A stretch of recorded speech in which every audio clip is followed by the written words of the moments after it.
Let me.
Right. And then here it says my trip again, agenda item is my name, but Yeah.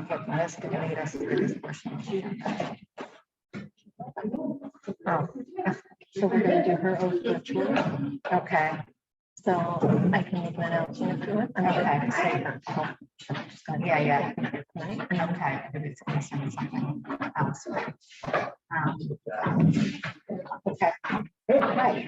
Good. How are you? Good. Nice to meet you. I'll get too excited. Give it back to me. I just don't want to use that.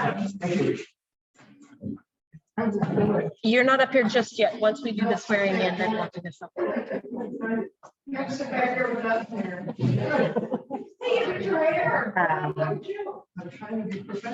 Yeah, so I'll do the swearing in and then do that. And then it goes, are you leading the select mayor right there? Yeah, yeah. Yeah. All right. So what we should do for mayor is do a motion and second. Okay. Sounds good. Thank you.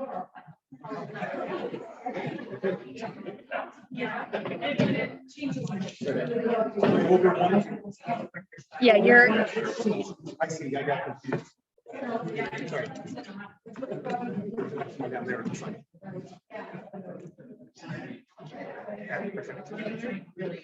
I don't know what's going on there. I don't know who that is.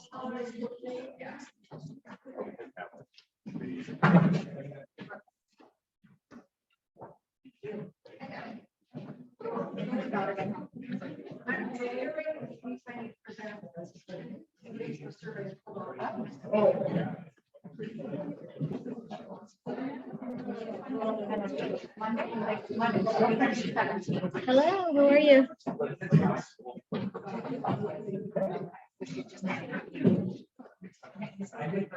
Why is this thing works and all the tests and it keeps me out except for the actual track?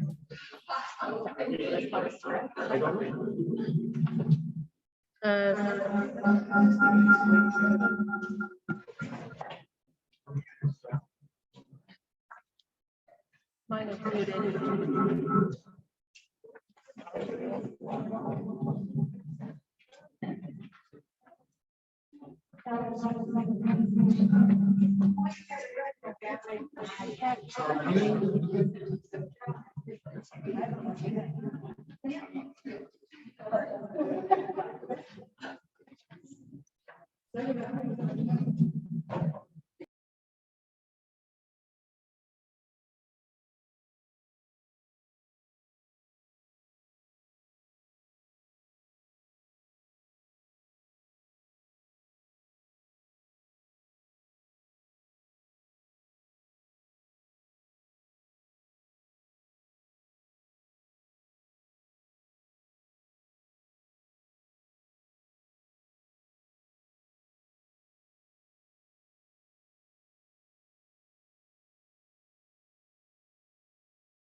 Okay, it is 7 o'clock, so I will call the meeting to order.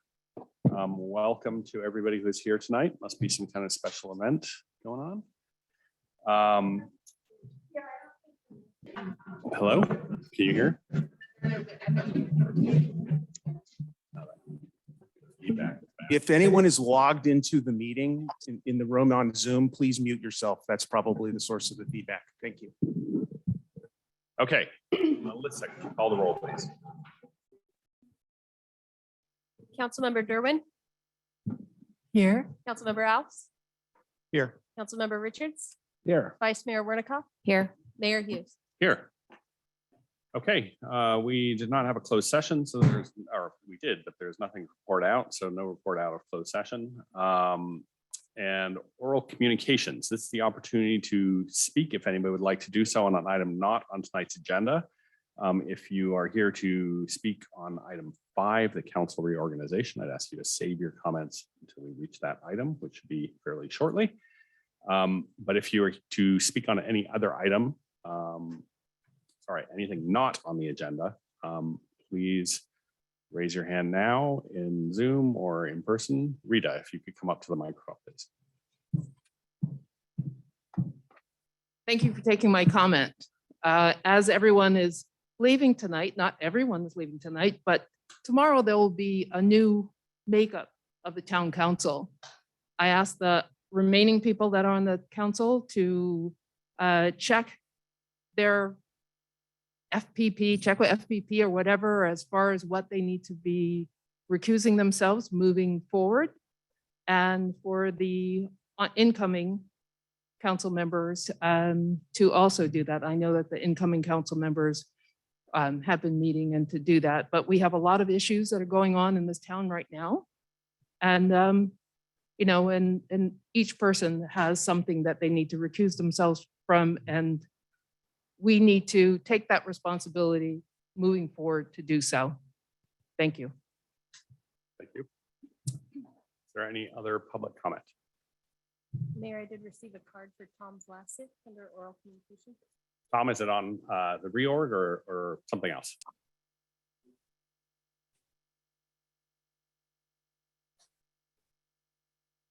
Whichever you prefer. You're welcome to do it now, or you're welcome to wait till we get to the reorg, and we'll probably have a lot more of that then. Okay, thanks, Tom.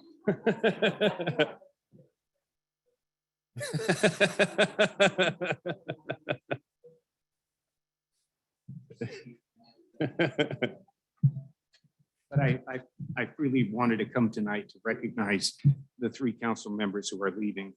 And so I put together a statement. I'd like to read it. It's easier for me to do that, especially at this point. But as someone who over 40 years of planning involvement with the town, I want to offer my sincere thanks and gratitude to John, Marianne, and Craig for their many years of public service to Portola Valley, its land use planning, and its citizens. I speak not only on my behalf, but also George Mader, who we lost this year. I know George would love to be here today and share in the celebration as the 3 of you leave the council. Today, when many elected officials offer only minimum, if any, commitment to public service, John, Marianne, and Craig have dedicated their very many years on Portola Valley commissions and the council to serving the community within the principles and objectives of its founding documents. They faced many challenges, but have always proceeded in the best interest of and service to the entire community. I'm grateful to have been able to work with them on so many tasks that our firm was charged to do, and more grateful for the mutual trust, respect, and honesty that always guided these efforts. Portola Valley is a very special place, as you well know, and the care and diligence that John, Marianne, and Craig, and so many others have exercised to protect the goals and objectives of the town are unmatched in my experience with many other communities. Ambassador Bill Lane, who helped establish the town, was always present when critical decisions had to be made. He would come with his copy of the Constitution to ensure that decision-making And the always accompanying debates were honest, fair, and respectful, and directed at protecting the founding principles of the town. It is certain that Bill would be proud of the efforts that John, Marianne, and Craig have made to protect the legacy he and his peers crafted for Portola Valley. Again, thank you. Thank you for allowing George and myself and all at Spangle Associates to be part of the Portola Valley planning journey. Again, best wishes as you move on to new challenges, and congratulations to the new council members who are going to be seated tonight. I'm sure you will continue the legacy of unmatched community service. Thank you, Tom.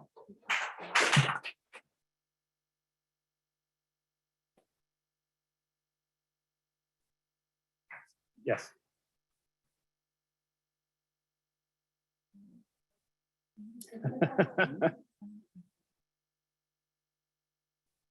I forgot to fill out a card.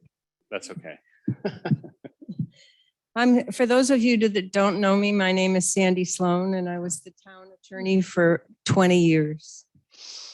I came tonight because I wanted to pay tribute to Marianne, to Craig, and to John. As the town attorney, one gets to know council members really, really well. I could tell you stories. But since John actually once told me that I was an unusual attorney because when asked a question, I could answer briefly, I'm just going to say a few things about each of you that I admire. First of all, I knew Craig the least, and mainly as a planning commissioner, but I want to applaud his great intelligence, your abiding sense of fairness, and your amazing generosity to the town. John, what a pleasure to serve Portola Valley with you for so many years. I want to applaud your knowledge of Portola Valley history, your great sense of design, your wonderful kindness to everyone, and your amazing ability to listen to others, even to your attorney. And Marianne, what a treat to serve Portola Valley with you for so many years. I feel like we were not only colleagues, but sort of girlfriends too. I want to applaud your great skill in bringing the town into the greater sphere of the region, collaborating with other San Mateo County cities. Your amazing ability to write and speak beautifully. I remember being brought to tears at Marianne's speech at the dedication of the new town center. And I especially applaud your wicked, wonderful sense of humor. And then I want to applaud all of you for your sense of values. I was impressed and I'm still impressed with your value of the town, your value of your neighbors, both those who live and work here, and your valuing a fair future for the world. Enjoy your retirement. It's really fun. Thank you, Sandy.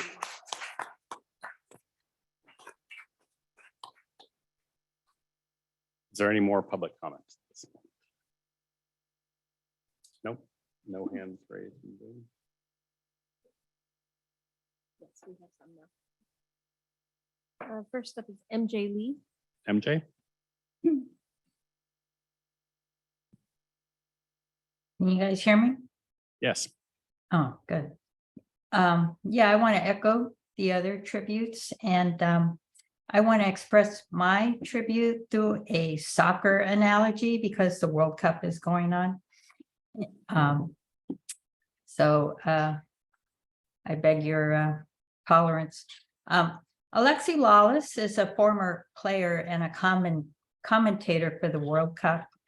He is also an AYSO referee, and a few years ago, I had a chance to ask him why he referees. And he joked, yeah, why would anyone want to referee and have all your neighbors criticize you? But he did his part, he said, because AYSO will hunt you down until you volunteer. And it occurred to me that being a town council member has become very much like being a referee. Refereeing is a thankless job. Half of the spectators will be unhappy with you after the game. Referee abuse is a big problem, and that makes it even harder to find new referees. So there are some troubling parallels. So John, Marianne, Craig, Sarah, and Jeff, I apologize that we in the community have not thanked you guys enough for your dedication to a very challenging volunteer role. Thank you for keeping the town safe, responsive, and within the laws. As we say about referees, without you, there would be no game. So thank you all. That's it. Next is Nina Phillips.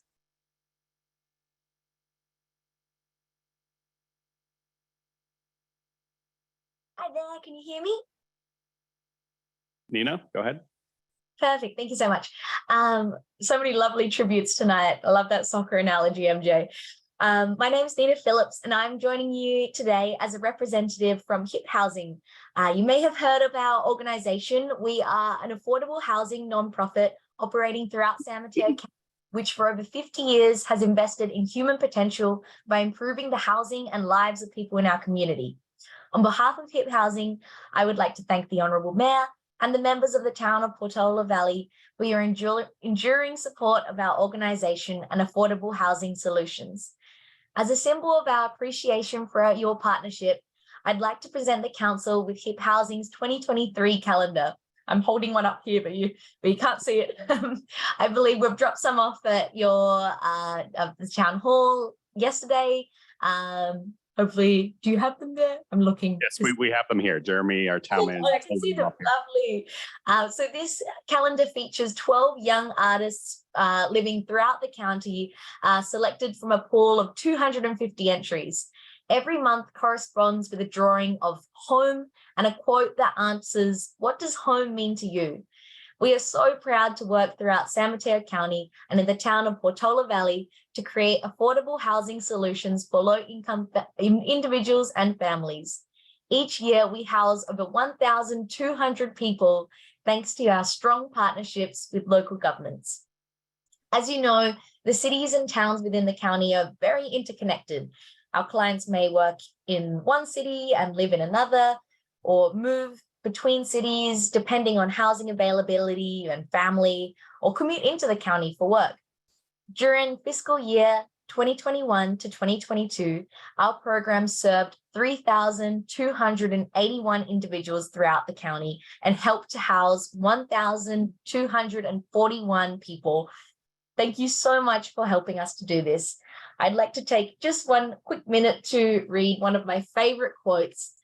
This is our June winner from Taryn L. She's a kindergartner from South San Francisco. She says, "My home is special to me because my family is there. It is where I feel comfortable and safe." I think that just really sums up what this calendar is all about and what our organization does and the work that local government helps HIP Housing to do.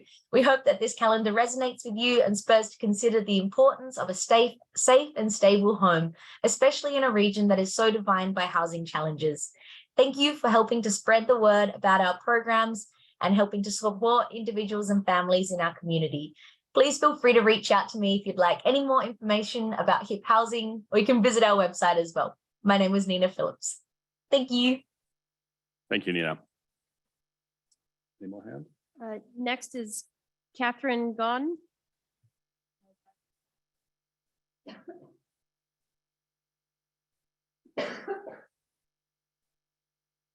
Catherine, you'll need to unmute yourself.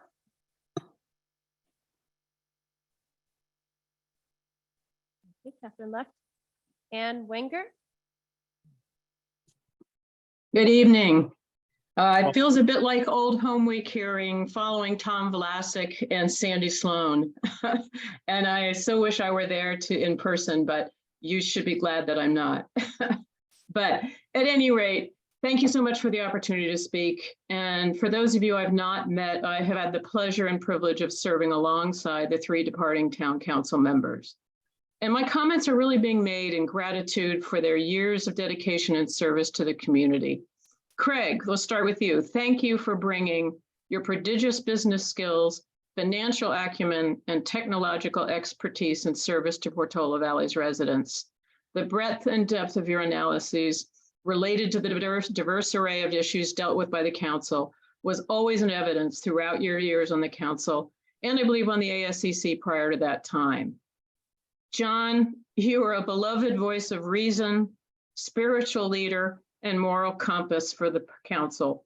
I was fortunate enough to work closely with you on a number of issues and always appreciated and admired your calm, rational, and open-minded approach. As a lifelong resident of Portola Valley, you were able to develop your recommended course of action with an unwavering eye towards the future while integrating the town's history and non-negotiable devotion to its open space ethos. And during our years of working together, we were also able to have fun. Remember that?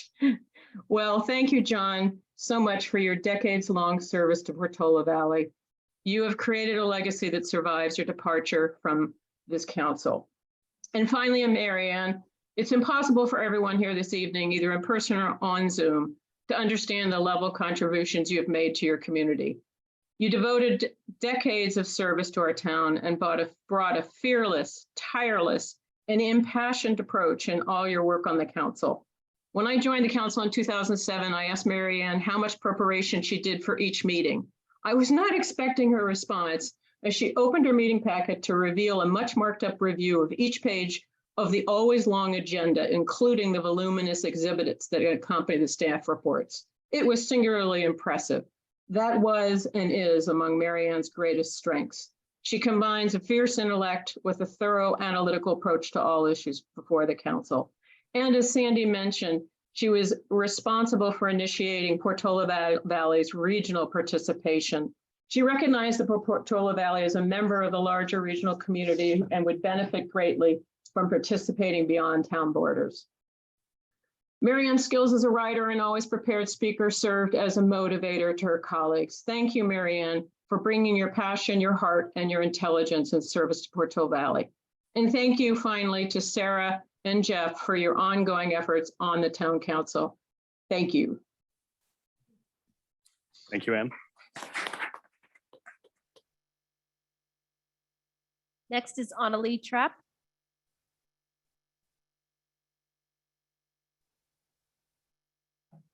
Am I muted or not? We can hear you. Oh, good.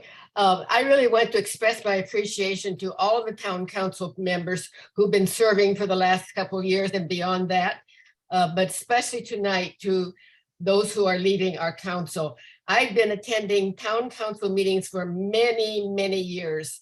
And over those years, I have been so impressed by how the town council members have been able to work together to work out solutions to some very difficult situations over the years. It has meant so much to the residents of this town to have those people representing us who can work together to devise solutions that not only solve problems, but anticipate and look ahead to the future of what Portola Valley needs and wants to be. So I just want to really sincerely appreciate those who are leaving as well as those who are continuing, and to extend my good wishes to those who are coming onto the council with the hope that you will be able to continue the type of work that this town council has been carrying on for so many years. Thank you. Thank you, Annalee. Okay, there are no more hands. Anybody else that's come in since? Oh, go ahead, Helen.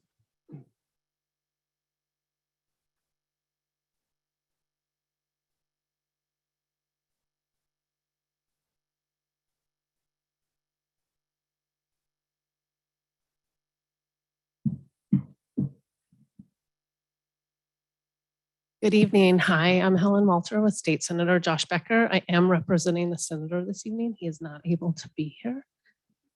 But I am here in recognition of the transition of power tonight. So first, democracy, right? We all are taking this for granted, but as we've seen locally, elsewhere, these transition of power can't always be taken for granted. Obviously, it hasn't happened quite yet, but thank you to all of you for for upholding democracy all of these years that you've served. Because democracy is about these discussions and getting along with people you disagree with, right? And figuring it out and taking those hard votes, which all of you have done. For the region and the state, we realize that the state doesn't always, what's being implemented is tricky right now. We recognize that. But to literally keep the lights on, we appreciate what you are doing to implement this. As Eisenhower said, it's easier to plow a field from behind a desk, but you guys have been plowing fields out here. I changed the quote a little bit. For the outgoing council members, Craig, yours is a little bit late. We didn't quite know. So there are 2 resolutions here from the state for John and Marianne. Craig, I will get you yours later. But in recognition for what you guys have done over the years, Craig's tech modernization of what you've done for the town, Peninsula Clean Energy to help make, when we do have lights on with renewables, better for the climate. John, your thumbprints are everywhere in Portola Valley. I walk around and know John had an influence on what things look like here, and I appreciate that, and thank you. Marianne, what you've done for our regional, pushing for equity, thank you. Thank you to all of you. So on behalf of the residents of the 13th Senate District, thank you for your service, all 3 of you, for the outgoing, for your service as members of the Portola Valley Council. Thank you for your dedication and commitment to serving our community by stepping up to offer your time and talents in the service of others. Best wishes for your continued good luck. To the incoming, warm congratulations on your election to Portola Valley's Council. On behalf of Senate District 13, thank you for your dedication and commitment to serving our community by stepping up to offer your time and talents in the service of others. I look on Senator Becker and I, as his liaison, look forward to working with you on the challenging issues that face our community. Thank you. Thank you, Helen.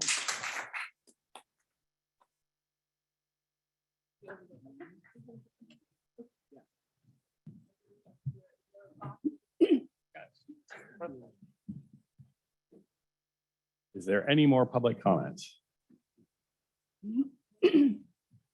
Nope. Okay, with that then, I will close all communications. We'll move on to our consent agenda. The consent agenda is a series of items that are acted on with one vote by the council. Public comment will be taken on any or all of the items if you wish to speak on any or all of the items. After which council members may choose to pull items from the agenda or pass them all in one motion. So is there any public comment on any item on the consent agenda? Yes, could you please come up to the microphone?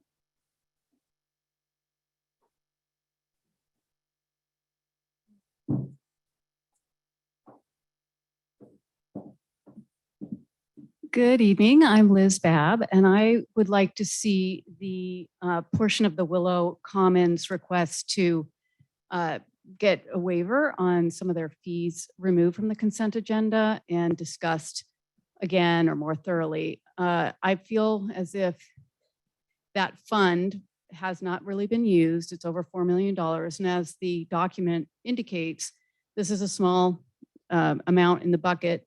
And so let's not rush to spend it. I feel as if also that is a developer who has access to a lot of other funding, whereas some other developers might not, surely because of the needs group that they represent. I also feel like it appeared to me that only the race and equity committee had a chance to review the request, and that seems kind of like a lonely position to be in, and that maybe the finance committee should look at it, as well as maybe some other citizen committees. And then finally, I feel, okay, what was my last point? I wanted to do this off the cuff, but I think it should be removed from the consent agenda and further discussed. Oh, I know my last point. We haven't had an audit in a couple years, and I just don't think this is the time to be waiving fees that the town might need, 200 grand. Let's find out where we are from a fiscal position, and then we can talk about waiving fees. Thank you. Thank you. Are there any further public comment? Yes.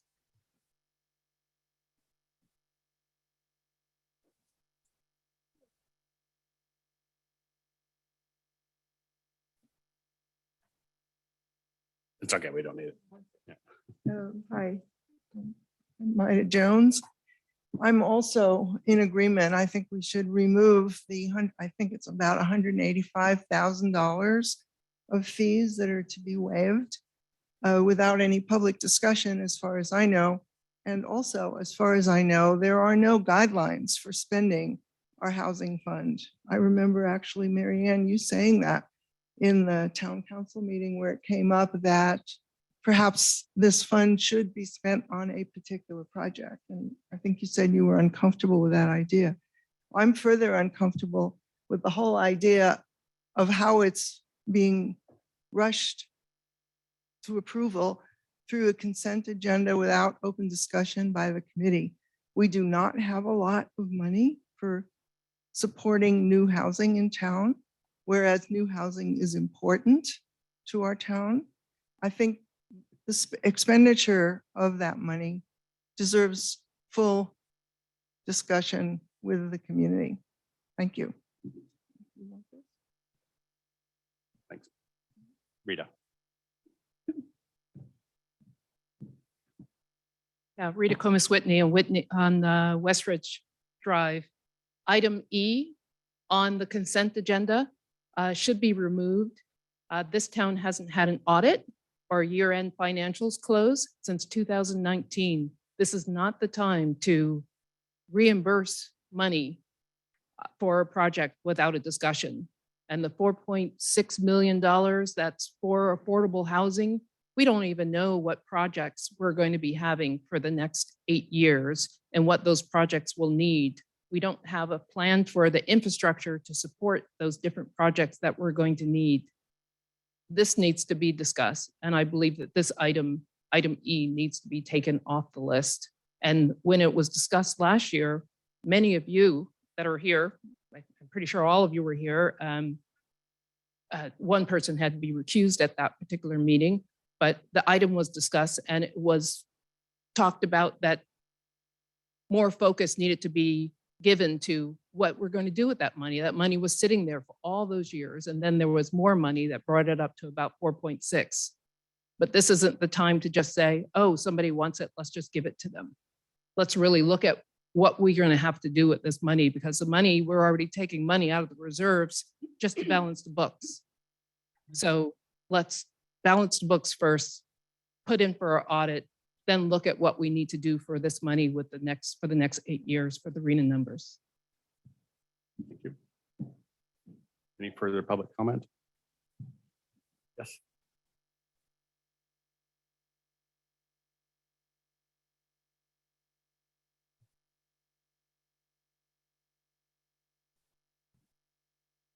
Hi, Ron Eastman, Applewood Lane. So my comments also on 4E, but it's slightly different. It's just a comment. I'm astounded by the amount of fees that have been billed to planning by to Willow Commons project by the planning department. $187,000 for a 12,000 square foot project. I might be naive about this, but I'm currently involved in a building project in Santa Cruz County, which is only half that size, but the planning fees which are fully paid, were only 1/4 that size, that amount. So I think we need to, I think the next town council needs to investigate why our development fees are so large. Thank you. John. John Silver, 355 Portola Road. As one who served on the town council from 1978 to 1993, and I was in office when Prop 13 passed, cutting the town funding. In the years after that, we had to charge fully for the cost of all the services and permits provided, which is why our planning fees are as high as they are. Here we've heard some people saying you shouldn't give away money and someone else saying you shouldn't charge it. Well, where's the money going to come from? You know, I agree that, I'm inclined to agree that waiving fees for Willow Commons, if I've got the name right, should be discussed, and probably not at the consent, you know, it should be discussed. So that's fine. But I'm sorry, people want the town to be protected, want good planning, but they think it can happen for free. Give me a break. And while I'm on that, I've heard it said the town general plan was written by volunteers. Nothing could be more incorrect. There were wonderful volunteers that participated, but world-class planners and attorneys and geologists who were paid for their services and didn't have the good fortune to live in our town. If we want democracy, we've got to be willing to work for it and pay for it.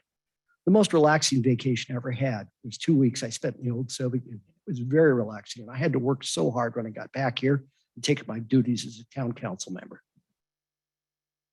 Thank you, John. Any further public comment? We have some hands that have been raised. Nan Shostak? Thank you. Can you hear me? Yes. Yeah, hi. Yes, I too am very concerned about waiving fees for any project right now, Willow Commons or whoever's interested in having fees waived. I think it's premature. I'd really like to see the town have a policy that's been publicly discussed and thoroughly vetted, not just by one committee, but by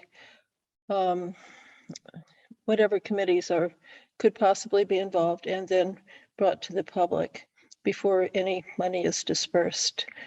I think there are going to be lots and lots of hands out from developers, especially if we want to encourage them to build low-income housing. They're all going to want help. And this is just the tip of the iceberg. So thank you. Thank you, Nan. No more hands. Yes.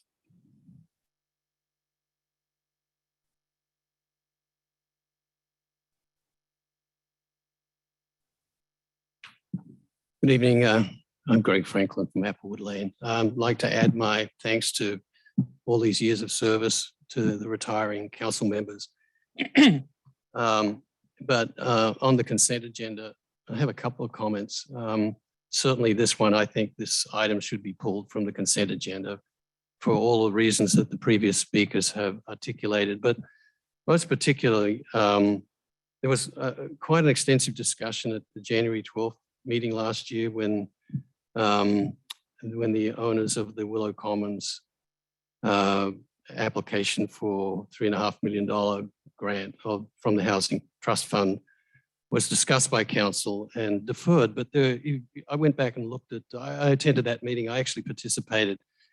There were a couple of us that actually suggested disposition of those funds be used for things like upgrading the cedarwood siding, given the fact that those buildings are all separated by my calculation, 15 feet, maybe 8 feet. So you've got 3 two-story fourplexes in close proximity. And, you know, we had a large debate and controversy about structure separation and fire safety, et cetera. We had a townwide petition that was supported and gathered in 12 days, I think, 550 signatures. So at that meeting on the 12th, there was significant discussion by all of you town council members about establishing a housing trust guidelines for the disposition of those funds. And to my knowledge, 11 months have gone by, and I don't know if those exist, whether they've been produced, canvassed, debated, given public the opportunity to comment. So I think until all that's been completed, we should defer this subject to another day, and I think that's important. The second item I'd like to comment on in the consent agenda is regarding the hybrid format of meetings, which I think is a great idea. The more people that participate in our governmental process, the better. I would like to see the addition of a provision where the identity of participants in those meetings actually be fully disclosed in real time during the meeting. That's a request that has been made by several residents over the past 12, 18 months that we've been in this COVID mode. So if there's some way that that can be incorporated into that resolution, I think that would be appreciated by many town residents. Thank you. Thank you. On that last point, it's actually would be a contravention of the Brown Act. The Brown Act allows members of the public to appear and describe themselves or not as they choose. So we can't force people to identify themselves. Are there any more hands? Nope. And anybody else here? No, then I will bring it back to the council for the consent agenda. Would anybody like to pull an item from the consent agenda? Sarah? Wasn't going to pull an item, but I was going to be asked that they be considered separately as I need to recuse myself from item number E. Okay, Mary Ann? I think we should pull E, but on the other hand, I'm really anxious because there's a lot of people here who didn't come to hear a discussion like this. And some are standing. I wish they were in chairs. I also want to recognize 3 elected officials at the back of the room. Carlos Romero is a council member on the city council in East Palo Alto. Virginia Chang Corrali is a board member on the Menlo Fire Board, as well as the Harbor District Board. And Carol Matsumoto was one of the most powerful politicians in northern San Mateo County before she retired from many, many, many years on the South San Francisco City Council. Thank you for coming.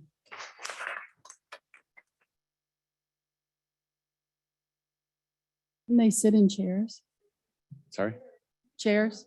I think we reduced the number of chairs because of COVID considerations, keep them spaced apart a little bit, but there are a couple at the front. If you want to take the ones from the desk here, you're welcome to. Oh, they said no. Really? They're not going to sit? Okay, any other items? I would like to pull item G, the resolution on the election results. Okay, so then is there a motion on items other than E and G? Move approval. Second. Okay, moved by John, seconded by Jeff. You call the roll, please. Councilmember Alves? Aye. Councilmember Derwin? Aye. Councilmember Richards? Aye. Vice Mayor Wernicott? Aye. Mayor Hughes? Aye. Motion carries. Okay, then let's go to item G. On item G, as I was reading the item, I noticed that the vote totals were not the same as the ones that the county had certified. And so I contacted the clerk about that after she produced the agenda packet. And Melissa, can you please let us know what we should be acting on here?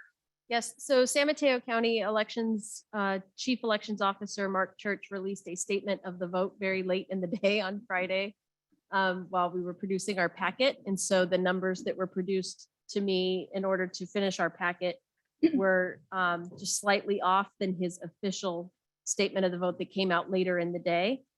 So when Mayor Hughes brought that to my attention, I called the county and they did confirm that they updated their statement of the vote over the weekend after our packet had been produced. So I want to read out the official numbers, the final vote count for Portola Valley. Judith Pasco received 2,110 votes. Let's see here, I'm reading sideways. Craig Taylor received 1,533 votes.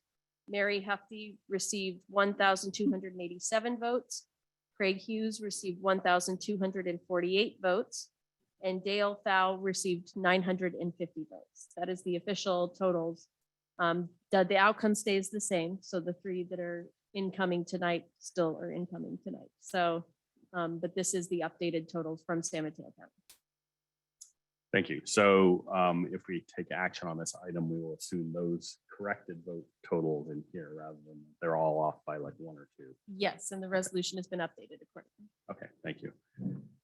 The other thing I would note is that Mark Church seems to count percentage as a percentage of the total vote, even though you can vote for more than one. And so it makes the candidates seem wildly less popular than they actually are. I would note that Judith received 76.8% of the votes of people who cast votes. Craig Taylor received 55.8%. Mary Hefty received 46.8%. I received 45.4%, and Dale received 34.6%, which is all considerably higher than the numbers that Mark Church likes to present that don't seem to have any meaning whatsoever. Okay, with those changes, would anybody like to make a motion on item, what are we here, G? G. Move approval. I'll second. Moved by John, seconded by Sarah. Melissa, can you call the roll, please?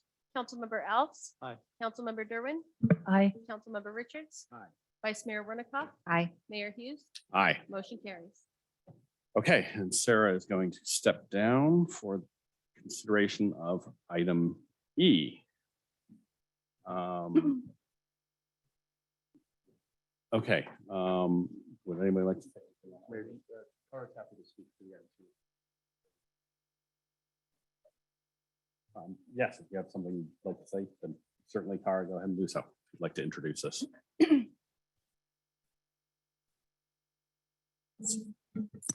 Tara Silver, Town Attorney. There's nothing that I wanted to say in contradiction to the staff report, but just since we have a large audience here and probably not everyone has read the staff report very quickly, this is a request from Willow Commons, the developer of a supportive housing project on Alpine, to receive a fee request waiver. And the fee request waiver is for the amount of about $186,000. And this request is for use of the town's in lieu housing fund. These housing funds can only be used for affordable housing projects. The project came before the council on January 12th, earlier this year. And the request at that time was for $3.6 million, which at the time was for the full use of the fund. And the council did have a very substantive conversation about that and decided that since the town has some additional projects that it is reviewing in connection with its housing element, and since there were no trust fund guidelines in place at the time, that they were not prepared to grant that request. But they did recognize that this is a very important project for the town. It's a unique project. It's going to house a very hard to house population. And so they did want to recognize and support the project. So the council at the time instructed us to come back with some enabling approval to allow the waiver of the funds in the amount of $186,000. So this is really, as the reason why we had put it on the consent agenda was, it was our impression that the council had already given us that direction. And so we are just moving this forward. Thank you, Cara. Are there any council questions? Well, I mean, I think it's a critically important project. It's very, very difficult to build housing for supportive, what you call them, disabled populations. I don't think it's an unreasonable request or an enormous amount of money. But I do go back to the fact that I don't believe we have developed strict criteria for how we're going to use the funds. Have we? What, Jeremy, it's hard to tell when you have that mask on. Right, pull it down. Thank you. Through the chair. That's correct. The staff has not had the opportunity to develop those criteria at this time. Any other questions? I had one, Laura, for you. I see you've joined us. There was a question about this in public comment about the size of the fees relative to other towns. And I recall recently there was a report from, I think, 21 Elements or some county agency that compared the fees charged by different towns and their planning departments countywide. And we were, I think, below the median, as I recall. Is my recollection of that correct? Yes, your recollection is generally correct. Those fees come out to about $14,000 per unit. That includes all building inspection fees. So that includes the building inspector going out and doing the inspections throughout the process. So that's not just the planning entitlement fee. I do have the data in front of me from the other cities and towns in San Mateo County that had data available. Their fees likely include an environmental review cost that are included in them. So it's not directly comparable, but those fees range from, I mean, there's very wide range, as low as $11,000 per unit and as high as over $100,000 per unit. And so it's really going to depend on the data that's included in that and whether there was an environmental review. But overall, our fees are below the average for the county. Thank you. I had one other question too, which is on the question of the 1,550 in Woodside Fire Protection District fees. Does Woodside Fire have its own inclusionary housing fund or some similar mechanism for defraying costs for inclusionary housing and other preferred housing projects in the way that the town does? No, it doesn't. And at this point, we're not recommending approval of that particular fee request. But in answer to your question, they do not have that program in place. So if we were to not award that amount that could for this or any other project, that would be there's no other way for the applicants to get those fees from Woodside Fire Protection District. They don't have a fund for that. That's correct. It may, they might make a request out of the general fund, but I'm not sure if that would be approved. Thanks. Okay, discussion. Are you saying that because we don't have the policy in place, you think we should wait for the policy in place for this? That is what I'm saying. I mean, on the one hand, I agree. We've been talking about trying to get that policy in place, and it's hard to imagine a policy that wouldn't approve something like this. But I would be comfortable. I mean, what are the consequences if we don't? I was going to ask, what are the accounting or logistical consequences if we don't adopt this tonight and we defer it? Is there a way that we can essentially just not ask them to pay yet and defer deciding whether they pay versus the fund ends up covering it? So I think that they have paid most of the fees already, and so they could always seek a request for a refund at a later time. Which is essentially what they're doing now. if they've Yes, already paid. exactly. Through the chair, if the council's direction is to not approve the item as drafted, I think it would be helpful to make a statement that says that this isn't a denial, that this is simply a deferral until that time. And I do wish I had an ETA on that, but given the workloads on the staff, this just has not been something that we've been able to spend much time on. John. Yeah, I'd just like to agree that I think there's should be a low likelihood that this would not be an item that we would approve in a guideline.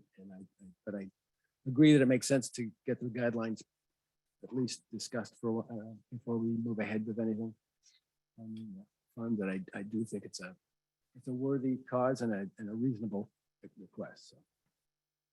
Yeah, in reading the staff report, I think that there has been some amount of work done on guidelines. And as you say, the work that has been done suggests that this is exactly the kind of thing that we would be authorizing. I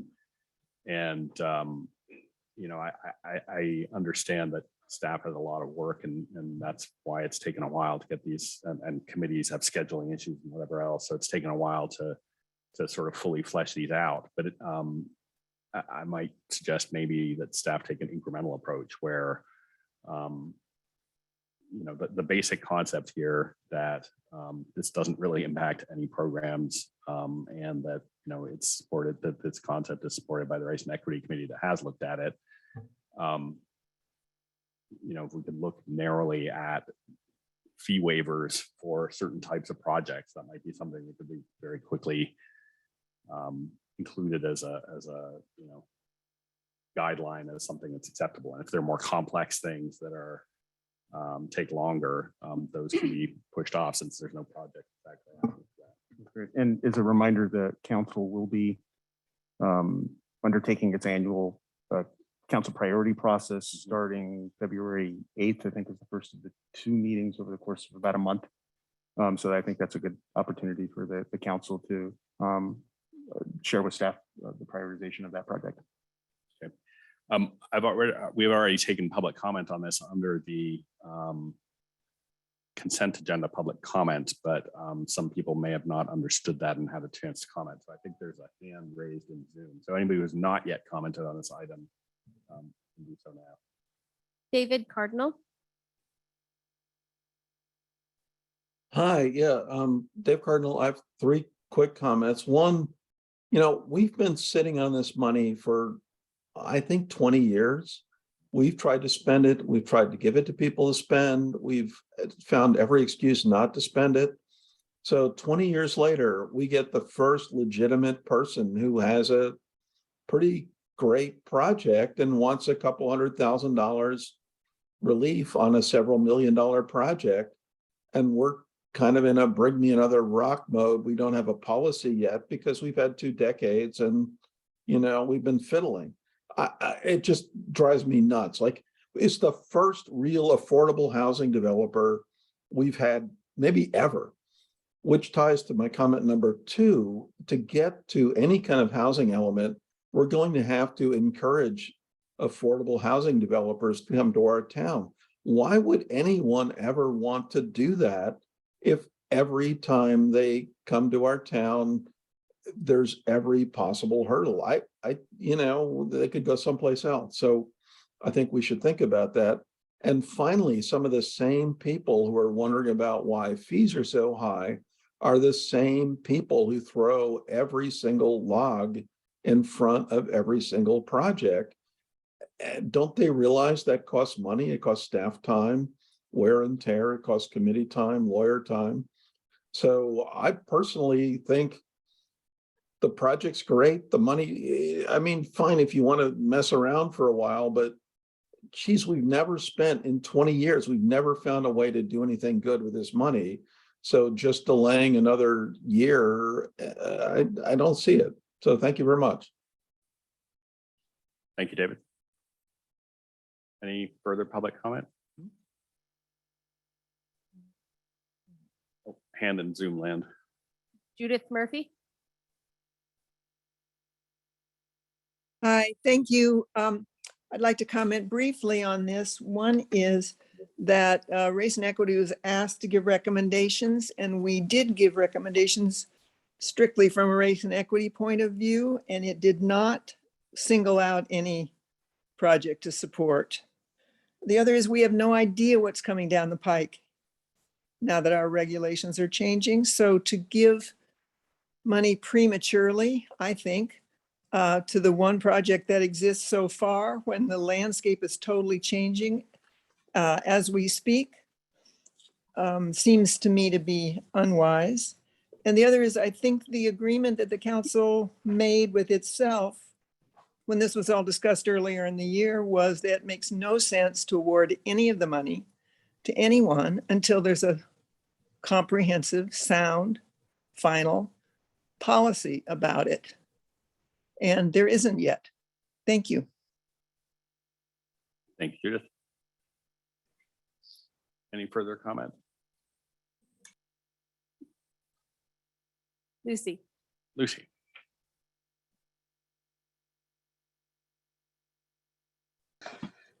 Hi there. I'm in a small room with a 5-year-old who wants to play cribbage with me, so I apologize if there's any background noise.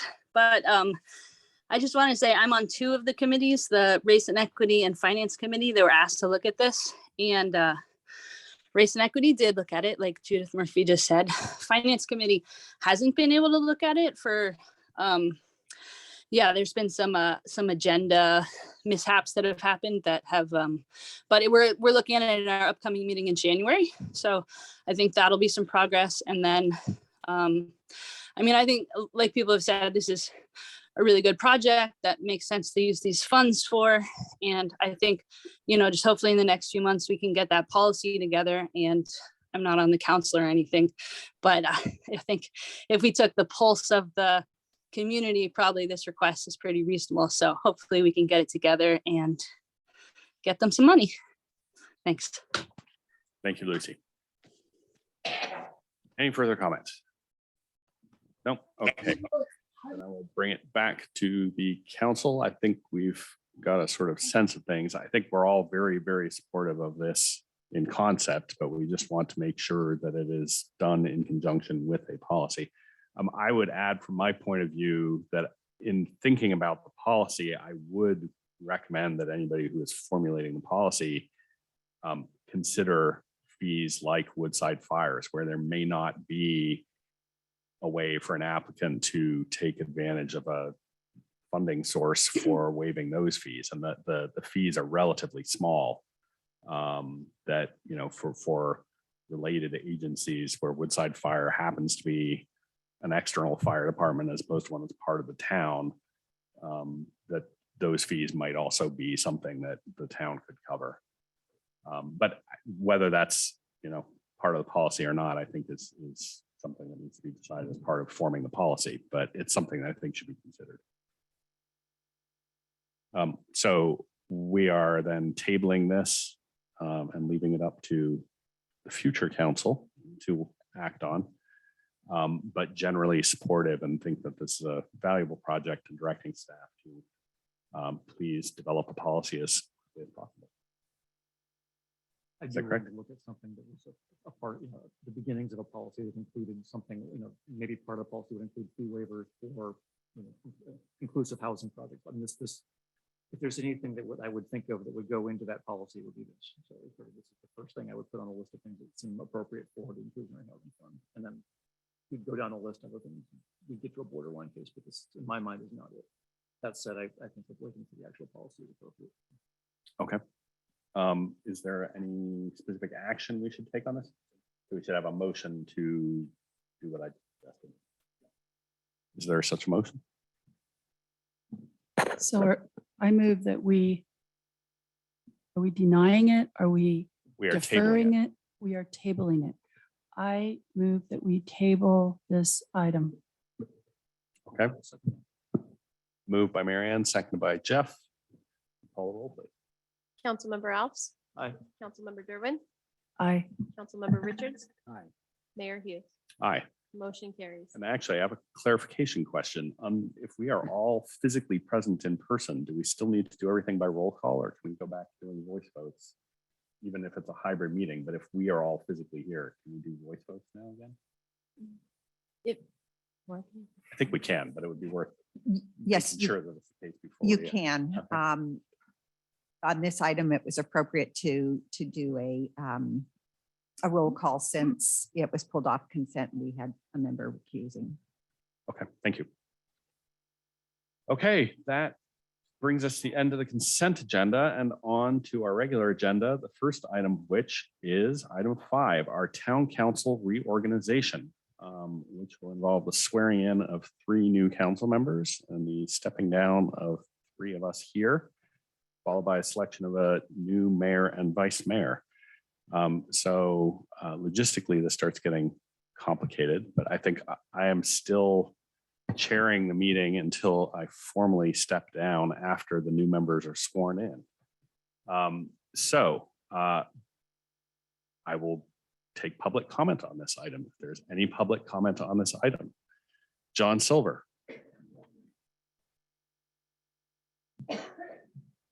Thanks. I'm too tired to say very much, which I know will come as a relief to everyone, me included for once. But I want to congratulate all and thank all those that have just been elected for being willing to serve the public, and probably along with the last year or two, the most difficult time our town has ever gone through. It's one whose first memory was moving to our town in 1954 when I was a little less than 2 years old. I think I know what I'm talking about. But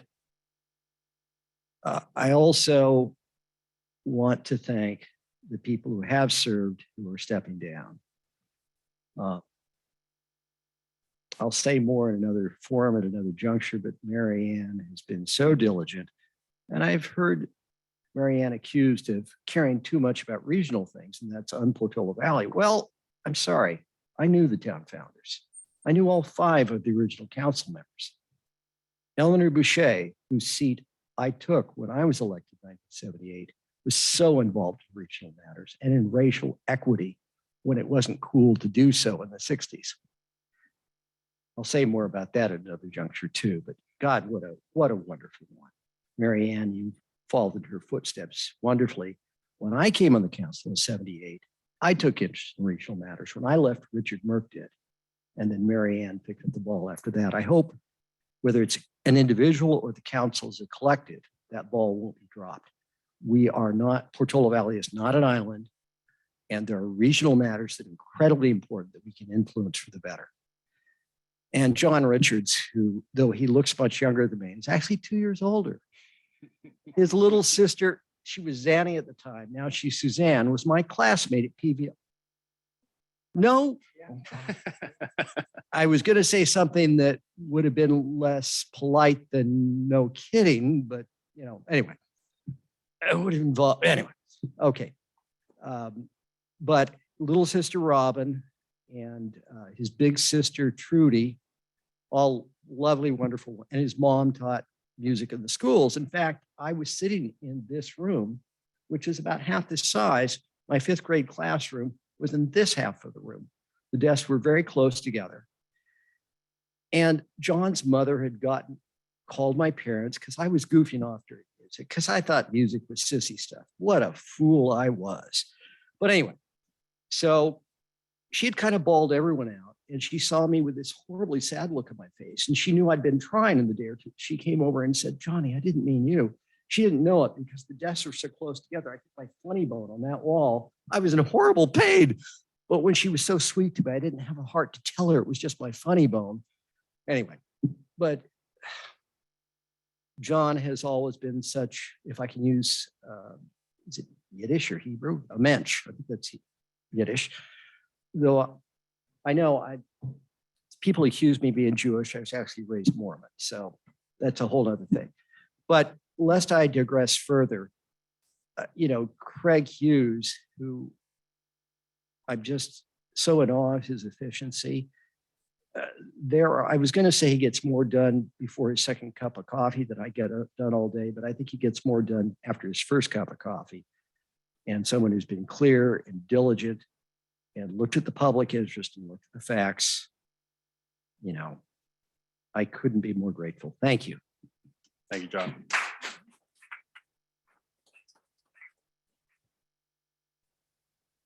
Any other public comment? Yes, Alex. Good evening. I'm Alex Von Pelt, and I'm here to express my deep appreciation and gratitude to John, Craig, and Mary Ann tonight. I want to express my appreciation for your years of service. I haven't counted all up amongst the 3 of you, but it's a lot in double digits. The thousands of hours that you've spent reading packets in preparation for these meetings. Thousands of hours spent not only in these council meetings, but also all the meetings that you have to liaise for. The hundreds of hours spent responding to emails, talking on the phone, and meeting residents to hear about our myriad of concerns about the urgent issues of the moment. And as I was remembering over my time and over the years, some of the ones came up that I remember. The fence ordinance, the attempted basement ordinance, the leaf blower ordinance, various neighbor issues on building, dogs of all sorts of topics like dogs on trails, dog parks, aggressive dogs, lost dogs, artificial turf, baseball backstops, how many marijuana plants one could grow, solar panels and rain catchment system regulations, safe routes to school, airplane noise, and of course, eucalyptus trees. So those are the issues I remember over the years. Of course, there are more. But I want to express my gratitude for all that you've done and what you've accomplished during your time here. The one that comes to mind is the town center. I mean, all of you had a part in it, and that is just a huge thing for the future that you all had a role in.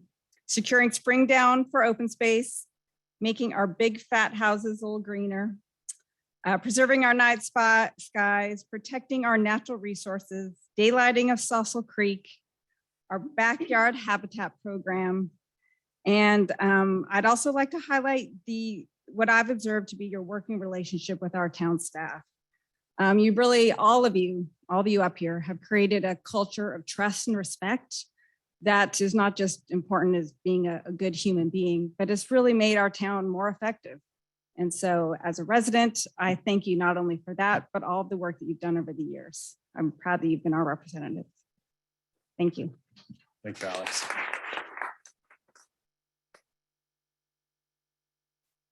Any more public comment? No, anybody in Zoom? Nope. Carlos.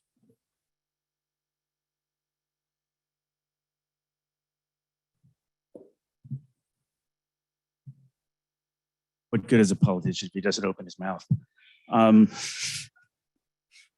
I just wanted to say to the three of you who are leaving, all of whom I've engaged in regional issues, certainly Craig and ABAG, where we've discussed a number of issues that 101 cities in the 9-county Bay Area have to address. Our disagreements and our agreements, I appreciate your constant presence at those assembly meetings and what you contributed, both from your analytical perspective, but also I think genuinely from trying to understand how we can synthesize something that works for most of us in the 9-county Bay Area.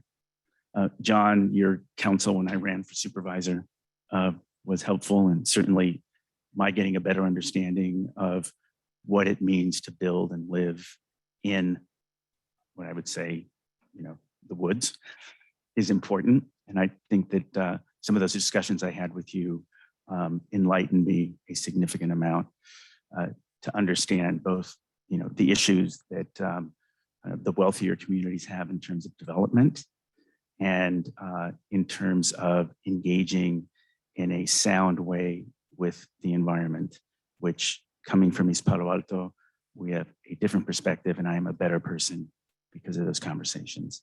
And Marianne, one of the reasons there are three folks who presently elected to have previously worked and continue to work regionally is because you have been everywhere.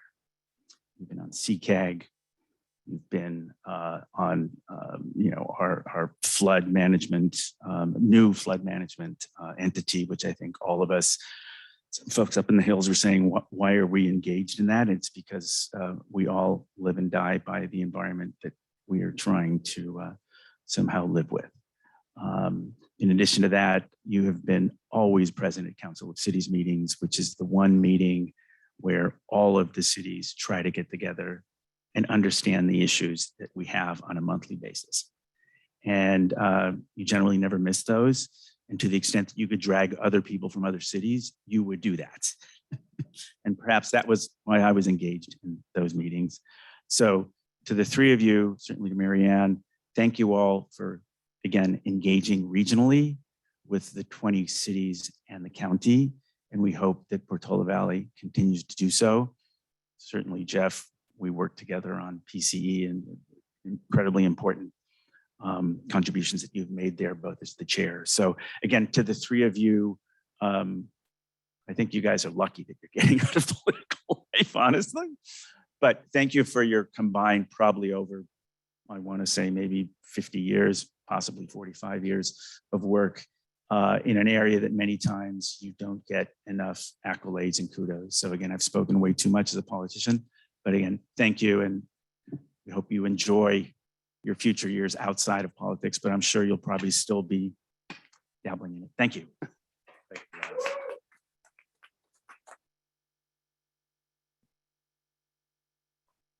Nobody in Zoom? Anybody else here? No, then I will bring it back to the Can I council. ask, how fast are you guys planning on getting out of here after this? Because I have remarks, but I was thinking of holding them until we'd reorganize the actual council, but. I think there's a party planned very shortly after we all step down. So if you'd like to speak, now would be a great time to do so. I will say mine now. unless you want to say yours first. I'll go after you. Through the chair, Jeff, I've had a request for you to just pull the mic a little bit closer. Thank you. Okay. Let me see. Yeah. I've worked with these three people for over a decade, all of you. I worked with Craig on the ASCC before we joined the council 2 years apart. Marianne and John were on the council when I joined. I'm going to start with Craig because he's the shortest tenured. Craig's is always the active analytical mind. If you're going to argue with Craig on a technical matter, bring the receipts because he will.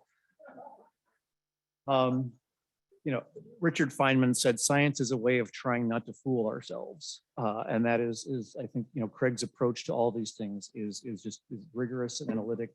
He does not come in with a predetermined outcome. He follows the facts and he comes to a decision. And even when that drove me crazy, I still respected it. I look forward to hearing more from you. I know we'll be seeing and hearing more of whatever you attempt next. Will no doubt succeed. So thank you for all the time we've worked together. John is the closest we have to a native council member. I think you almost born here, right? Or yeah, okay. And has represented that native, that sort of local native mindset throughout his tenure, my time with him.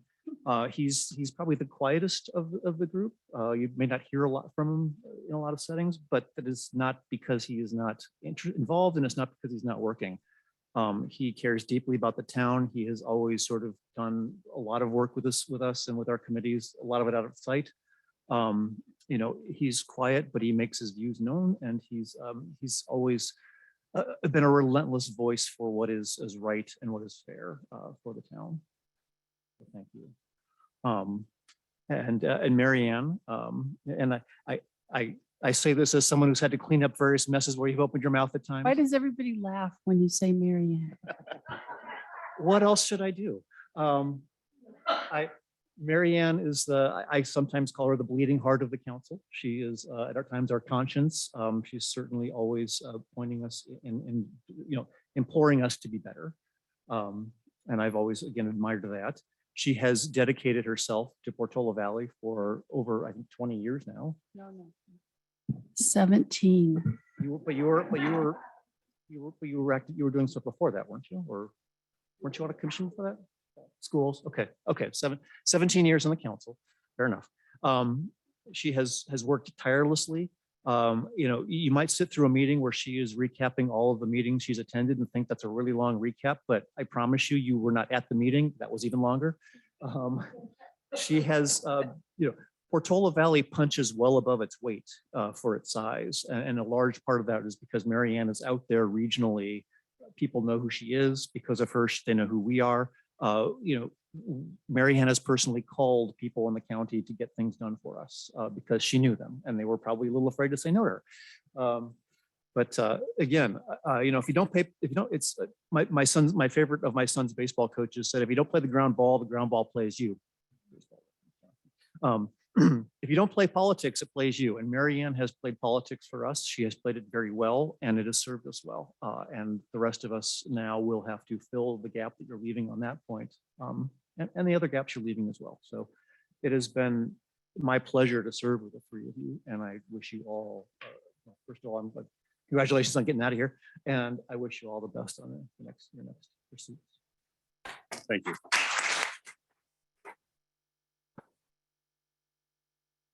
The one thing I want to say is I'm so glad that we are doing this in the age of Zoom and recording the meeting so that you guys will have, you should listen to all this afterwards from the things that people have said in the community and your coworkers and say that because, you know, obviously it's really cherished remarks for all of you. And I'm just glad you'll be able to preserve that. I'd also like to take a moment to thank all of you who I have done the math, have definitely collectively represent over 50 years of service to our community, which also doing the math equates to over 2,000 hours of service collectively. And that's a conservative estimate based on the low end of what's required weekly. Your incredible depth of knowledge and experience will be missed, as we've heard many times tonight. And you are definitely leaving those of us in the new council with enormous shoes to fill.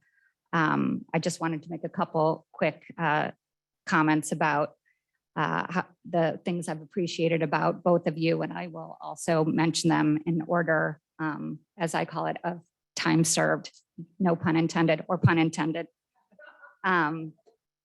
So starting with you, Craig, 2 terms on council, which is 8 years on council, including 2 years as mayor, plus 5 years. I thought it was on the ASCC, not planning, which is 13 years of service. And Craig, you know, this has been said time and again, but truly in my 2 years of working alongside of you, and particularly this year as vice mayor, I really deeply appreciate your analytical mind and your incredible, extensive understanding of the most technical and complicated aspects of governance. So thank you. Mary Ann, 4 terms. I was wondering, has anybody, John, have you been done 4 terms? Okay. 4 terms. Ted did 5. Okay, Yeah. all right. There are some crazier people out there. 17 years on council, including 4 as mayor. And I've just appreciated your independent spirit. And no doubt, as we've heard again over and over, your strong commitment to the regional issues and representing Portola Valley's voice and participation within the region. John, 3 terms, 13 years on council, 2 years as mayor, but you've also served as ASCC and PC. You didn't seem to know exactly how many years total, but it seemed to me like it was at least 24. But then you also mentioned that you started in the mid 80s. So that's essentially nearly 2/3 of the town that the town has been in existence. So you get the reward for time served for sure. John, I have appreciated your wisdom and your perspective and your comments from the meeting last March about the history of the town and the preservation of its character stand out as probably the most meaningful to me across all the comments I've heard in my time on council so far, and I encourage everybody to go and listen to it. It's from the March 23rd meeting. It's really special comments. I've learned so much from each of you over the last 2 years, and it's really been a pleasure to work beside you. So thank you.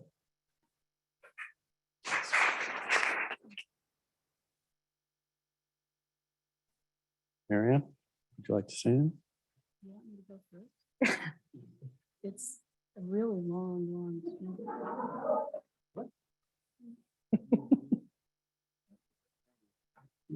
I apologize in advance because this is longer than it should be. But I simply could not cut one thing. Okay, can you hear me? Yes. Okay, when I was elected to the Portola Valley Town Council in 2005, I was married.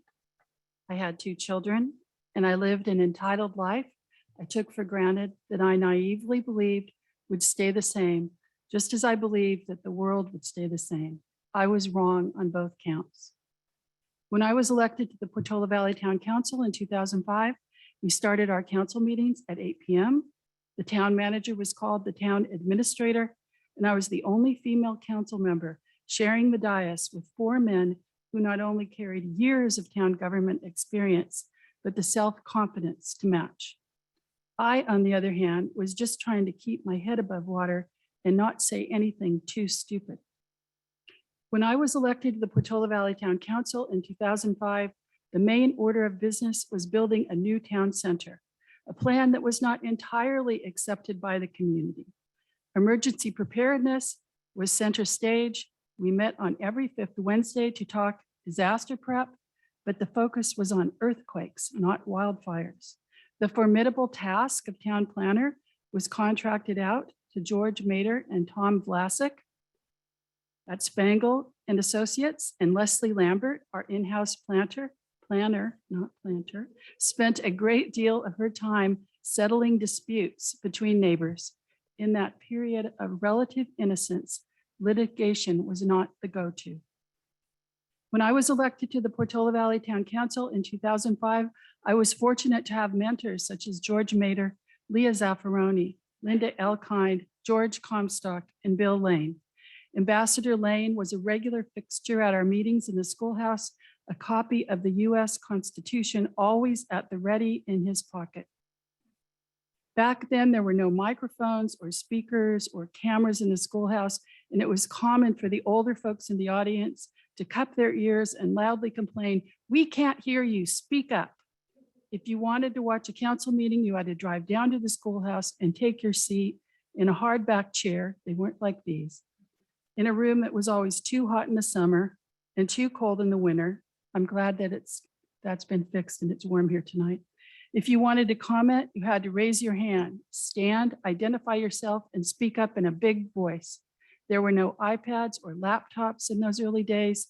Town clerk Sharon Hanlon printed out, collated, and stapled the agendas every 2 weeks, and we each sat at our places, leafing through our own large stack of paper. I would like to say that it was a kinder and a simpler time, and it was sort of, superficially. Soul-crushing problems like homelessness and the availability of affordable housing had not reached a fever pitch, and historical patterns of residential segregation were not discussed. Al Gore talked about global warming, but the calamitous effects of climate change were not acutely felt. We did have our scuffles over the town center project. I remember a somewhat constant level of free-floating anxiety over whether we would reach our fundraising goal and actually be able to pay for the whole thing, and one particularly colorful disagreement over the placement of a flagpole. Even the ultimate choice to go LEED Platinum was not without its detractors, a radical choice in those days. We disagreed about daylighting the creek and formed an ad hoc committee to study options, facing community concerns ranging from the claim that an open creek would be a public safety hazard to the fear of dirty diapers floating through the town center campus. In 2006, the Forward Thinking Council created a climate task force, and from that large group's many recommendations, we hired Brandy DeGarmo, becoming one of the only municipalities in the region to employ a dedicated sustainability coordinator. For years, she executed dozens of sustainability initiatives, placing us at the forefront of the movement. Ever mindful of safeguarding the taxpayer dollars, when the Great Recession came, we tightened our belt. But unlike many other cities in the county, we were able to keep all our staff and did not have to resort to deficit spending, a fact I cited repeatedly to friends on other councils until they, in the most polite way, told me to shut up. As for regional participation, other than Steve Tobin serving on governing boards of the Library JPA and Airport Roundtable, and Ed Davis's occasional attendance at Council of City dinners, Portola Valley did not have much of a presence in the county. I'm not sure why I took such a shine to the work outside town boundaries. Initially, I needed a distraction from the onslaught of emotional challenges on the home front. And ever curious, I wanted to learn what city council members in other cities were working on, hopeful that I could bring best practices and new ideas to Portola Valley, as well as get the inside scoop on all the hot issues. With this blessing, I replaced Steve Tobin on the Library JPA board, started attending monthly CCAG board meetings, and got elected to the Hart Housing Board, the Resource Management Climate Protection Committee, and eventually was chosen as the Council of Cities chair. Later, I was appointed to the boards of One Shoreline and the 101 Express Lanes JPA, the County Poet Laureate Committee, the Foundation for San Mateo County Libraries Board, and most recently joined the board of Commute.org. I spoke at groundbreakings for road projects, interviewed authors at library book reading events, traveled to Los Angeles with a contingent, including members from the San Francisco Board of Supervisors, to study the LA Metro, attended conferences, workshops, and summits on water, energy, drought, sustainable practices, ethics in local government, green infrastructure, the future of transportation, lessons learned from devastating wildfires, defensible space practices, homelessness, and everything even remotely related to housing. Everywhere I went, I felt proud to represent Portola Valley. Best of all, I gained a perspective. When you serve on a board with a mayor from East Palo Alto who spent the day before at a funeral for a 3-month-old who was killed in a drive-by shooting, you begin to view your own town differently. When you listen to council members from larger cities where the neighborhood streets are so crammed with cars you can't find a parking space, it's hard to argue that those same cities, just because they are located on the transit spine, should build even more housing because your town of 4,500 people in 9 square miles is built out according to your general plan. Housing, the bane of my existence as a council member and the cause on which I, for better or for worse, staked my reputation.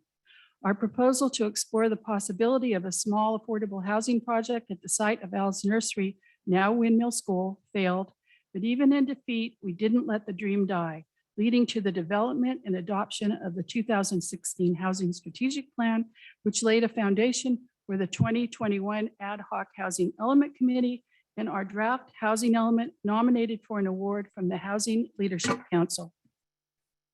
When George Floyd was murdered and the nation raged, we passed a resolution protesting the murder. Staff and council members took diversity training courses. The town co-sponsored an author event at the library featuring Dr. Jennifer Eberhardt, who wrote Biased. We presented a panel of community experts to talk about policing. And finally, we approved a new committee, the Race and Equity Committee, that, in addition to other actions, edited, refined, and ultimately improved our land acknowledgement, which we recently adopted. And anytime I could, I referenced Richard Rothstein's book, The Color of Law, and preached about our area's participation in residential segregation. So many memories. Under protest from neighbors, we brought a farmer's market to town. After Public Works Director Howard Young wrangled for years with Fish and Wildlife and the Army Corps of Engineers, the pond at Springdown was permitted. We deliberated on turf at the Priory, a proposal for a cell tower on Peak Lane, and whether dogs should be permitted on trails at Coal Mine Ridge. We brought the state insurance commissioner to a meeting of folks from WUI jurisdictions to talk homeowners insurance, the first municipality in the region to do so. After 8+ years, we succeeded in securing smart water meters for Portola Valley, and I am hoping that Cal Water will install them within my lifetime. And I can't leave out the deadly 2+ year pandemic forcing us to completely redesign our service delivery for the remote world and forever changing the way we work. And so you can see that the world has changed greatly since I was elected to the Portola Valley Town Council in 2005, in ways I'm not sure most of us could have imagined back then. But I've always pretended and still do that fulfilling state mandates and adapting to climate change does not equal a death sentence to those principles that have protected all that we cherish about our town: the creeks in the Western Hills, the coyotes and the turkeys, the wind through the oaks. An engaged army of volunteers, reverence for the past, and for those pioneers who cut the trails and held the first town council meetings and developed guidelines we have followed for decades. Their photographs watch over us in this room. As my retiring colleague, John Richards, wrote in his brilliant piece, Embracing Change in Portola Valley, we have weathered profound land use changes since 1964. And I freely quote from the article. Along the way, these developments, referring to the housing tracts and the Priory School, among others, all received enthusiastic pushback. Most of them were subject to the constraints of our town ordinances, developed and guided by our excellent general plan, and they went through the same processes and procedures that are being used to address the current housing challenge. Over time, we have adjusted, responded with constructive input, and ended up with a town that everyone is determined to preserve. While there are certainly new factors and forces to consider, by continuing with our established protocols for information gathering and public input. Our ad hoc housing element committee and staff have been following the path that is most likely to lead to success. And if we approach this as an opportunity to enrich our community, I absolutely believe that it can be a win for all of us. And so on this occasion, the last moments of my life as a council member in a small town bisected by the San Andreas Fault on the upper San Francisco Creek watershed, on lands where the Ohlone people lived for centuries, I leave you all with heartfelt wishes and baskets of gratitude. To my council colleagues, Jeff, I will always remember your clever wit that kept me giggling under my breath through tough meetings. Sarah, your organizational genius and fierce follow-through are gifts to the town. Craig, your ability to collect and analyze data and your crazy creative intellect will be profoundly missed. John, you were such the anchor for me after Ann Wengert left, always there when I needed a reality check or a shoulder to cry on. You are the embodiment of what is good and fine about Portola Valley. To the staff, you do the work of a crew twice your size, forever dealing with the best and the worst of humanity, taking the arrows and rarely complaining. You are our heroes and heroines. To the planning commissioners, the ASCC commissioners, and the town committees, thank you for your dedication, good humor, commitment, and hard work. You are the backbone of the town and what truly distinguishes us from other towns and cities in San Mateo County. And to all of you out there in the community, we certainly have not always seen eye to eye, and Lord knows I can snark among the best of you. But I deeply respect your engagement and passion and freely confess that I have learned much from all of you. To the 3 new town council members about to be sworn in, congratulations. You are stepping into one of the most noble positions you will ever hold, that of a public servant in local government, steward of the people's tax dollars and the public lands, enforcer of federal, state, and local laws, guardian of the public trust, decision maker with the ability to actually lift up the community. Everything you say and do as a council member from this day forward matters. It may take you a while to find your footing, but in the meantime, if I may offer a little advice, 1, read. Read that council packet forward and backwards. 2, research. Search town archives for what you don't know. Ask staff questions before the meeting. Watch the meetings of councils in other cities who are debating the same issues. Better yet, get yourself appointed to regional boards and meet them. Listen to the staff recommendations, to your colleagues, to the community. Think holistically. Step back and look at the big picture. Make decisions based on the greater good, even when the most strident voices in the room tell you otherwise. And the last is from Senator Cory Booker, and it's about love. 5, love. Recently, I heard the senator talk about what it will take to heal our deeply polarized country. And his words stayed with me. He said, real leaders lead with love. And if you love this nation, you have to love its people and you have to love them all. Your love can change the world. Thank you for the opportunity of a lifetime to serve as your council member for the past 17 years. I will keep you in my heart for a very long time. Happy, happy holidays.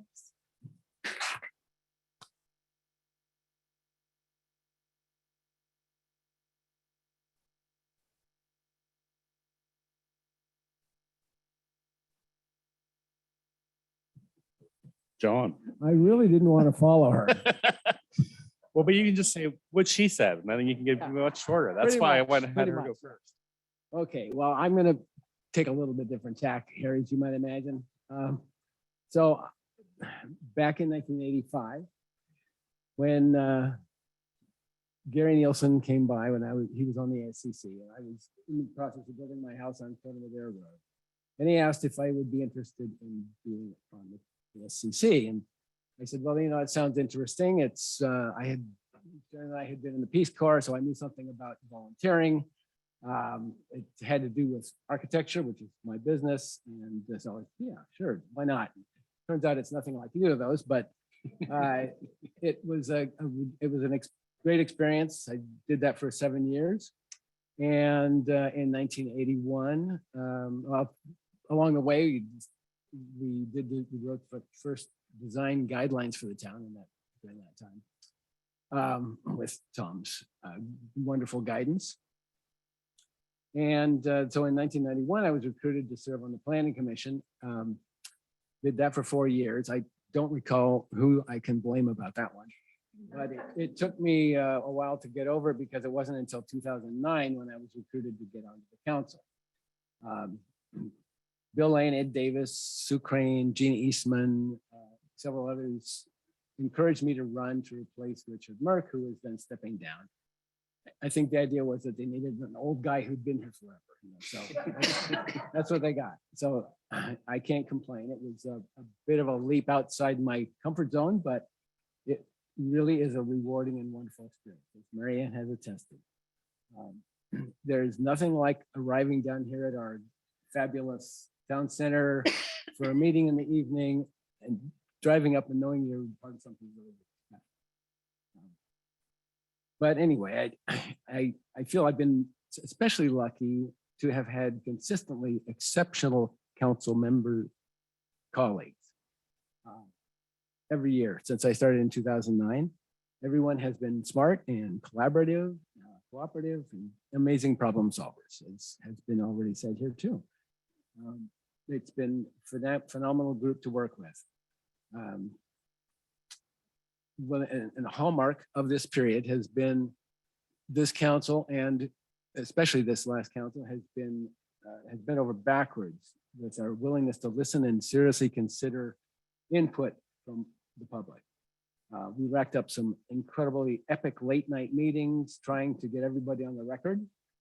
And credit also needs to go to our amazing and outstanding staff who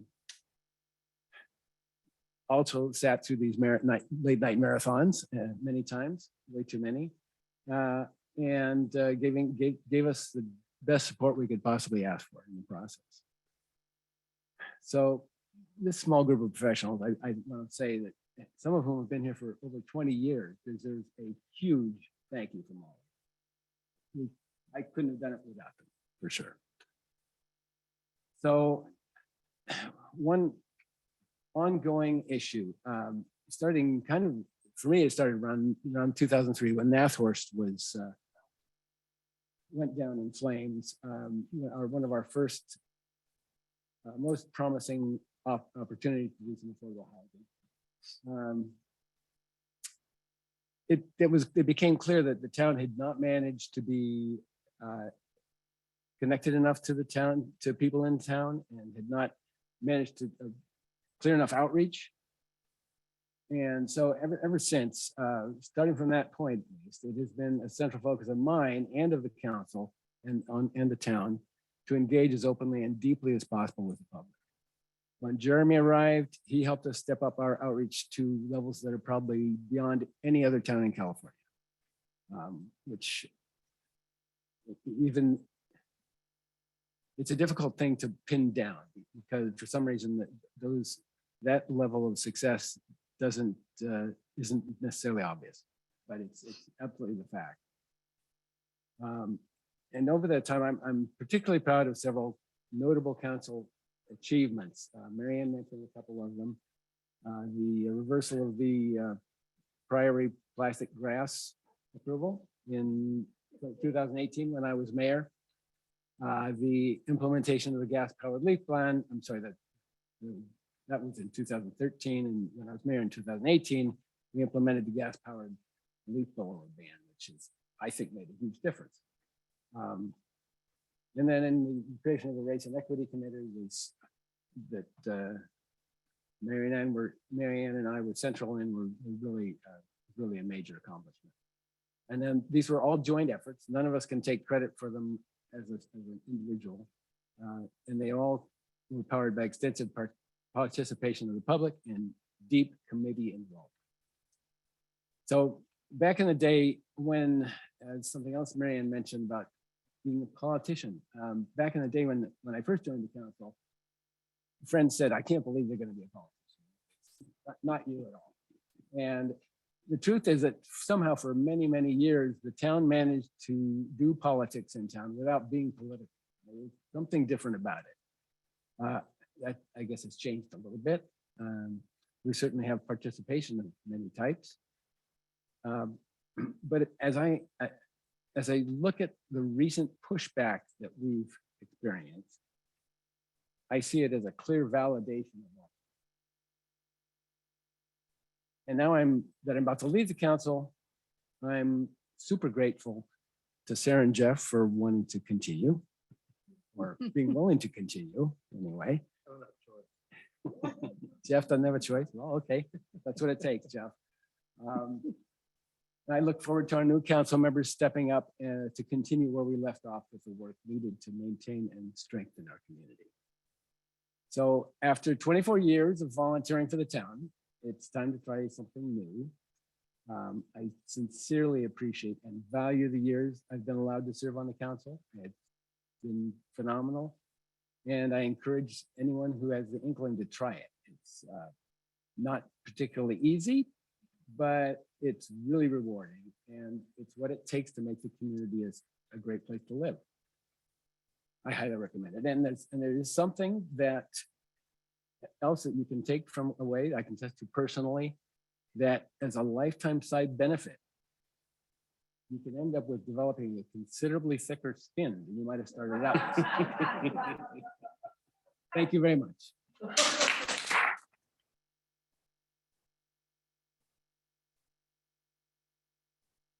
Thank you, John. Yeah, I want to start off by thanking everybody that I've worked with in town over the years. All of my fellow council colleagues and who I started off on the council with. Town staff who've provided tremendous support. All the work that we do is enabled by them. And then all the dumb decisions we make are carried through to actual purpose by them. So nowhere without your hard work. During the time that I've been on the council, there's been a transformation in the needs that the town has had from staff and a transformation of the way that the staff is structured. We have Tom and Sandy here tonight. We have replaced that model that we had with them and how that worked. We've had 2 town attorneys since then. We've hired a new town manager, Jeremy. We've had 2 new planning directors, 2 finance directors, a new town clerk, a new assistant town manager. We added a communications analyst to help with the communication with the public that John was talking about. I actually added it up over the last 9 years on the town council. We've had 4.1 gigabytes of agenda packets to go through. That is just a huge amount. And as Marianne said, you have to read them to understand what's going on. That takes a lot of time, but it's there's always consistently high quality of information presented by the staff in those packets. The materials that we have are phenomenal. That's also true of the work that staff does in support of the committees. All of our town committees, and I've enjoyed working with a number of them. The ones in particular I've been liaison to.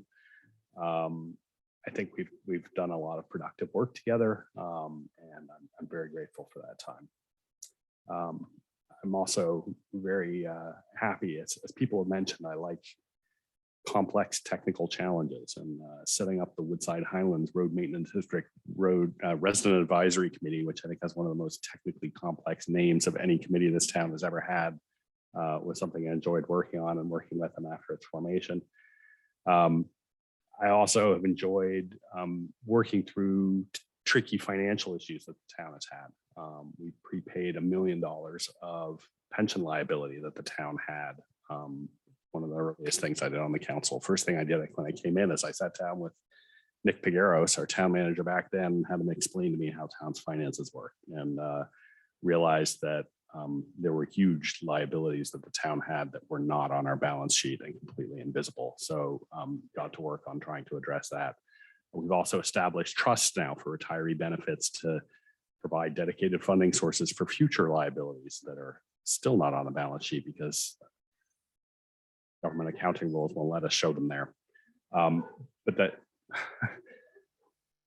the town is in so much better shape financially now than it was. We were very strong in a very strong financial position back then, but we now have a much better understanding. We've got a 5-year capital improvement plan, so we know what expenses we have that are coming up, what we need to spend. We restructured the utility users tax, so we have more flexibility in revenue going forward for future councils to take advantage of. And that means that, you know, the town is in a great position going forward.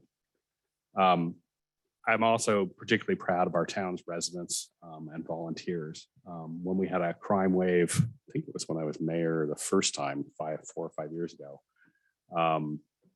we set up the ALPRs and went through a whole process with the sheriff's department around that. But I think far more significantly, we established 38 different neighborhood watch groups in town. In a town the size of Portola Valley, 38 different groups of neighborhoods, different groups of residents got together to organize themselves for their own protection. And I'm very proud of that. I'm also, I think,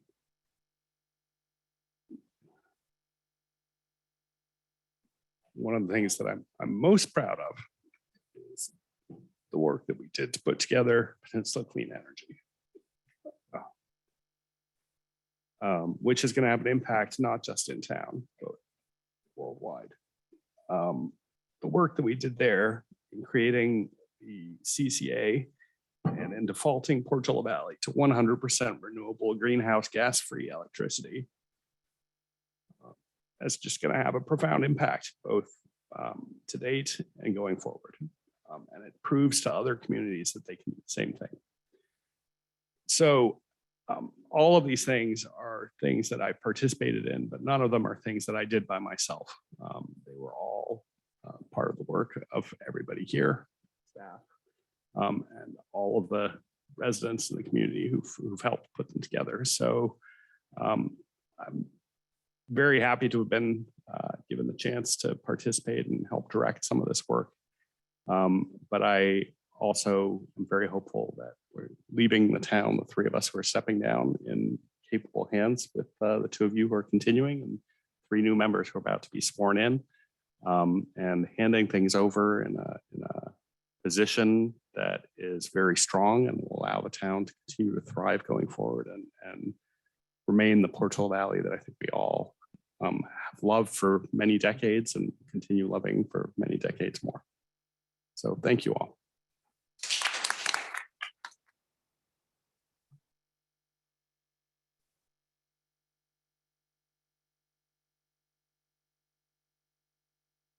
And now what do we do procedurally? I guess we swear in the new members. I think we wanted to take a 5-minute break. 5-minute break. Okay. 5-minute break. And then we want to invite the new members up to take care of some paperwork with Melissa, and then we'll go to the swearing in. Okay. Sounds good. 5-minute break. We will be back at 8:55.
back to order. And I'm about to depart. But before I do so, I just wanted to call the meeting back to order. I will be passing the mayor over to the gavel over to the vice mayor to continue the meeting. And we will be swearing in our new council members. So thank you all and good night. Thanks, Craig. There you go. Thank you. And so it's my pleasure to begin our next agenda item, number 5A, with the swearing in of the 3 new council members. And so I invite you guys to Melissa, our town clerk, to take us through this agenda item. As we all can see, Judith Pasco is remote tonight. So what I will do is administer the oath to her virtually. And then once her oath is done, I'll go in alphabetical order. I will then follow it with Mary Hefty.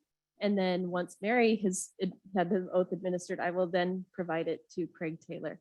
And then Mary and Craig, after you have taken your oath, you can take your seat behind your nameplate up at the dais.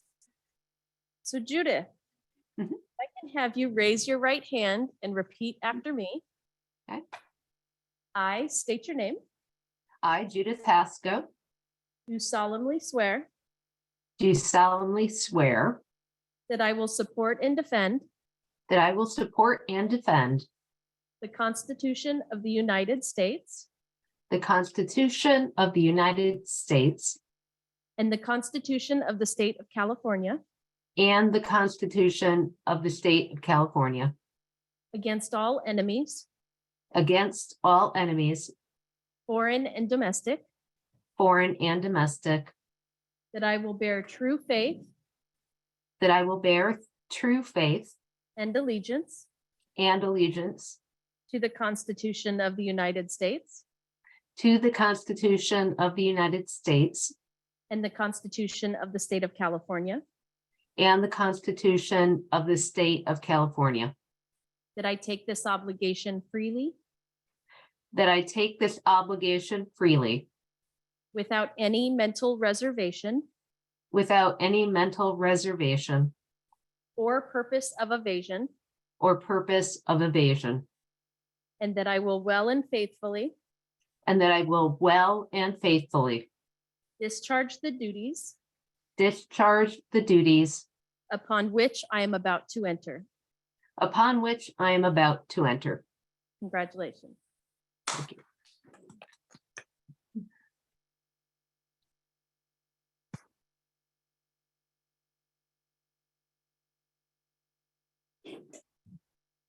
Now for Mary, if I could have you raise your right hand and repeat after me. I state your name. Do solemnly swear that I will support and defend the Constitution of the United States and the Constitution of the State of California against all enemies, foreign and domestic, that I will bear true faith and allegiance to the Constitution of the United States and the Constitution of the State of California, that I take this obligation freely without any mental reservation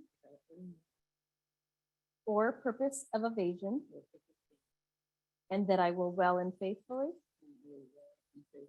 discharge the duties upon which I am about to enter. Congratulations.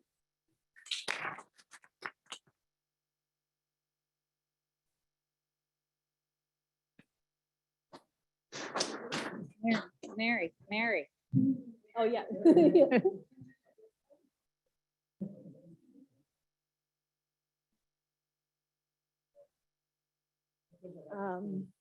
You stand on the other side. Yeah, maybe like face me this way. We're on the other side. Over here? Yeah, yeah. Okay. Does this work? Yeah. Mary, you want to come back and do it again? Yeah. I, Craig Taylor, Do solemnly swear do solemnly swear that I will support and defend that I will support and defend the Constitution the Constitution of the United States and the Constitution of the State of California and the Constitution of the State of California against all enemies, against all enemies, foreign and domestic, foreign and domestic, that I will bear true faith that I will bear true faith and allegiance to the Constitution of the United States and the Constitution of the State of California, and the Constitution of the State of California, that I will take this obligation freely and that I will take this obligation freely without any mental reservation without any mental reservation or purpose of evasion, or purpose of evasion, and that I will well and faithfully and that I will, excuse me, and that I will well and faithfully discharge the duties upon which I am about to enter. upon which I'm about to enter. Thank you.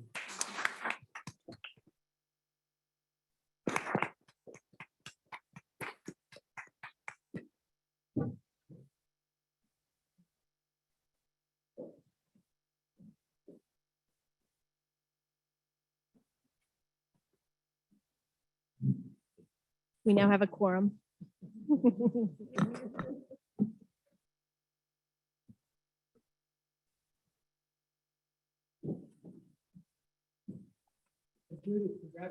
Yeah, Judith, congratulations. Yeah, you missed out on the hugs.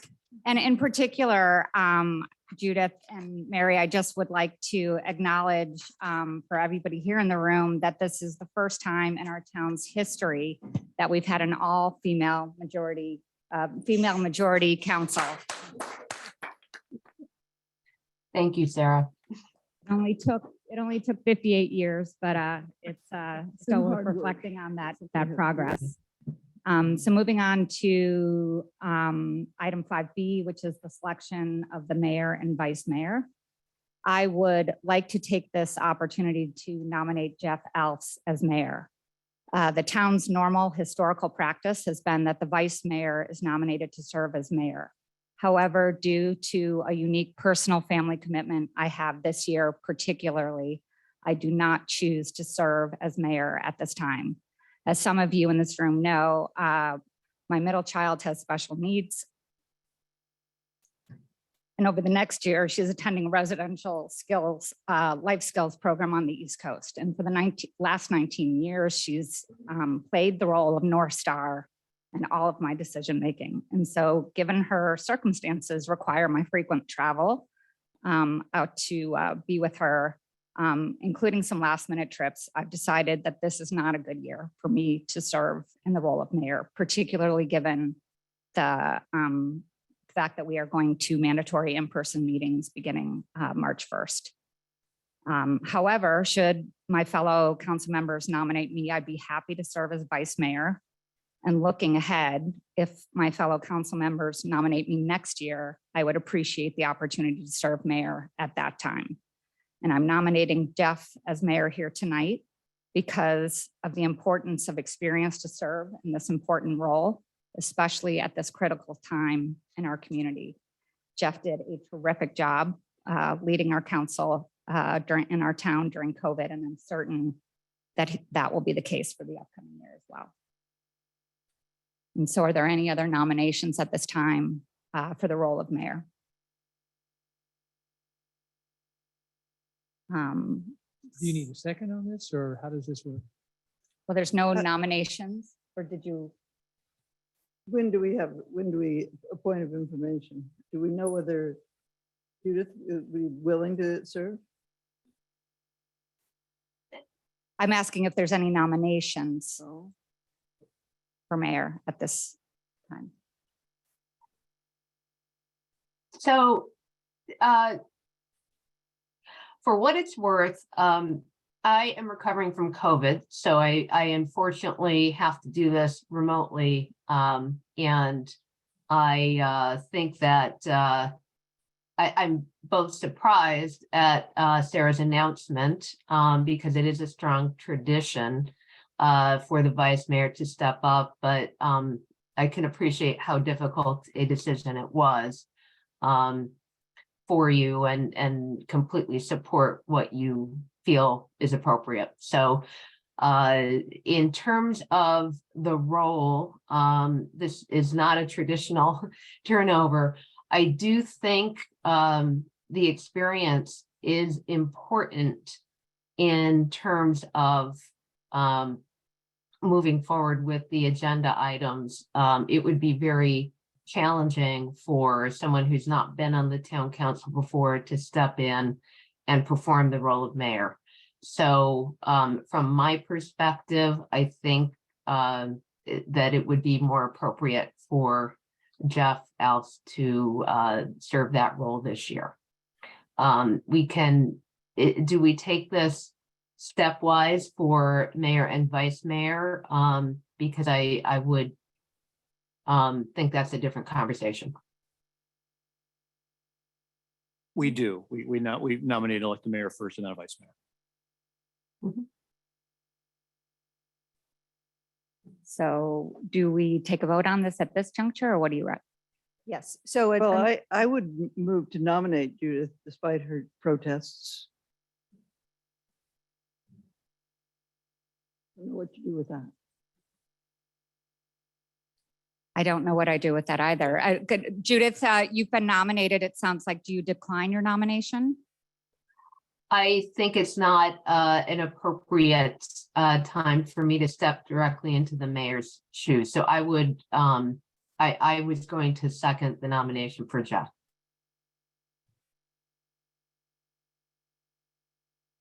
Okay, so so we have a motion and a second for Jeff, and then there was a nomination for Judith, and there either is not a second or Judith has declined. I'm not sure how to interpret the remarks, but Judith, is that accurate? Let me be clear. I would decline to take on the mayor position because I think the experience in administering is something that needs to be learned. And so that's where I am. So it sounds like we have a motion to nominate Jeff as mayor. There's been a second. And so is that now? Now we would take the vote. So Mary, Aye. do you need to take the roll call? I can take it. Okay, go ahead. Councilmember Alves, this is to nominate Councilmember Alves to mayor. Aye. Councilmember Haskell, Aye. Councilmember Hefty, Aye. Councilmember Taylor, Aye. Councilmember Wernicott. Aye. Motion carries. Jeff Alves, you are the mayor for the remainder of 2023.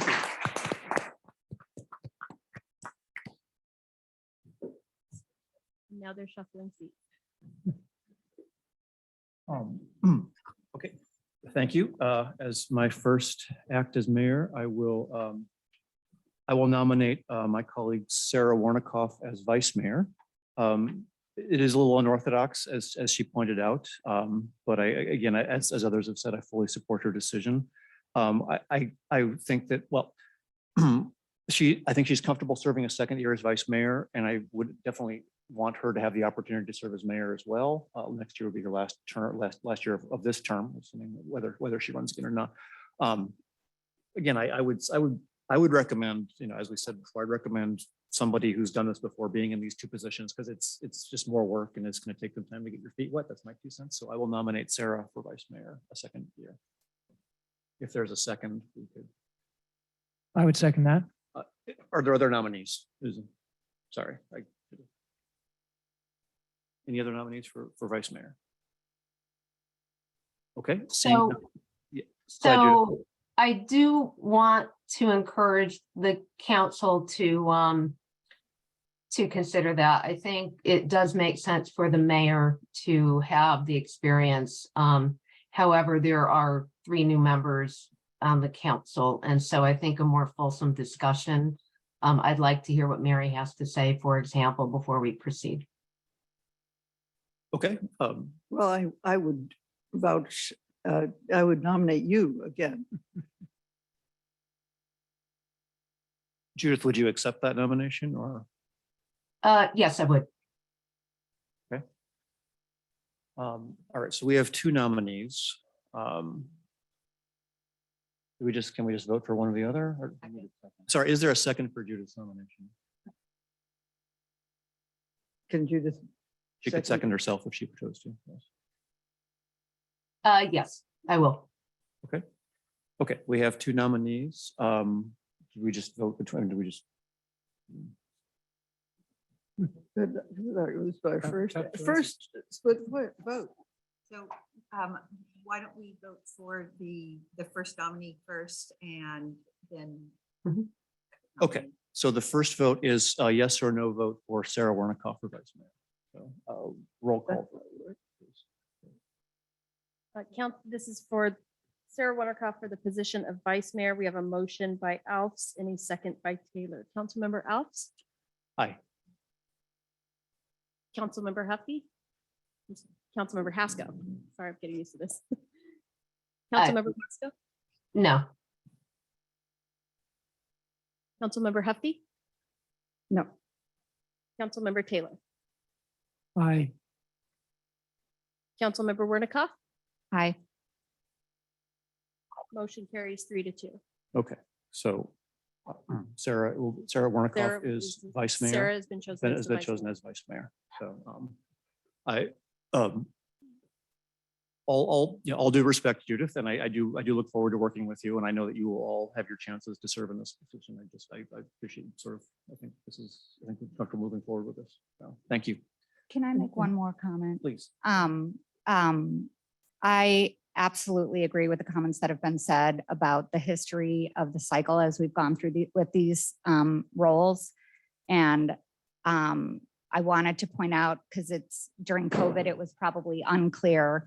When I was nominated to serve as vice mayor, that would have typically been John Richards' opportunity again to be vice mayor at that time. And at that time, he declined, which is why I bumped into that role early. And so I guess another part of my logic is that I served in this role earlier than the rotation typically would have suggested. What typically would have happened is I would have started serving as vice mayor this year and mayor next year, based on what is the historical cycle. So there is precedent for things kind of bumping around a little bit out of order. And I just wanted to bring that to the fore. So thank you. Mr. Mayor, can I, because we didn't really have discussion on the motion. Yes, okay. But so I just want to say that was a very hard choice, since I think they were both excellent candidates. But I really like, to the degree we can, to continue our past tradition of cycling from vice mayor to mayor. I think that's a good thing. So we've done it a little bit inverted here, but I still feel like we're getting ourselves back on track, which is why I chose the path I did. Thank you. Thanks for sharing that. Okay, We should take public comment on this item. fair enough. Okay, yeah, is there public comment on the item? Right, go ahead.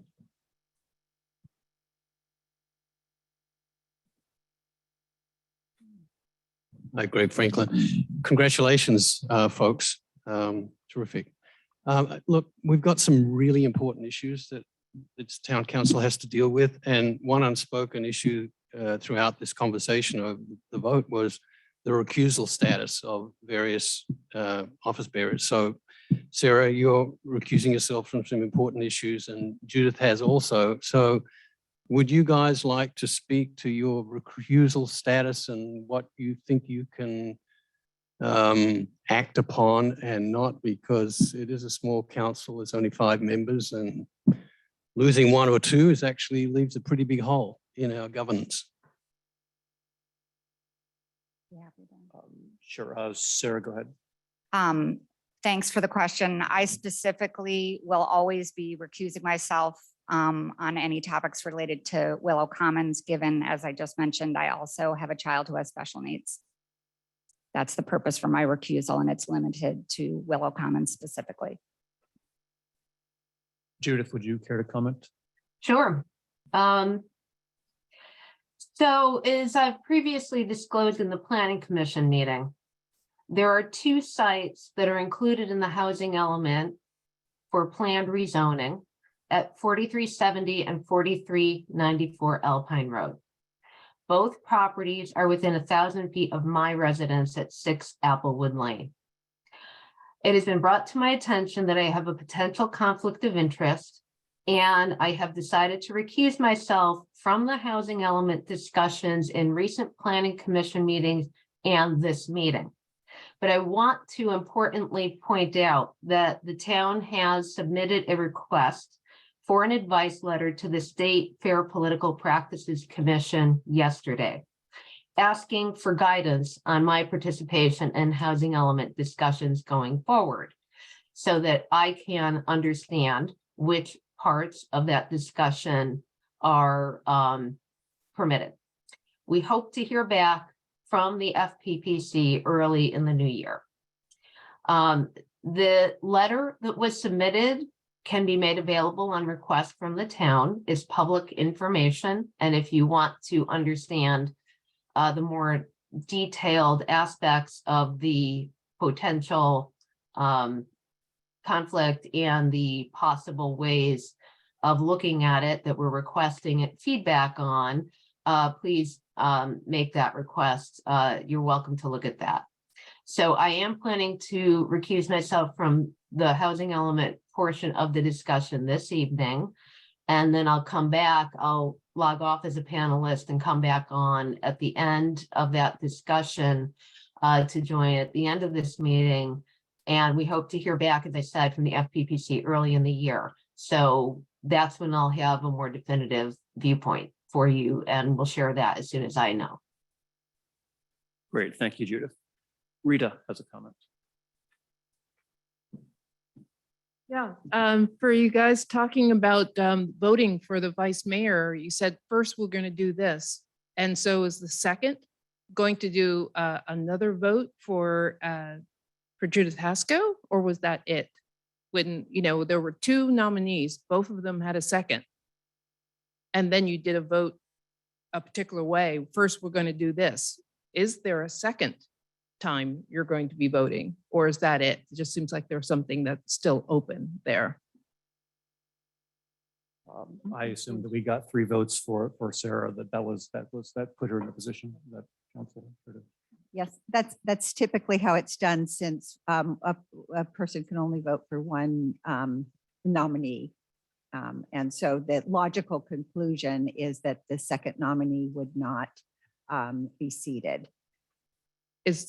Well, then, is there any particular reason of the order that, you know, voting for this person or that person in a particular order? Was it because they were nominated first? It just didn't seem fair, since something was done first. Or you flip a coin and say, okay, let's vote for this person, let's vote for that person. Right. A vote for somebody isn't against a vote against somebody else. Right. So it's okay. Yes, it was, the motion was taken in the order of nomination. Yes. Please.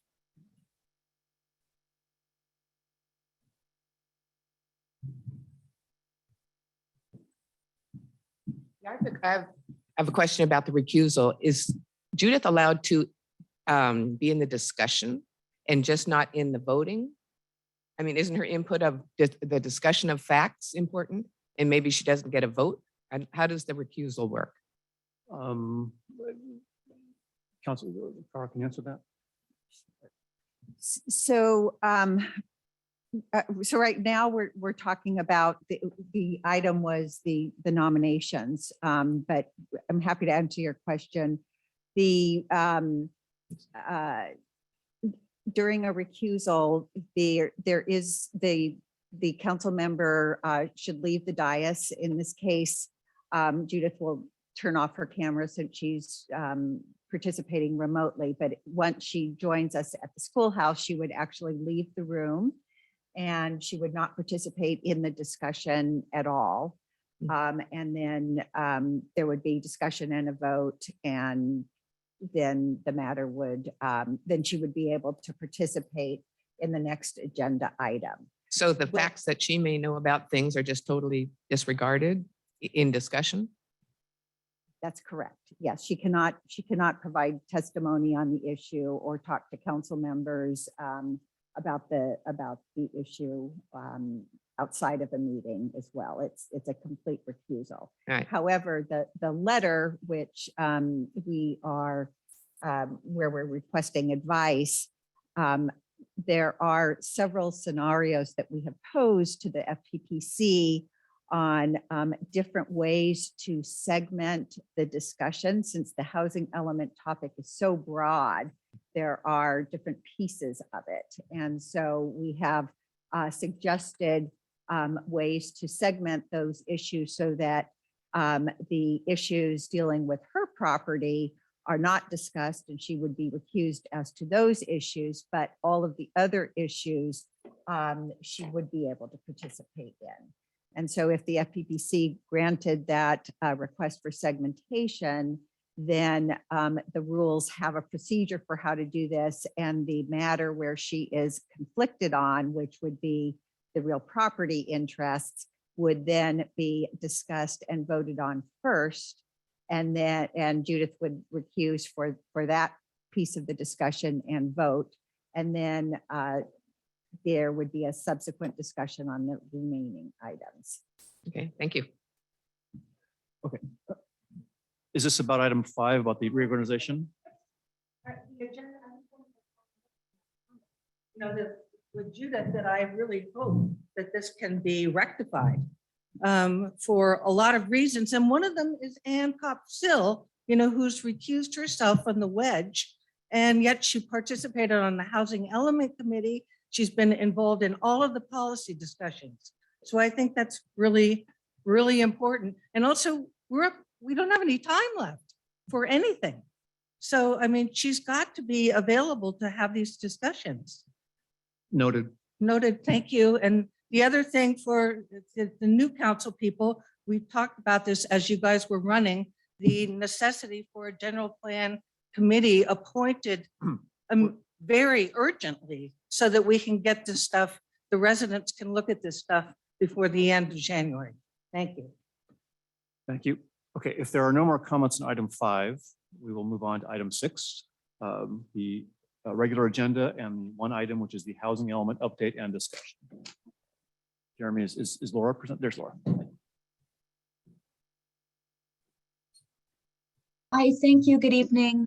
For anyone that doesn't know me at this part in the process, I'm Laura Russell. I'm the Planning and Building Director. I'm joined as always by Cara Silver, our town attorney, and also this evening, Adrienne Smith, our senior planner. So give me just a second to share my screen.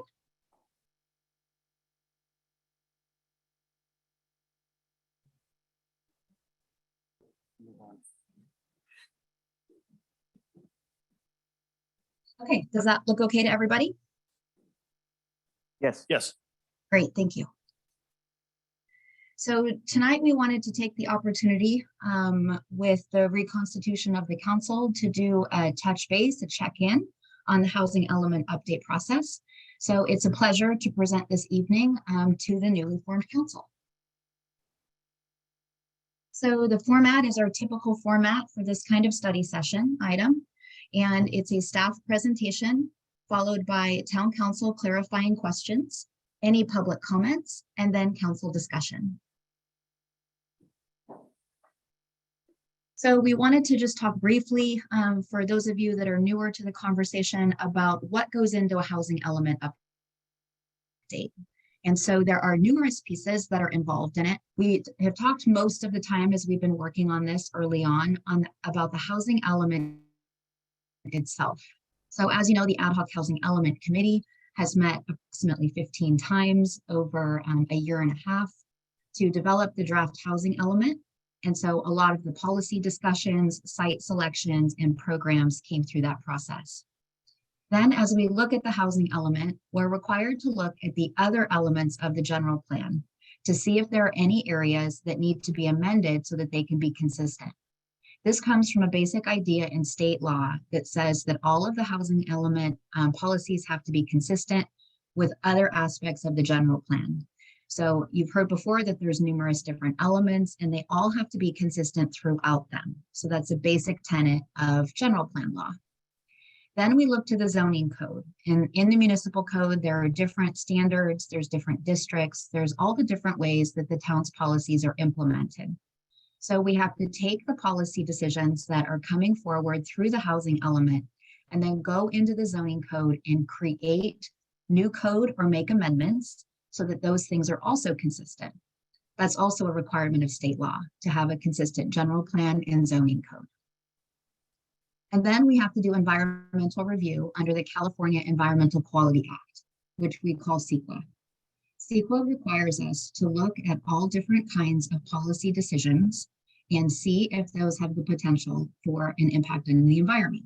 So in this case, we've been undertaking that analysis, and I'll speak to that a little bit more in a moment.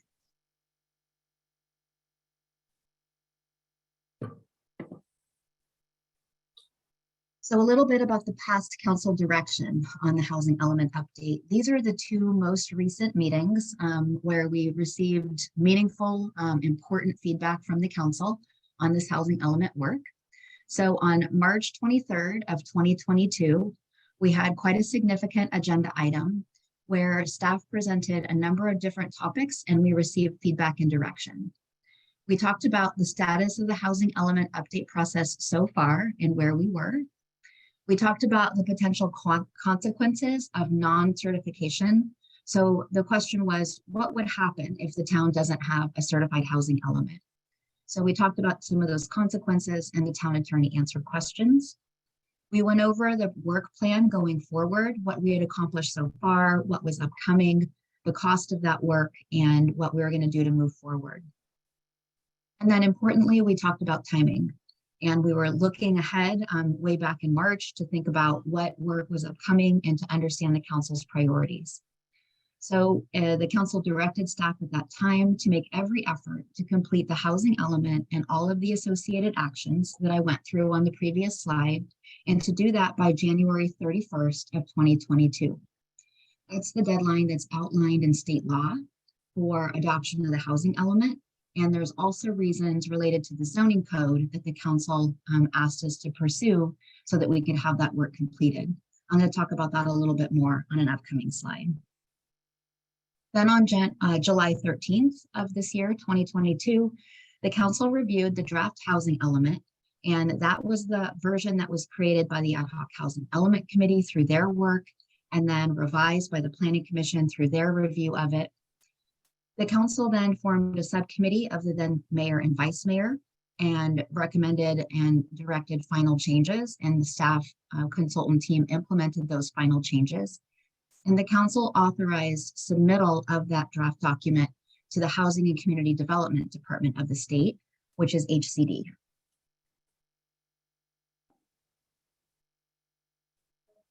So now I'm going to talk just briefly about each of those main pieces of the housing element, the kind of whole package that we've been talking about, how those pieces come together.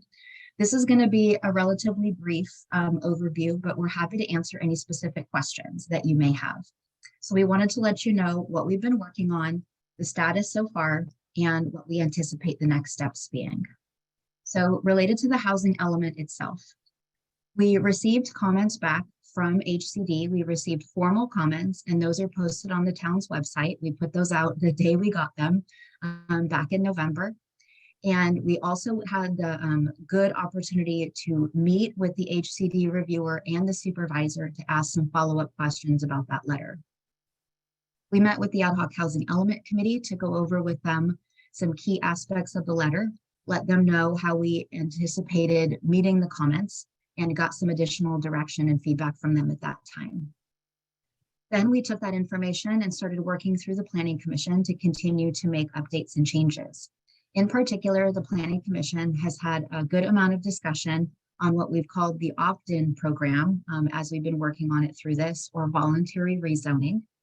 And we also had discussion with them related to Section 7, which is where the programs are housed in the housing element. Also have numerous other amendments. Some of them were cleanup, some of them were adding additional details, additional data. And so the staff consultant team has been working on those amendments, and those are now well underway. So in terms of the status update and next steps, the Planning Commission has reviewed key policy updates so far, and the full housing element is expected to be presented to the Planning Commission for their review on January 4th. Next are the general plan amendments to be consistent with the housing element. So the general approach to this that was favored by the Planning Commission is to take a very light touch approach. and make only those minimal changes that to address the things that are actually inconsistent with the housing element. So as you know, there are certain things in the general plan that are aspirational. So they look to the future and they say things like, oh, it would be good to do this, or we should consider that. So generally, we left those things alone because we wanted to make sure that we weren't undertaking general plan amendments that weren't absolutely necessary at this time. So staff identified those areas that we thought were inconsistent for presentation to the Planning Commission. And those items were also released to the public in advance of that meeting. So everyone would have a chance to take a look at it and participate through the Planning Commission public meeting process. So some important updates to the general plan for consistency is creation of the new Gateway Land Use District. So you'll recall from past discussions about this, this is the area that includes the Ford Field Park and open space, and then the Ladera Church site across the street.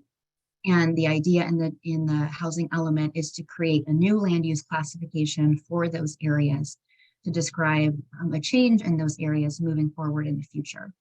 So that's something new that's added in the general plan amendments.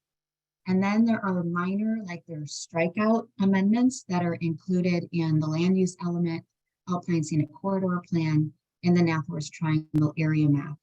And so if you're interested, members of the public, in seeing those are available in the Planning Commission packets and a couple of places on the website. And you can see some notes about why those things are proposed to be changed.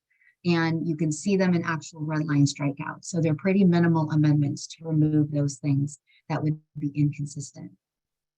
We also need to make changes to the comprehensive plan diagram, also called the general plan map. And that's the map that shows the different land use classifications and how it's applied to the different areas of town. And so the only changes that we're proposing to that are to add the new land use areas, the new classifications that are proposed to be created. And then while we have this opportunity, we're just changing a few things around the map just to make it easier to see. So nothing that changes any policies, but darken up some lines, and improve the symbols a little bit, those kinds of administrative changes. So what's happened so far on this part of the project is that it's been reviewed by Planning Commission 2 times, and we are near final draft form of those amendments and of the map. Next is the zoning code amendments. And this is where we take the concepts that are in the housing element and we flesh them out a little bit more in the form of zoning code. And so the approach here is very similar. This initial round of amendments is only those that are necessary to have housing element adoption and zoning code being consistent by 2023 January, that deadline that we've been talking about of January 31st. We anticipate coming back with a second round of zoning code amendments after that January deadline to create more detailed design standards. And so you've heard some of this terminology probably over the last couple of years. We're moving in the direction of what's called objective standards. And so some of that additional work will happen in another phase, but the Planning Commission really preferred to focus on the things that are most important in order to adopt the zoning code amendments by the end of January. So we've really narrowed down the focus of that since it's a tight timeline. So this work includes new zoning districts. So it includes multifamily that would allow 4 dwelling units per acre. That's what these abbreviations are. Multifamily 20 DU dwelling units per acre. And then a mixed use zone at 6 dwelling units per acre. Zoning code amendments also include codification of the affiliated housing program. You may be aware that the affiliated housing program right now is only in the housing element. So it lives in the general plan and it's not in the code at all. So we thought it would strengthen the code to add the affiliated housing program there. So we've set out to do that. And again, provided really just the minimum information in the code for it to be officially codified there. And there may be a need in the future to add some more detail, but the Planning Commission didn't feel necessarily that that needed to be done now. We also need to do amendments to the zoning map itself, just to apply these new districts to the parcels, and it would only be applied to those parcels that are called out in the housing element. So there's not any proposal to change anything else, just the things that are in the housing element. And then while we're at it, we need to do a little bit of cleanup related to definitions and the rules of measurement. So how exactly do we measure height of these new buildings, for example? We need to just go in there and very lightly touch some of our definitions to make them as clear as possible. So this work is still outstanding. The Planning Commission hasn't seen this yet, but we expect it to be minor for their review. So the Planning Commission has looked at zoning code amendments a total of 4 times so far, 3 in some depth and 1 was quite cursory. And then we do anticipate that there's a significant amount of work that the Planning Commission will still need to do at their upcoming meeting to be able to finalize the zoning code amendments. Next is the environmental review. The town has prepared what's called an initial study mitigated negative declaration, or ISMND for short. It's not very short. I guess it's a little shorter than initial study mitigated negative declaration. And that was released and public comments were received from October 28th to November 29th. And then all of those comments have been packaged together. They're available on the town website and they were included in the Planning Commission's last packet, if anybody would like to see all of those comments in one place. Then what our staff consultant team does is we take all of those comments and we take a look at them, and then we're drafting what's called a response to comments document.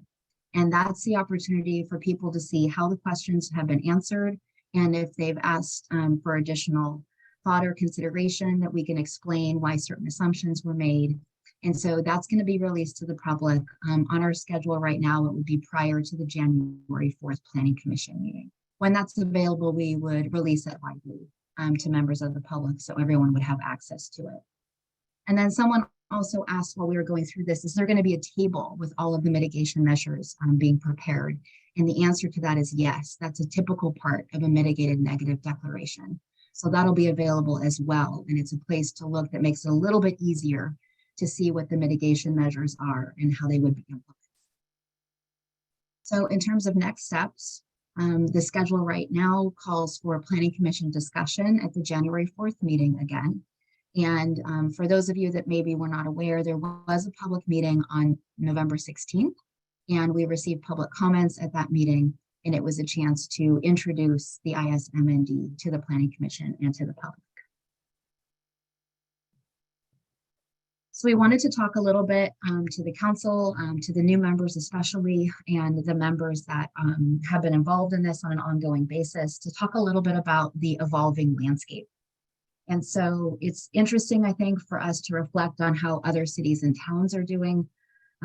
You're likely aware that we participate in the 21 Elements, which is a group of all of the cities and towns and the county in San Mateo County. It was formed in collaboration to work on housing elements. So that's why it's called 21 Elements. So that organization has been working together now for quite a few years, and we continue to collaborate on these kinds of efforts.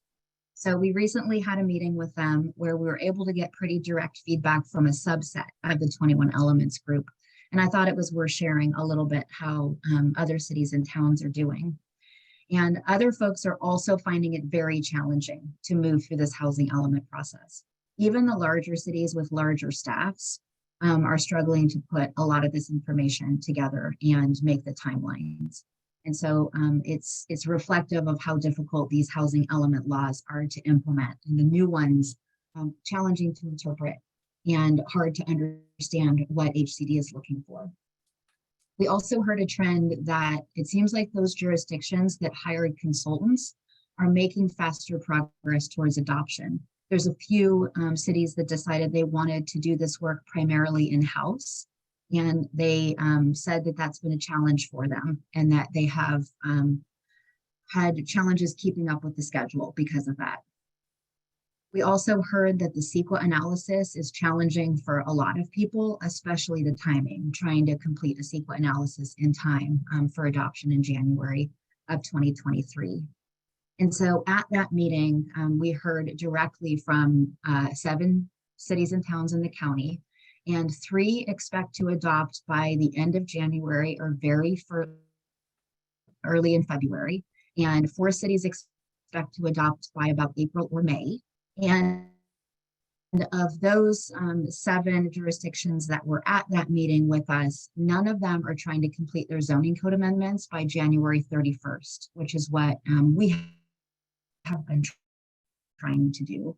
And my assumption in those meetings is that either the consequences are not as bad for them because of the way that they already have their land use policies, or they are just willing to accept those consequences as they move forward. So more about the evolving landscape and particularly around the consequences of having a late housing element.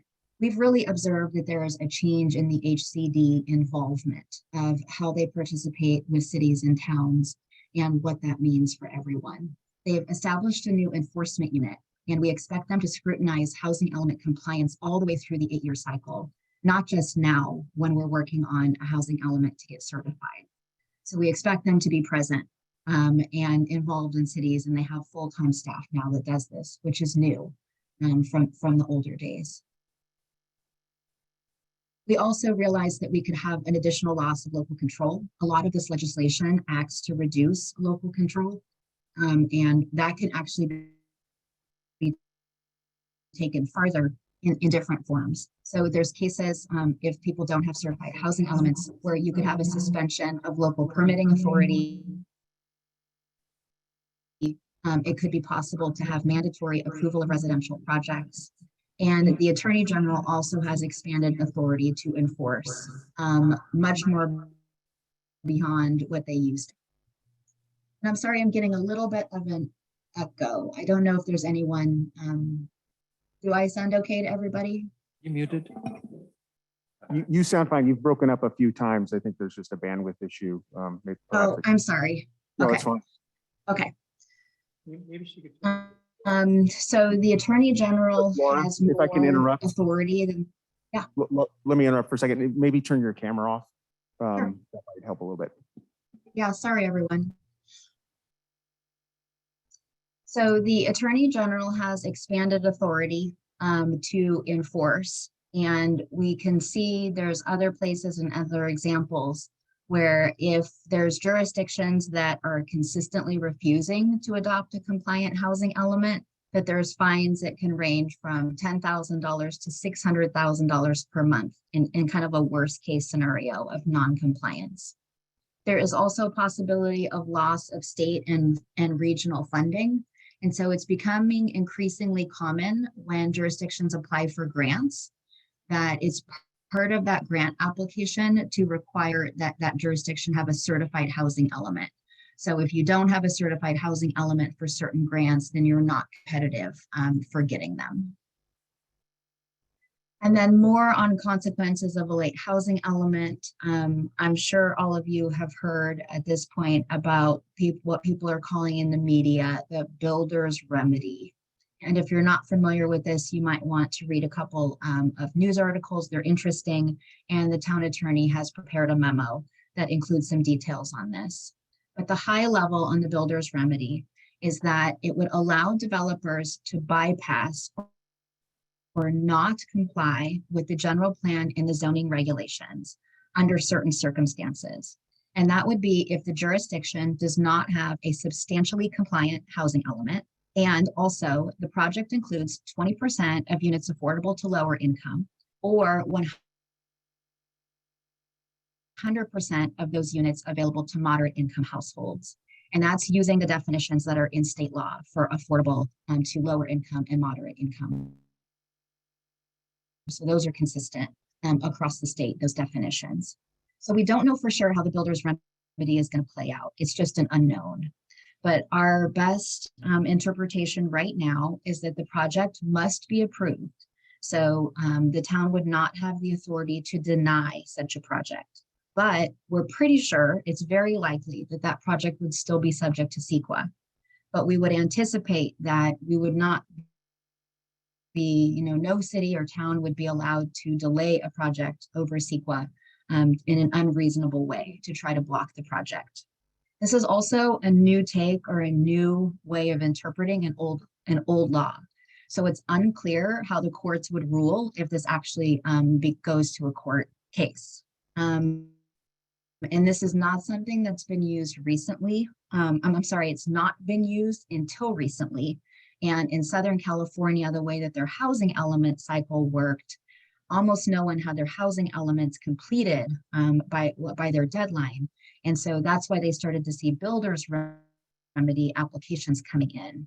It's just not clear how developers will respond in the Bay Area. We do know that developers are talking about it and they're getting together and meeting and thinking about it, but we don't know what the actual results are going to be. And then similar, but a little bit different, there are also consequences of not completing the zoning code amendments by January 31st. And so this is a different section of the law than the part about the housing element kind of adoption itself. And this gets kind of complicated. I'll do my best to explain it here. And so the basic idea is that we have sites that are in our housing element inventory.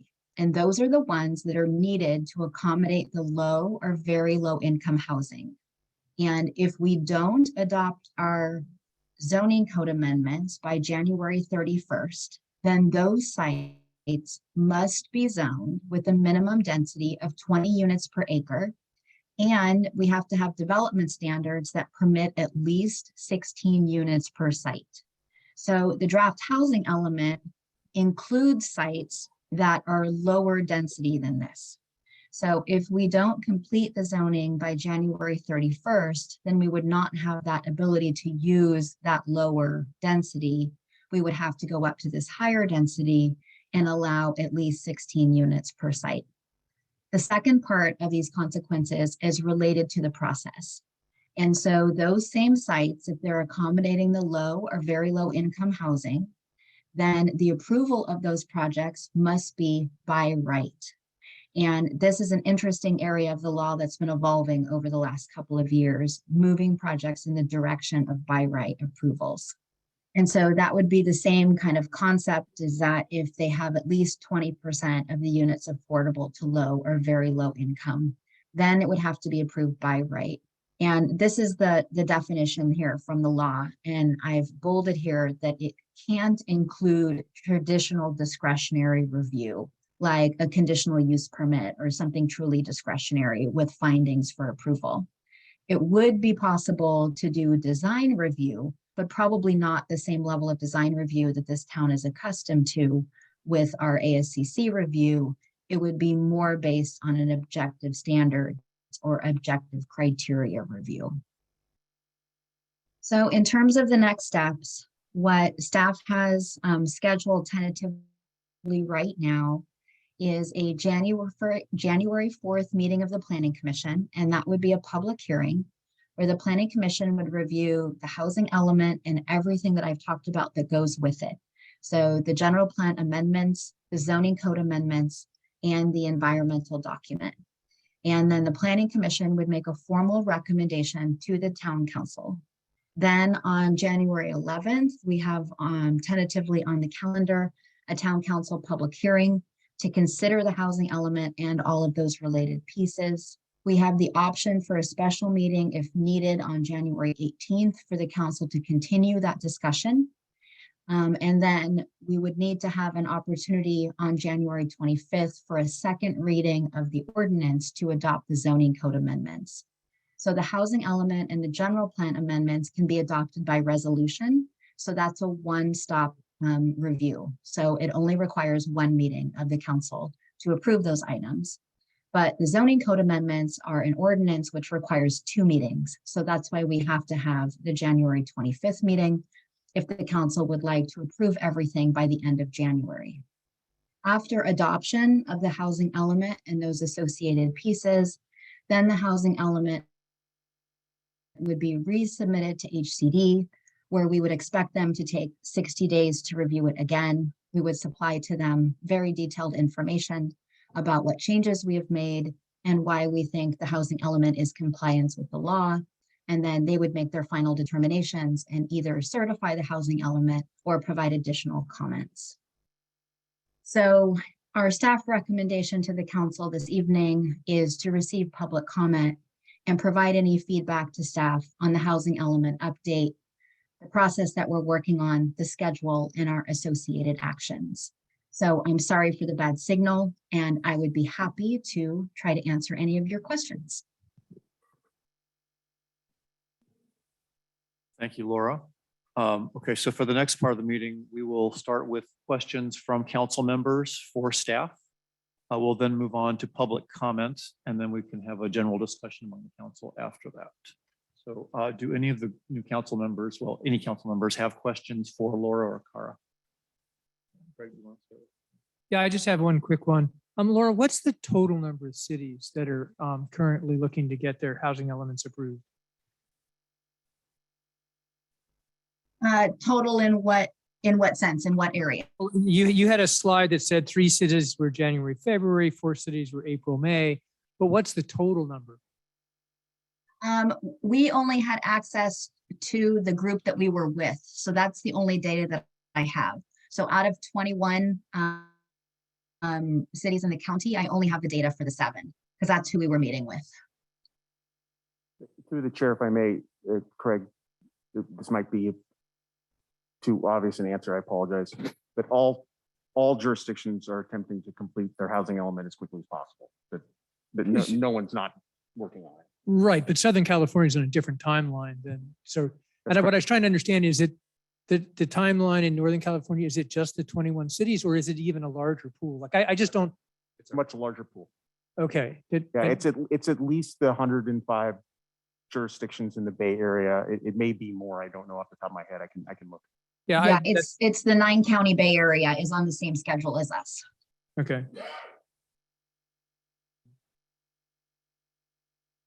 I would say, Oh, well, Craig, I was going to let Craig ask his questions, whatever. Yeah, no, that was it. Thank you. I was just trying to get a sense for the total scope. Yeah. Because I know that the sort of more immediate stuff. Thank Okay. you. So Mary, questions first. oh, I just wanted to ask what light touch means. Does that mean there's just no way we can save Ford, the Dorothy Ford Park, or is that what constitutes a light touch on this housing plan? Can we switch units, the location of units or anything like that? When we're talking about light touch, we're talking about when we're going into our existing policy documents, our existing general plan and our existing zoning code, we're making the minimum amount of amendments to be consistent with the housing element. So that's what we mean by light touch. So light touch to our existing policy documents that need to change for consistency.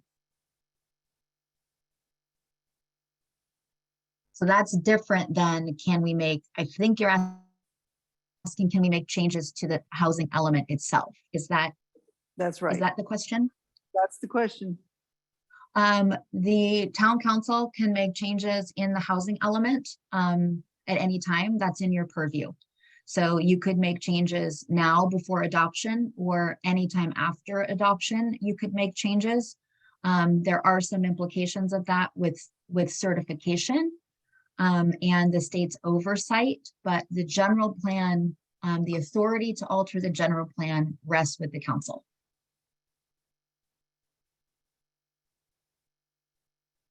You have other questions, Mary? No, that's my question. Okay. Sarah, did you have any questions? I don't. I had one question for either Cara or Laura. In previous cycles, housing element cycles, there was a separate consequence, which was lawsuits. Housing advocates had standing to bring lawsuits against jurisdictions. I know it happened to a few. Is that still an enforcement mechanism in this cycle? And how would that differ? I mean, it could create builders remedy projects or something, as I recall, and it could lead to loss of ability to return. Does that remedy, is that consequence still in place? And how are we looking at it? Yes, so there are 2 ways that enforcement actions could take place if we did not comply with this housing element cycle. The first way would be for HCD to bring an enforcement action against the town. And in that case, it would generally HCD tries to get voluntary compliance. And so I don't think that they would start issuing penalties right away. but they would start an enforcement action. So they would try to put us on a timeline to adopt the housing element, et cetera. If those timelines were not adhered to, then it's likely they would start imposing the penalties that Laura talked about, which now can go up to $600,000 a month for each month that the town is not in compliance. The second type of lawsuit could be brought by housing advocates. Housing advocates under the housing element law have standing to bring a lawsuit. Housing developers who have an interest in a project also have standing to bring a lawsuit against the town, and the Attorney General can also bring a lawsuit for lack of compliance. And those types of lawsuits typically are, again, to get compliance through a court order. And also there is a range of penalties or consequences that are that's allowed under housing element law that are designed to, again, incentivize the town to pass the to adopt a housing element. So those types of incentives include this new remedy, which is to appoint a receiver over the town's planning policies, and the receiver would take control, local control over the issuance of permits for even thing and Sorry. the receiver has different mechanisms for enforcing compliance. One would be to foreclose all building permits altogether. So even a local remodel or a repair or an addition, those types of permits would be essentially foreclosed until the town adopts a compliant housing element. So there's a range of penalties and consequences. We haven't talked about that one. I'm just curious as Cindy is still Yeah, part of the. Through the chair, this is a little crystal balling here, so forgive me. In our internal conversations, if there were to be lawsuits, we would expect the proponents of housing projects to come first and come quickly. So we would expect those to happen in the first part of next year, and then the other ones would come later on if there's an issue. Okay, thank you. Other council questions for staff? I guess I have one question on this thread about lawsuits, because I did take a note of this in the packet. So if one of those were to come, no matter what, we would be responsible for attorney's fees? No, only if we lost would we be responsible for attorney's fees. So however, the law is pretty clear. It says you need to adopt a housing element by a certain date. Right. And so, there really aren't any defenses. There are limited defenses to that type of lawsuit. And so in the past, what has happened is that typically the town ends up paying its own attorney's fees to defend the lawsuit, but then also the attorney's fees of the plaintiff. If there's no other council questions, then I will take public comment on this item. I see one hand on Zoom. Carol Russell, you may start.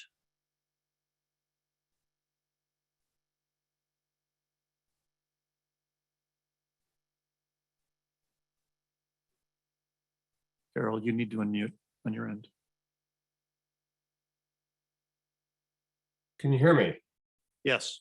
Okay. My name is Bill Russell. I live at 200 Nathorst Avenue. I want to take a couple of minutes first to talk about the process for the election of mayor and vice mayor. Public comments were invited. I had my hand raised. I was not called upon. So let me address that first. The procedure by which the mayor and the vice mayor were elected appears to me have been unintentionally mistaken and perhaps legally incorrect. First, there were nominations, then there was a vote, then there was an invitation for public comment. I believe that the proper order would have been nominations and then public comment, and then the vote should have been taken. Had there been public comment, one of the comments that would have been made would have been that Judith Haskell, by absolute numbers and by percentages, was the overwhelming favorite to sit on the town council by the citizens of the town of Portola Valley. I suspect that if there had been a vote as to whether or not she should have been elected as mayor or vice mayor, you would have received the same overwhelming vote. My question to the town council would then be, for each of you, to what extent was that taken into consideration in making your vote? That's all I have to say on that topic.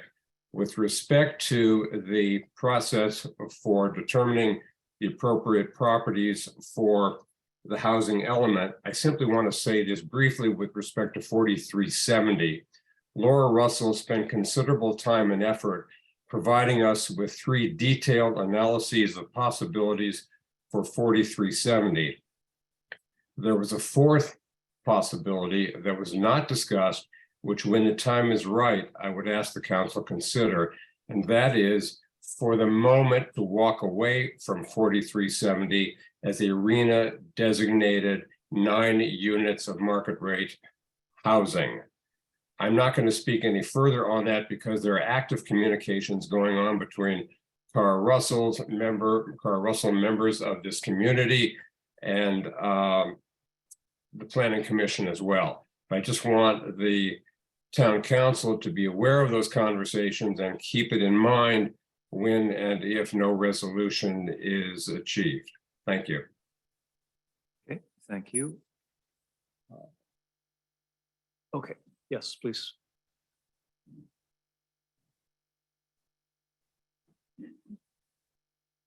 Make it really quick. I believe there was a mistake on the date of the March 23rd, 2022 slide that Ms. Russell presented, referred to the January date as being in 2022. So you might want to fix that.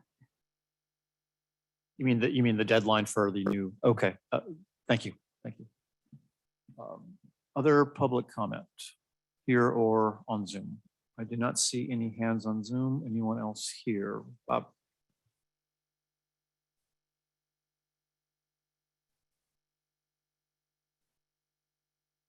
Bob Adams. I really have 2 things. First, I don't think I'm going to need this, but I'm going to ask if he can give me 3 extra minutes, which we had talked about earlier. I don't think I'm going to need it, so. And for the record, that's Carolyn Vertonghen, yes? That's correct. Thank you. That the first thing I'd like to do, I really have 2 parts to this. And the first one is, it'll be a bit of a surprise. I mean, first, I congratulate you all. I congratulate you all for having new friends on the council. And I have to say that one of the things that's been amazing to me is I've been watching this closely since January, starting with fire and then going to housing. And so I've been kind of involved and watching what happens and watching the work that you do and watching the diligence that you have. I'm extremely impressed, but it'll be very hard for you to talk me into running for that job. And I say this, and I'm sorry that the other members that were here earlier that were in place before, I would like to say it to them as well. I think you guys are trying to do as much as you can, as well as you can. I have not seen anybody be other than forthright and honest, and I'm very appreciative of that. And this goes for the Planning Commission as well. So I just want to make sure that you guys understand that I appreciate it. And some of you will say, yes, but you argue with us. Yes, but you don't always agree. And that is correct. And I do it energetically. And I expect it going both ways. So I thank you for what you do. And I want to make sure that you all understand it. I also want to thank the staff. And I'm going to, Kara and I have gotten to be good friends in this last week and a half. And as I think I said today, I've spent more time talking to her than I have talking to my wife. Now, maybe that's a conversation on my marriage, but I think it gives you a sense of kind of where we are. The second part is Laura has been, first time I have ever met her was today, as far as meeting her actually physically out doing something. And I was very pleased with what I saw. Now, the proof is in the pudding. We'll find out what happens. We had a conversation today. Cara was here, she was there, she saw it all. I think we have some understandings. We'll find out if we have understanding as we go along, but I was very encouraged. And this has to do with the zoning for 4370. Mike, just so you all know, our concern about 4370 is when the ad hoc committee did their work, things were moving fairly fast. A lot of attention was paid to town properties, not much attention, excuse me, paid to private properties. And when it got to 4370 and 4394, more time on 4394, less time on 4370. And we got to 9 units allocated for 4370. And it turns out that there is 0.84 acres in order to put those 9 units, which seems to be a density that I don't think anybody intended.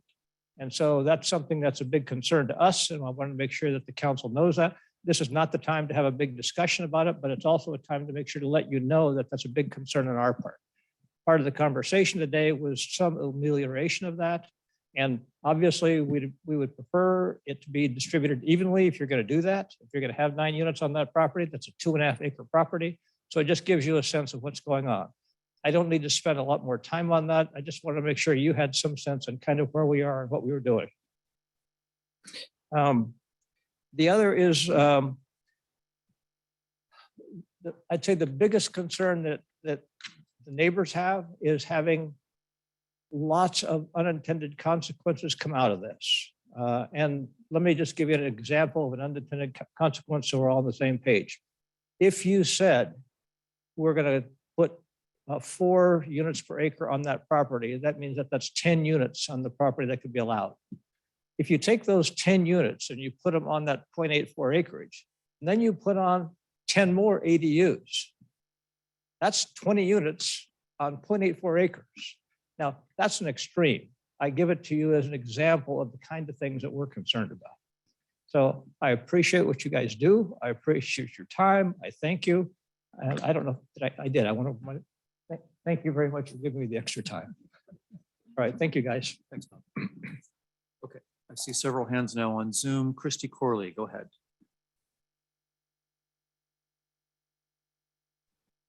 Thank you. Can you clear the clock, please? Is it true that the 4 years is the key year that HCD will get involved if your housing plan is not on track? So that means halfway through the 8-year RENA cycle, that is the key point where discipline can come in. And I just want to hear a clarification on that, because there's a lot of talk on the discipline. And I do believe we have those 4 years to show some progress on our housing. The second point is the mitigated negative declaration. I'm very concerned that biological concerns was not checked on the ISMND on page 17. This town and the people in this town care about biological resources. That means creeks and riparian setbacks and what that would cause to our environment. So why in the ISMND did our planners not check the box that says biological? That is a real issue, and I think it should be addressed by this council. Number 3, can you please explain when you said in the last planning commission meeting that you no longer needed to do the 20 units per acre? It was no longer necessary on one of the sites. Can you please explain that further? Laura, I'm not clear on what that is. Is it because the gateway laws have different things written? And I'll end with, once you upzone You cannot downzone. So why is Ladera Church wanting 9 units, yet we want to upzone to 20 units and make it a gateway? Can you describe the differences? Thank you. Thank you, Christy. Michael Miller is up next.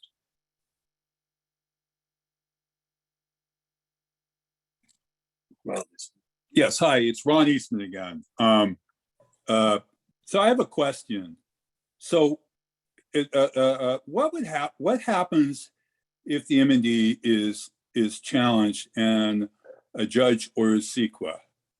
What does that do to the general plan update? And what also, and that was one question. My second question is, what happens to a builder who takes, what could happen, what could be the potential pitfalls to a builder who is building without CEQA during the period where the CEQA the process is being carried out? And how long would the CEQA process take? And how long would we be without a housing element if that course of events came to pass? All right, thank you. Thank you, Ron. Rita is next.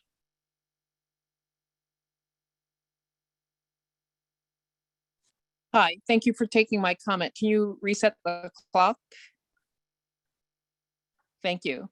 With 3 new council members, I hope before any vote is taken that those 3 new members, even though they've been involved in the community, they may not be privy to information that the two current council members that continued on the council might know. And so I hope before a vote is taken that the 3 new council members have an opportunity to be educated on all of the materials. And there are many outstanding documents that are tied to these housing element materials. And I'm wondering what's the status of them, including some of the things that are in the housing element, such as the Stanford Wedge. That information is not closed, even though the public's comments were sent in by the 13th of May, I believe. And here it is, the end of the year. But all of these information, all of these items that are still open, but they are dependent and built into the housing element. It just seems like we've got a lot of puzzle pieces still on the floor that need to be picked up. And I also want to mention something that, I have no idea if the Race and Equity Group has brought this up, but I've mentioned it a few times, that historically in the US, affordable housing has been built in areas that aren't as, next to the train station, in a toxic area. And, Portola Valley is better than just building in a high liquefaction area or in a high potential wildfire area or in a canyon, but we haven't put out our safety element yet. But here we are planning in these areas that need to be checked and making votes and making decisions. And I know that we're, the threats of what we do and what we don't do. But when we're talking about people's lives and building in these areas and saying, oh, look, we've got affordable housing right there by the creek or right there in the canyon, who are we looking out for? What are those threats? I think CEQA needs to be considered, and bypassing CEQA for affordable housing is perpetuating this in the US, and Portola Valley is better than this. Thank you. Thank you. Peter Drager, you're up next. So thank you. Can you hear me? Yes. Peter Drager. My question has to do with this zoning of 20 units per acre. We've made it sound, perhaps it is the case, that the state is requiring us to have a zoning classification of 20 units per acre, which is very troubling to me, and I would like to understand that better. The 20 units per acre, of course, the state considers to be low-income housing, whether or not it's provided as low-income housing. And in doing that, a developer can apply for a density bonus that, of course, takes that 20 units per acre to far in excess of 20 units per acre. That's my first question, is that seemingly it's been laid out that we are required to actually create this zoning of 20 units per acre. And I don't really understand that. Is that because we're trying to become compliant with what we've already provided the state in our element? Or is that for some other reason? Because I think we really need to look at that and consider the true extent of that zoning. So I would appreciate a response to that. Also, I don't understand why we need to create mixed use zoning and then allow all of the same capacity for build out that we would allow on the entire owned parcel on just a portion of that parcel. That makes no sense to me.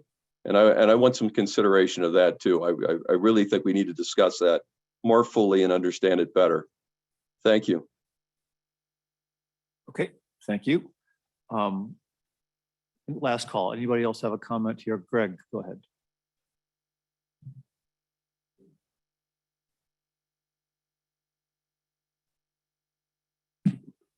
So I have a question. The site inventory methodology has omitted insurability.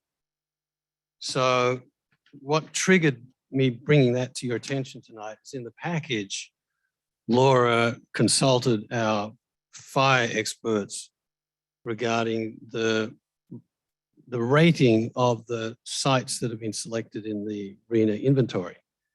And the answer came back for the 5 sites, moderate.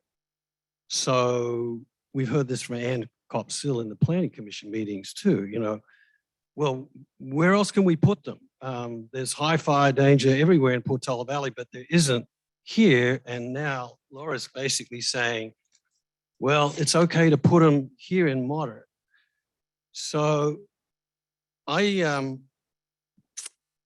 did my own sampling of fire insurability a couple of weeks ago, actually after having spoken to the community manager at the town of Paradise, who appeared here, and Susan Hardman, if you recall.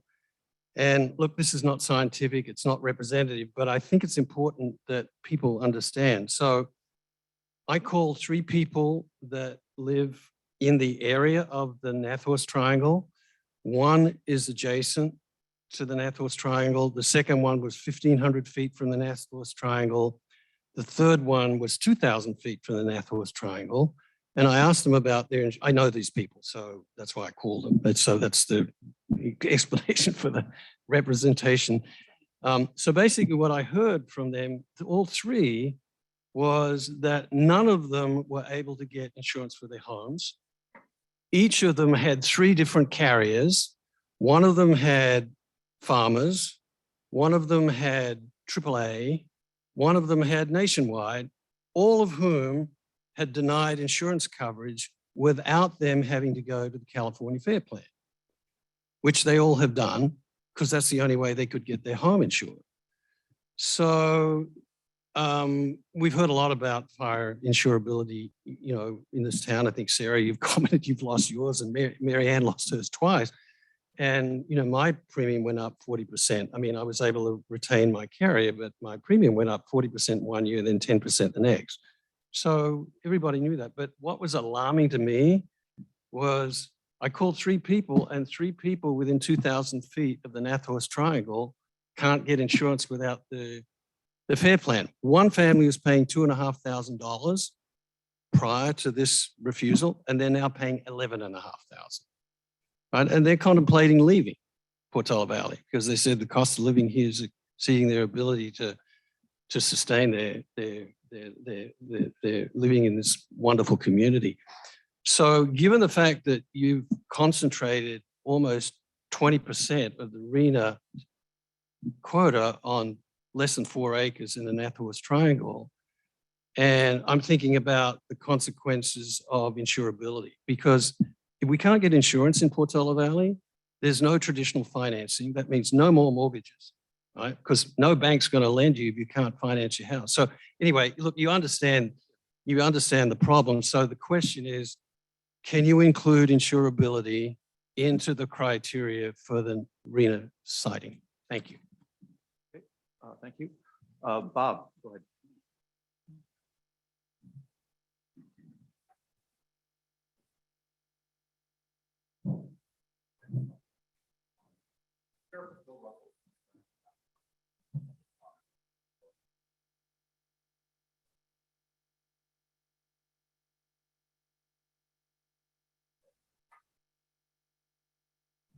I don't know if what I said went through. I just want to say I share Bill Russell's concern that there weren't public comments before the voting for the mayor and vice mayorship. The town council faces a very challenging task of balancing risks. And what I didn't see in the agenda packet or in the presentation was a potential for the ISMMD to be challenged. At the previous planning commission meeting, I asked, what is the recourse for residents if they find the town's response to their concerns to be inadequate? And I was told that residents could write letters to the planning commission or to the town council. But I also understand that there's a legal a mechanism for legal challenge as well. And I was wondering if the town council would clarify that. Is that true? And if so, if it's challenged and if it's found to require an EIR, does that jeopardize our process with our housing element? I'd encourage the town council over the next couple of weeks to read the 270 pages of resident comments, because to me, it looks like a very high risk issue. Thank you. Thank you, Bob. Seeing no other hands on Zoom and no other hands in the room, I will pull this back up to the council. We fielded several questions there, and because the whole goal of this is to inform, specifically to inform our new members about the process, I'd like to limit the questions to things that you guys feel are sort of important right now. I want to start with those at least, and we'll address the other ones as we go, but I'd like to start with just questions that you heard or questions you have, questions you've heard that you might want to follow up on. Start with what you guys want to know or what you want to say. Mary, do you want to start? Well, there are a number of things that have been touched on in the public comments, including including the possibility that we weren't looking at all the aspects of the risk we're being put in, and particularly the fire risk. And I was confused by the package as well, because they repeatedly say that once we get the development done, it'll decrease our fire risk, which I just don't see where that's coming from. I really don't. The more I know about fire, the less I understand that assumption. So I have that one for sure. It was touched on here. Obviously, building high density without firewalls on wood structures, even if they're clad in special non-burning siding, doesn't make, you still have fire bombs that occur, and that's the explosive, really high temperature fire that we see in this kind of built-up area. So I hear these comments, and I also hear some of the other comments that and I don't want to perpetuate the sense that people are not being heard. I think that's key if we want to get this thing to roll correctly, including, I think, the real fear of fire. It's not a fear of fire. It's having understood what it means to have fire and housing combined with earthquake, and to not be jeopardizing, putting people who can't afford the risk in a position of having to take that risk. So there's a lot of other ways of looking at it, in my estimation, than the one that's been chosen. I think I also agree very much that the biological resources have not been adequately looked at. The creek, the protection of the San Francisco watershed. These are critically important for why we live here and what we're offering to our bigger community. So I think, I mean, I feel a need to at least verbalize and vote and support the idea that we really should come up with a plan that is more consistent with what the residents want. And I don't think that people are against housing per se. I think we're all been convinced we have to do it. I really just am mortified that we're thinking about building on the Dorothy Ford Park and destroying the Alpine Sea corridor. So I'm hearing that from people. I find the Nathorst Triangle input perplexing, and I think they believe they're making progress, and I think we'll get somewhere with that. So I feel that they're really cooperating and trying hard right now to do their best.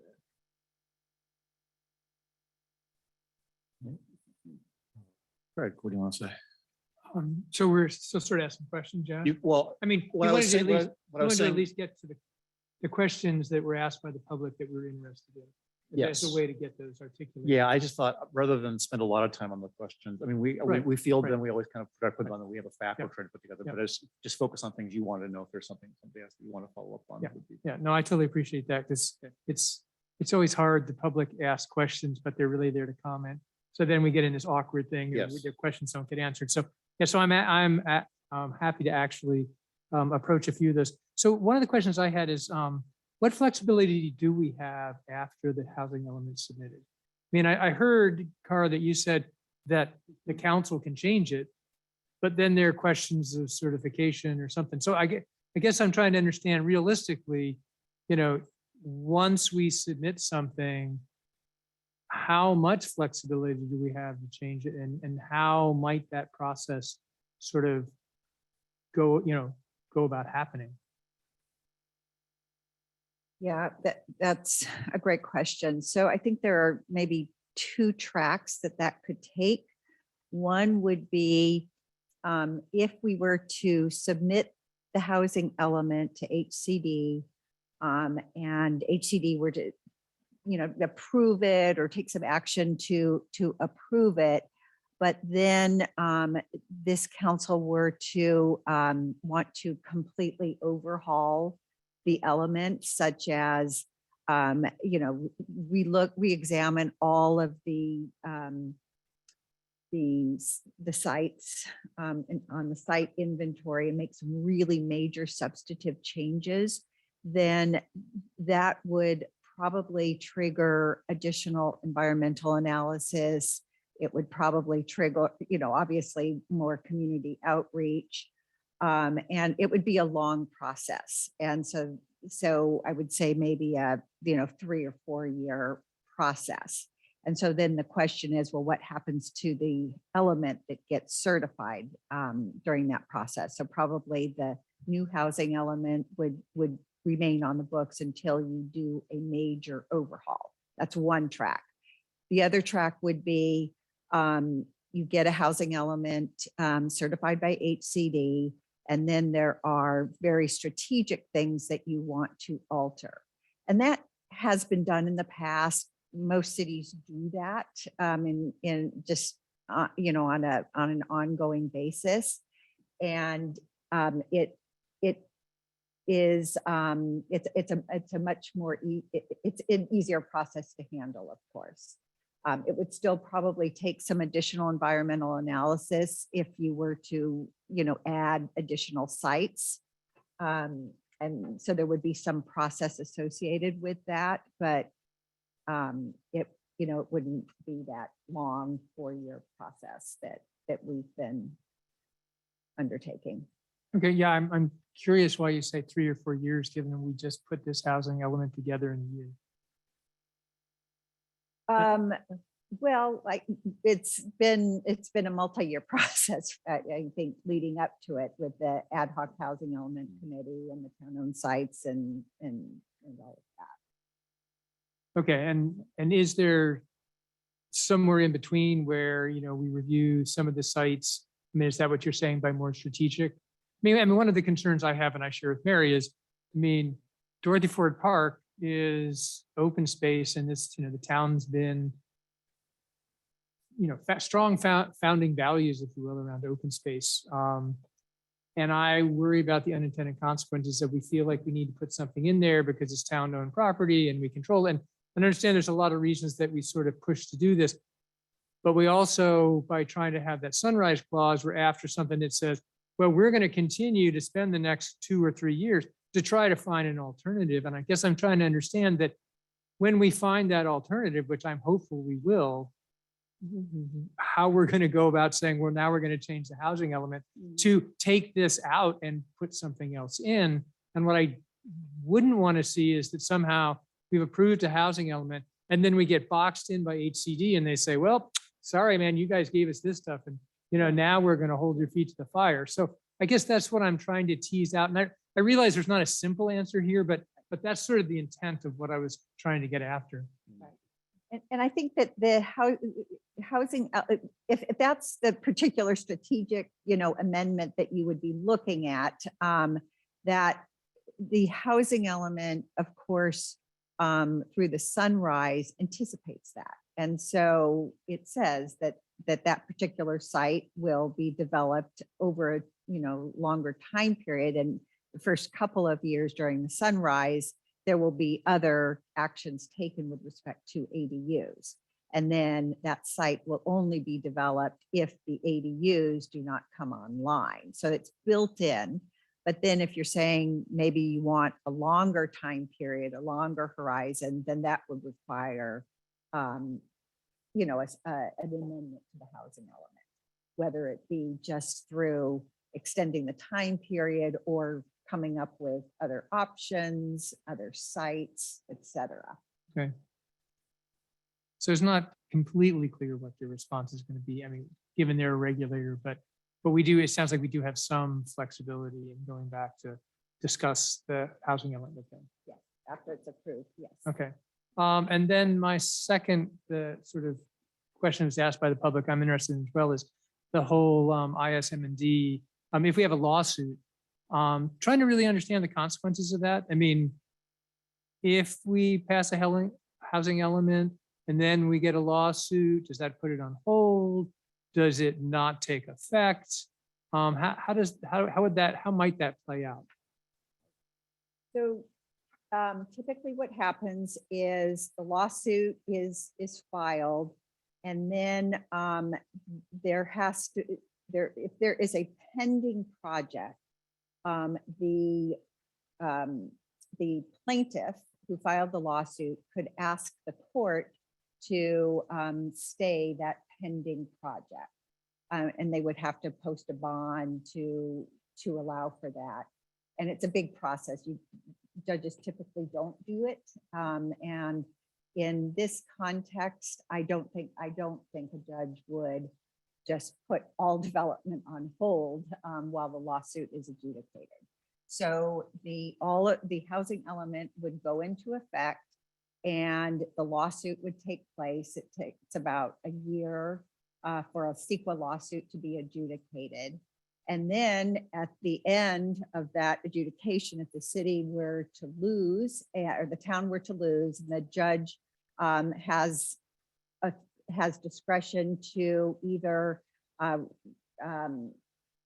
set aside the housing element altogether and require additional environmental analysis, or the judge could keep the housing element in place and just require some additional analysis. And so it depends on what the claims are and how the judge feels about what the additional work is needed. Okay.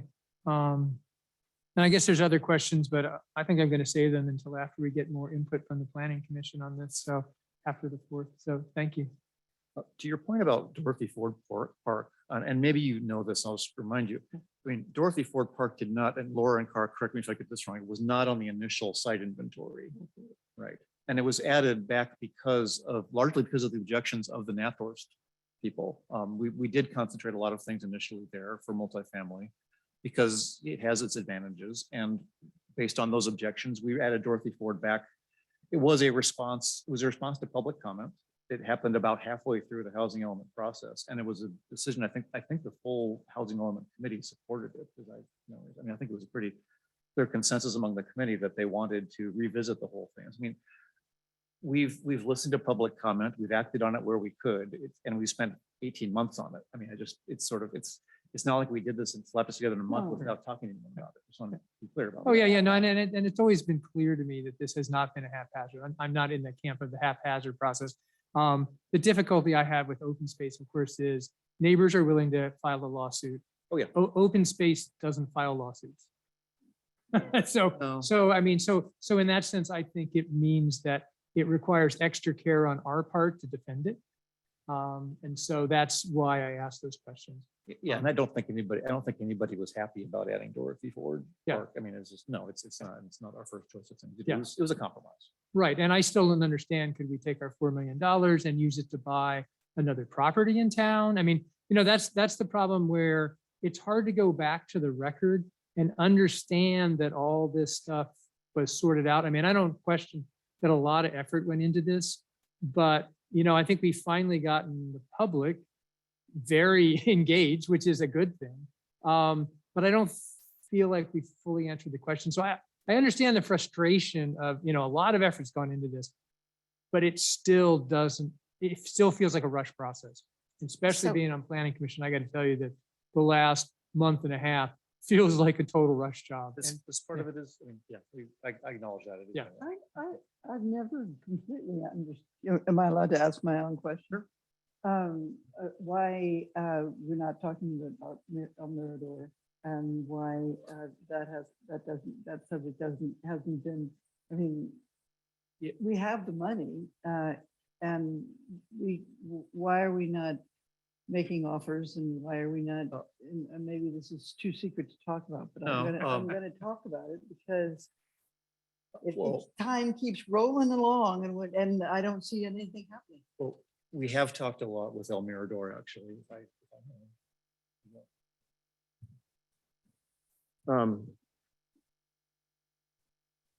And I can ask about Springdown too. Before George passed away, I certainly had conversations with him, George Stearns. Owner of but it's a very odd ownership model, as I understand. I know it very well. Yeah. And George passed, and there has been there have been attempts to contact heirs and other folks, and no one has responded to those inquiries. So the comment that I want to make, I want to go back to your original comment, Craig, because this is something that did come out, from time to time throughout the housing element process, that, if alternatives come up, there are opportunities for change. It's not that it's set in stone. And I think you heard that answer. I think the big challenge is what's so hard is finding 50 units for the low or very low. And so it's not just that it's the number of the units, it's the category that it's in. And, if we have a way to find, let's say it were to be at El Mirador or, one of these other parcels, the difference is that we don't own that land. We own the town property, and $4 million, believe it or not, doesn't get you too far. It doesn't get you a big piece of land around here. So, I think what I have heard is that, for me, I am focused on the deadline that we've been working towards. because I think the risk is, I'd rather not have that risk. And I'm confident that as a community, if we want to identify alternatives and there's a path to it, we will make it happen. But we're not, I don't think realistically we could put the housing element on hold while we go through a process to find the alternative location for 50 units, because it hasn't surfaced so far. Unless there's somebody out there that has an opportunity that we haven't heard. But I guess, delay for me, delay to what? What is the criteria? At what point? Is it 2 months? Is it 6 months? What is the criteria to cut it off? And what is the process that we'll go through to do that? That's going to be better or different than what we've done. And I guess the other thing is we've known as a community for, I don't know, is it 2 months now or 3 months that we've wanted to find an alternative to Ford Field, and still nothing's come up. You know what I mean? Like what, if people are wanting to identify the alternative, I haven't heard. Well, we've heard lots of suggestions for other properties, especially for a large development like that. And I mean, Those during the housing element. during the housing element. I Yeah. mean, it's just, I don't. Since then is what I'm talking about. Like Mirador, I mean, could we do something about Mirador? It would be very, very difficult, I'll put it that way. Well, difficult today or difficult 3 years from now? Well, yeah, at any point. I mean, it's a large piece of land. It's got 3 different owners that I know of, and we couldn't buy the whole parcel, that's for sure. Well, yeah, no, I mean, presumably would just buy, Yeah. and again, we're now way into speculation land. But if we were to buy something, presumably we'd just buy something, near the town center. I mean, obviously we're not, I mean, what is it, like 200 acres or something? Yeah. We wouldn't be buying the whole thing regardless. Oh, no. Yeah. I mean, part of the reason, we did talk about this, and we haven't really pursued it just because the complications of buying a property like that and developing it would probably take longer than 8 years. That was a concern that it didn't seem like something we could plausibly put into an inventory or something would happen in Through the next 8 the years. chair, Jeff, I'm sorry to interrupt. I mean, also that, there have been discussions by the folks who own that property for other uses that may very well be legally binding. And, that wasn't ever particularly clear. And I think it was not made particularly clear to me on purpose. But there was, interest for a long time by the folks who own that property to do other things with it. I'll put it that Sure. way. Yeah, Yeah. I get it. I mean, I guess maybe it's sort of the highest level, and being a new council member, this process has been long and complicated, but it doesn't feel like it's summarized in a way that the citizens can understand it. And that's what I worry about. And I'm struggling over, in this next month coming up to figure out whether we can, I don't know, it's through FAQs or other ways, but to sort of distill down I mean, you guys have all this wisdom and I acknowledge that a lot of it's there, but can we distill it down? Or can we have some public forums that, aren't council meetings? Because one of the problems with these meetings are people get 3 minutes and it's not questions and answers. It's give us your comments and we're done. And that's nature. And that's the way this meeting should be. I have no problem with that. But, could we have some discussions, let people air the issues and maybe just have the discussion we're sort of having up here, but have it with a larger community? Because I'm concerned that we still haven't brought the community along, even though there's all this effort. And I realize this is a really hard problem. So I'm not trying to say, oh, well, let's just, let's have magical thinking. Like I'm not there, but I do still feel like we have work to do to bring the community along. So that's where I'm coming from, as I'm trying to figure out how to bring the community along. And yeah, I think part of that is by putting something positive out there. I mean, putting something that people will say, well, that would be a really beautiful village. I can see where that would fit. Like engaging an architect to actually provide us a framework for something fabulous. The challenge is though, identifying the parcel It's not the design, Well, you know, we that we can, have the town center. Well, do we? So, I mean, Well, that's. I mean, That that's is a town lot of property. discussion. You mean Yeah. Town center to build housing on? Well, yeah, I mean, we have the church next door, we have some contingencies there, we have some parking areas, there's things you could do in there. so, You're talking about. yeah, Yeah, I guess I just, so it has definitely been a dialogue. Kind of, they're not, they can't, they don't have enough.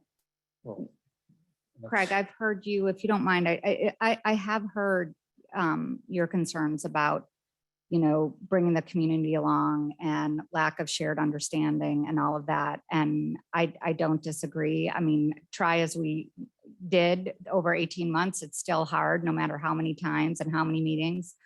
I think at the end of the day, because we have this deadline of January 31st, and we still have opportunities once it's certified to shift, to make a shift. I guess I'm concerned about moving it out to, you know, what would the date be and what would the process be between, you know, now and that date? Like, where is the line? And my assessment of it, Ben, having gone through the process that I've gone through, is if you certify it and you continue to look for alternatives, it doesn't, you can do it on a parallel path, just like with the same philosophy as the Sunrise. I guess I just don't personally feel that having more meetings at this point is going to be more answers. In, you know, maybe over years, yes, but not over months. But maybe, And I don't think I would never want to take the risk of something beyond, you know, Yeah, you yeah, certainly so- can't take years. Yes, So- and I totally appreciate it. And again, I know how hard you've worked. So I guess what I'm looking for in this next month, for us to see if we can come up with what that looks like. And if that's approve something on the 31st, but then do the following things after, that might be okay. Right now, it feels like we are just hell bent on doing an approval, and then we'll figure the rest of the stuff out. So, I mean, maybe it's, we do the approval and we agree we're going to have 2 public discussions within the next 2 months, or, I mean, maybe we can find something that we can, you know, we've got a month to work this out. Right. I'm just saying at the high level, that's going to be my concern getting to the 31st, because I'm a little less like you. I'm a little less concerned that we missed the January 31st date. Mhm. I mean, I get that you guys said we want to meet it hell or high water, and I know I've been on planning commission. I know how hard Laura's been working toward that goal. But I also think that given the number of cities that aren't even going to be close to compliance, if we missed it by a month, I don't know how much I care. So I'm not saying I want to miss that date. I think we got a pretty good chance of still going for it. But I would like, in addition to, if we're going to do that, have something that sort of mitigates my I think that's a great concern. idea. Yeah. So I think that's it's a great what I would idea. try to work with. And I actually think it's what's kind of needed, even absent what you just said, because of the Sunrise. Yeah. Because what is, you know, what is the process going to be to use that time to identify alternatives? I think doing it through ADUs, as we're all learning, is going to be a real challenge. So I think it's going to have to be something other than that. Right. So I think that's a great idea. So anyway, that's where I'm hoping, you know, in this next month, we can try to figure out something that stretches beyond, you know, our sort of hard deadline. Well, we've had public comments already, so I didn't want to open up for a second round of public comment right now. What's that? Okay.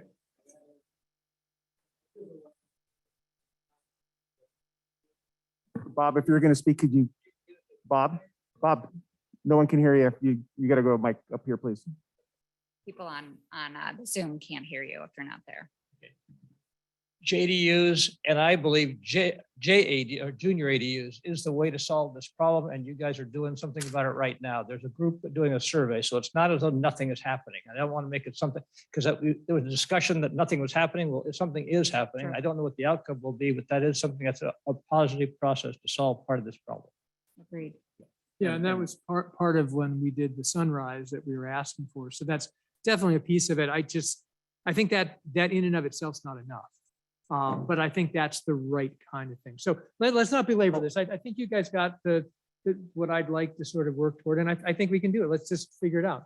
And you're saying that maybe there's some other site somewhere that we just haven't identified yet that could be replacing one of these sites, but that we could move forward with the inventory we have now, with the understanding that, yeah, if something comes, I mean, yeah, that's a fair point. Yeah, I mean, there's a couple, so I'd like the discussion so that we can make, I'd like to sort of gather all this wisdom over the last year and get it distilled back into one place so that people can say, you know, this started a long time ago. I wasn't really paying attention.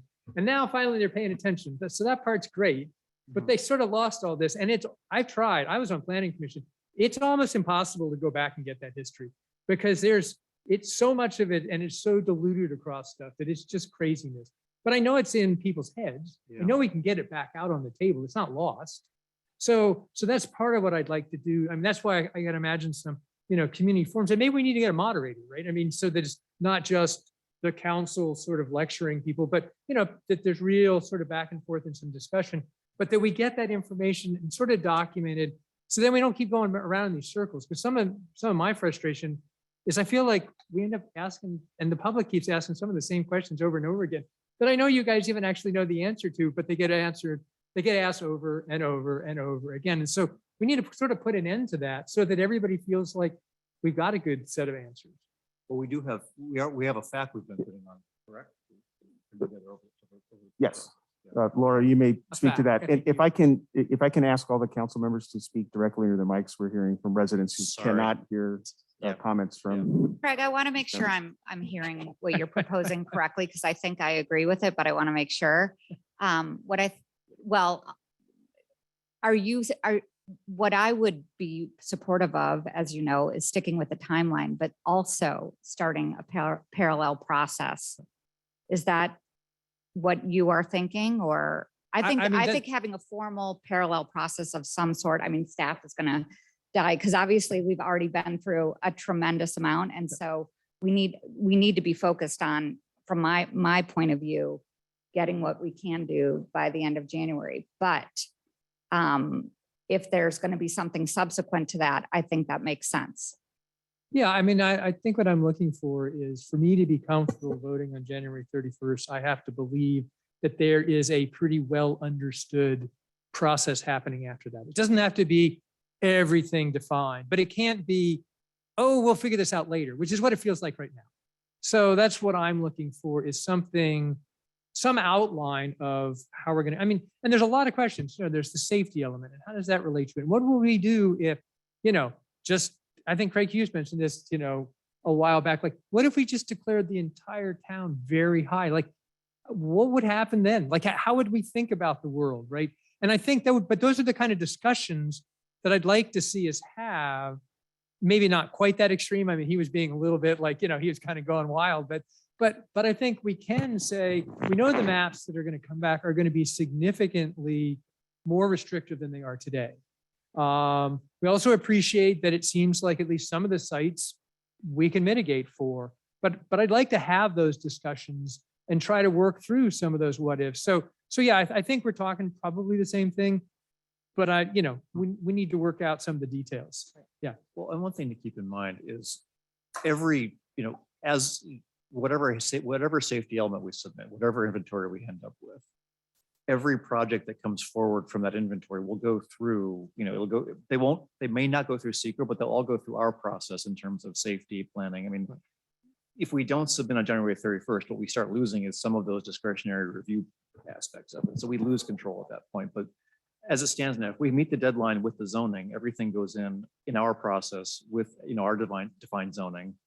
To answer the one question, I think Peter Dreger asked earlier, the 20 units per acre density is something called the Mullen limit, which is basically a limit, a density that HCD will sort of accept as being plausibly very low income. Right. And so we've zoned some things at lower densities in the inventory, what you're working on right now, right? If we don't have the zoning and the housing element in place, then those sites could be developed at 20 units per acre. Nobody wants that. Yeah, and That's the kind of I don't think, any- right, yeah. adding to the risk by not Yeah, meeting the deadline. and That's my I don't think concern. anything I'm looking for would propose that, like, let's wait 2 years before we submit a housing element. Yeah.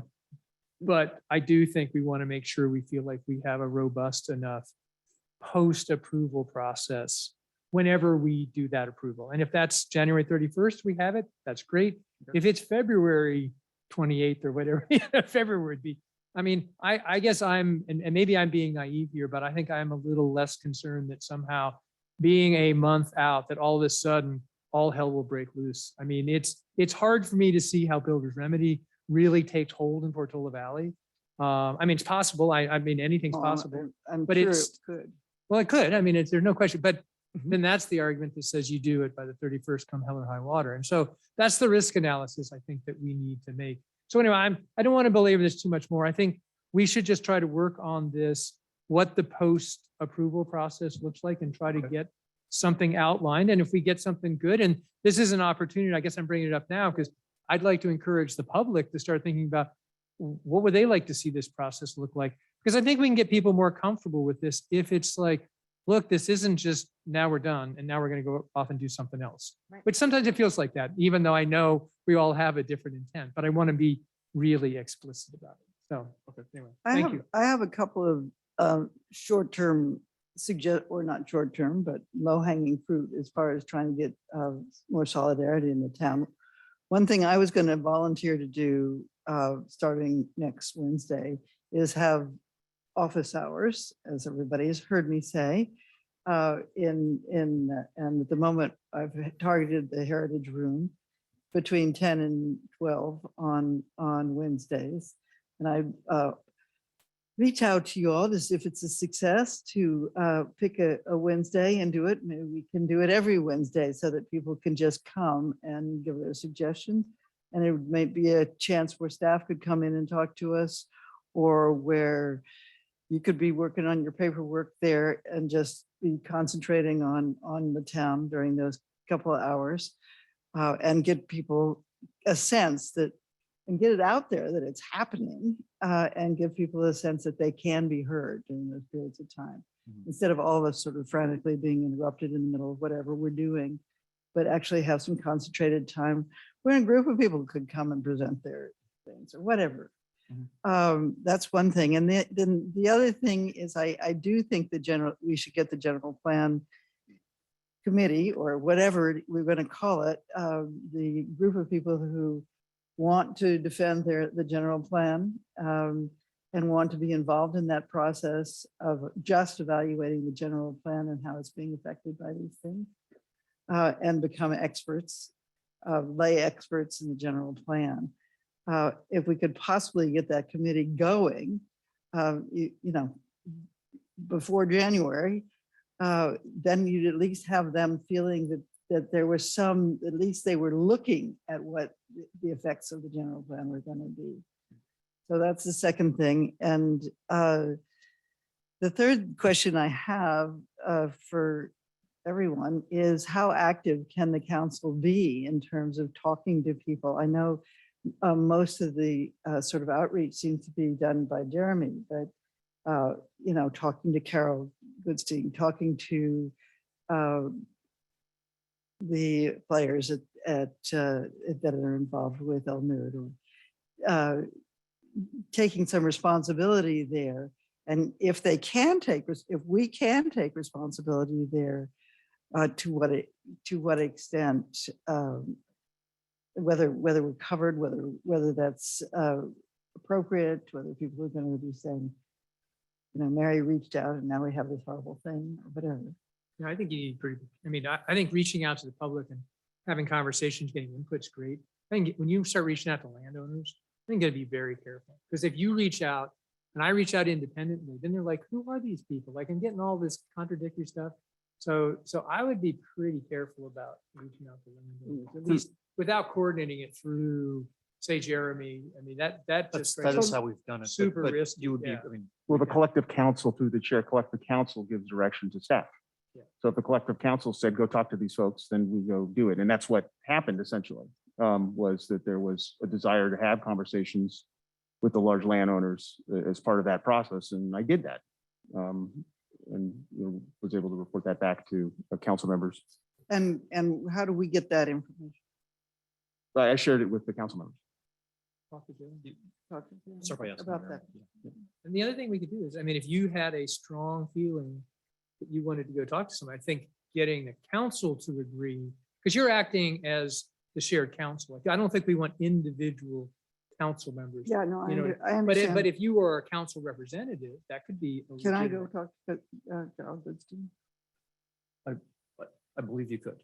I will need- defer to Well, staff on But that. may I make a suggestion? I think it's about what would be probably the question, About the affordable housing. about acquiring her property to build affordable housing on Oh, it. just what she thinks about it, just to listen to her. I wouldn't say anything. So, I mean, I That's can fine. share, there's been, happy to share conversations we had in the past. So the town had over many years, extensive conversations with Carol about what the future disposition of her property would be. And a few years ago, the town was able to reach an agreement with Carol about upon her passing, the town could acquire the property primarily for equestrian uses. And if those equestrian uses weren't possible, then the housing could be part of that. Unfortunately, that agreement fell apart about a year later. So that agreement is no longer in the books. I believe that Ms. Goodstein has made arrangements with others. I hear my name being spoken. I guess you guys, we can actually hear you up here. So Yeah, if you can so- just, wait, go ahead, Jeremy. I just keep going.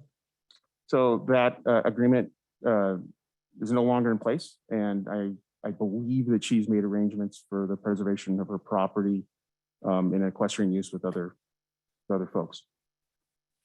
But That's what I was told. within that, there's no reason why they couldn't do affordable housing there. I mean, in other words, because we haven't established a strong relationship there and a good faith relationship, we have lost the opportunity to incorporate her plans into affordable housing.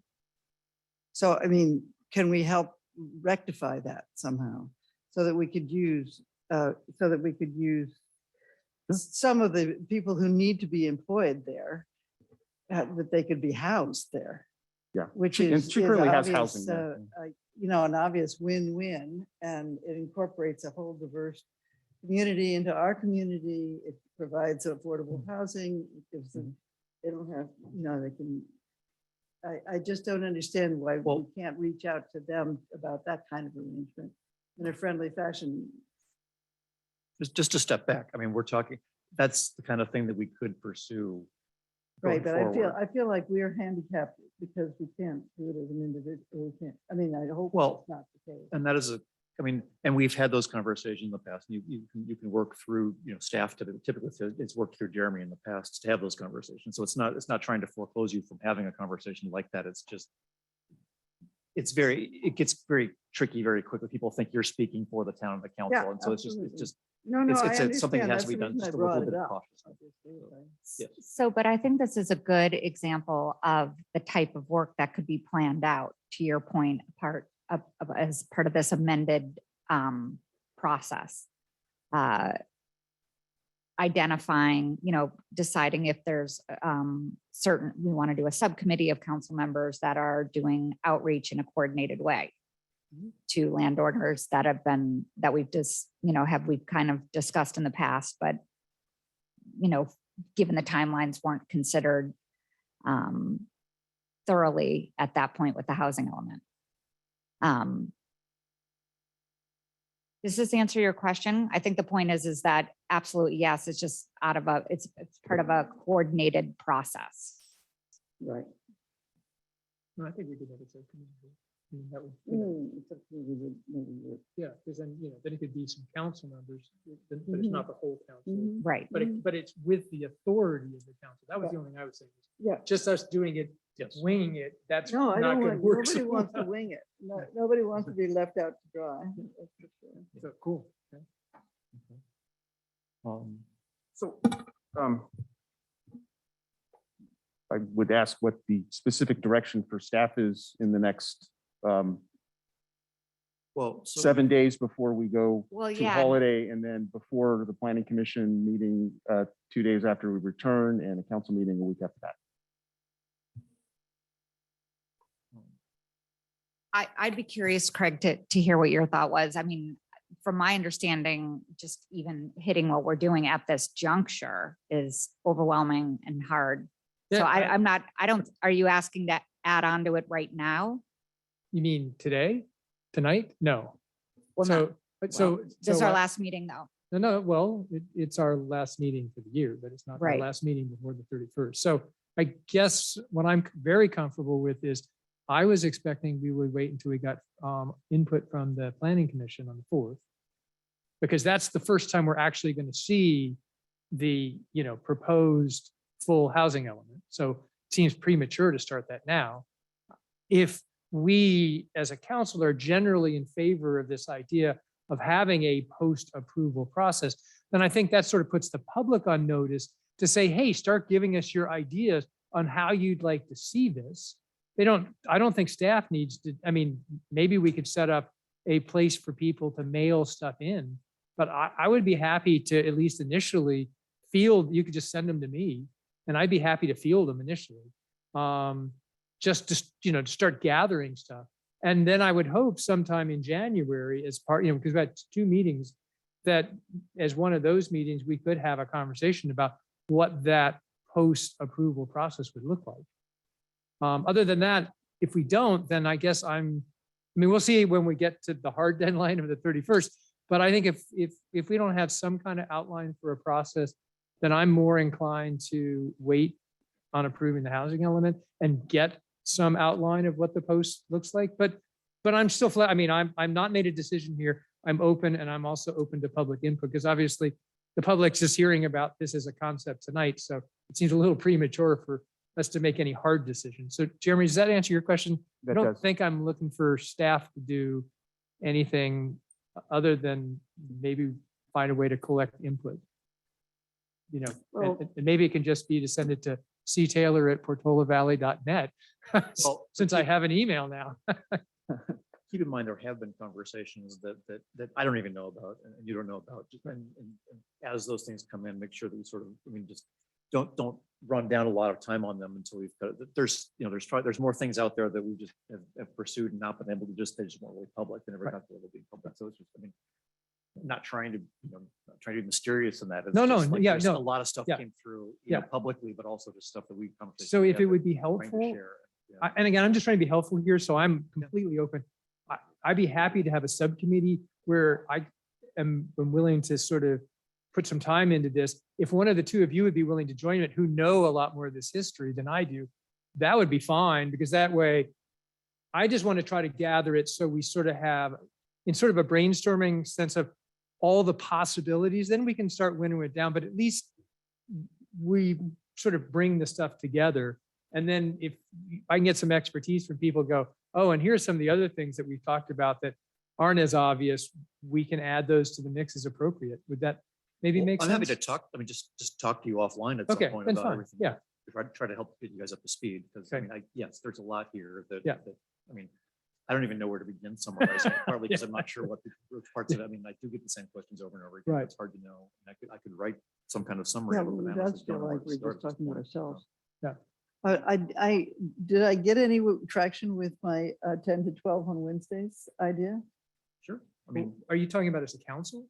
No, just as one individuals? as individuals. In other words, maybe we could do a rotation, or we could, I will start by doing it every week until somebody else decides to come relieve me, in case it works.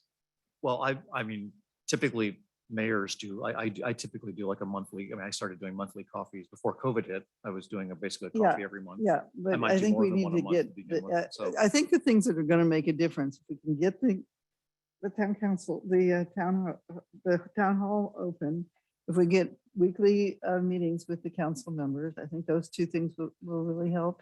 If we can get a general plan committee looking at our stuff very specifically and how it interacts with the general plan, I think that'll really help. I think we've already got people signing up.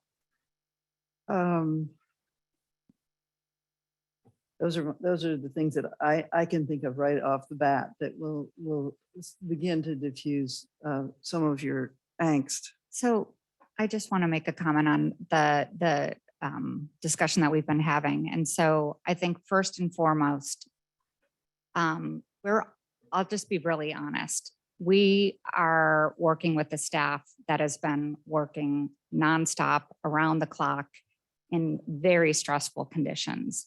And if we don't have these staff on our side and supporting us at this critical time and preserving their mental health, we need to support them right now. And I'm very concerned. I am fully supportive and interested in this approach for sure. And I think it was inevitable that we were going to need something like this, because we have been saying as a community, if we can find an alternative to Dorothy Ford, we want to do it. So, but we hadn't gotten to the point where we're like, okay, what is that going to look like? And you are now, making a suggestion of how do we formalize that a bit. And I'm fully supportive of that, not at the expense of the path that we've been on with the housing element, and not at the expense of having what's already, a boiling pot, like boiling over. Get that visual in your head with our staff at this time. And Laura, I don't know if you can see me looking at you, but I am looking at you. And I'm super concerned about all of the work that your team is doing just to get us to this finish line. And I'm super sensitive about adding to that. And so I guess I would say that I'm happy to help this group in any way possible in the meantime, but not in a way that adds complexity or work in any way, shape, or form until we hit this deadline with the staff. Yeah, So- I'm comfortable not adding to Laura's burden. I've been on planning commission for the last 4 years. Right. I know how hard she's been working. I just over want to make sure it was said so they're not wondering, oh my God, what Yeah. is being proposed here? Well, I thought that's you what know? Jeremy was asking. I thought that's what I was trying to get Well, clear. So, because I have no hesitation at all to honor Laura. I mean, she's worked so hard for us on planning commission. I mean, for a long time, but certainly the last 3 months has been insane, Right. completely insane. So this proposal I'm looking at is not really about planning. This is about Input. this is about input. This is about a community discussion, whether it's mediated or not, we can figure it out. But this is not a planning department issue. It's a council issue. So if the work's going to fall on anybody, I think it falls on Yeah, us. that's what I'm trying to say. So, yeah, so that's what I want to be. And we hopefully have some new energy.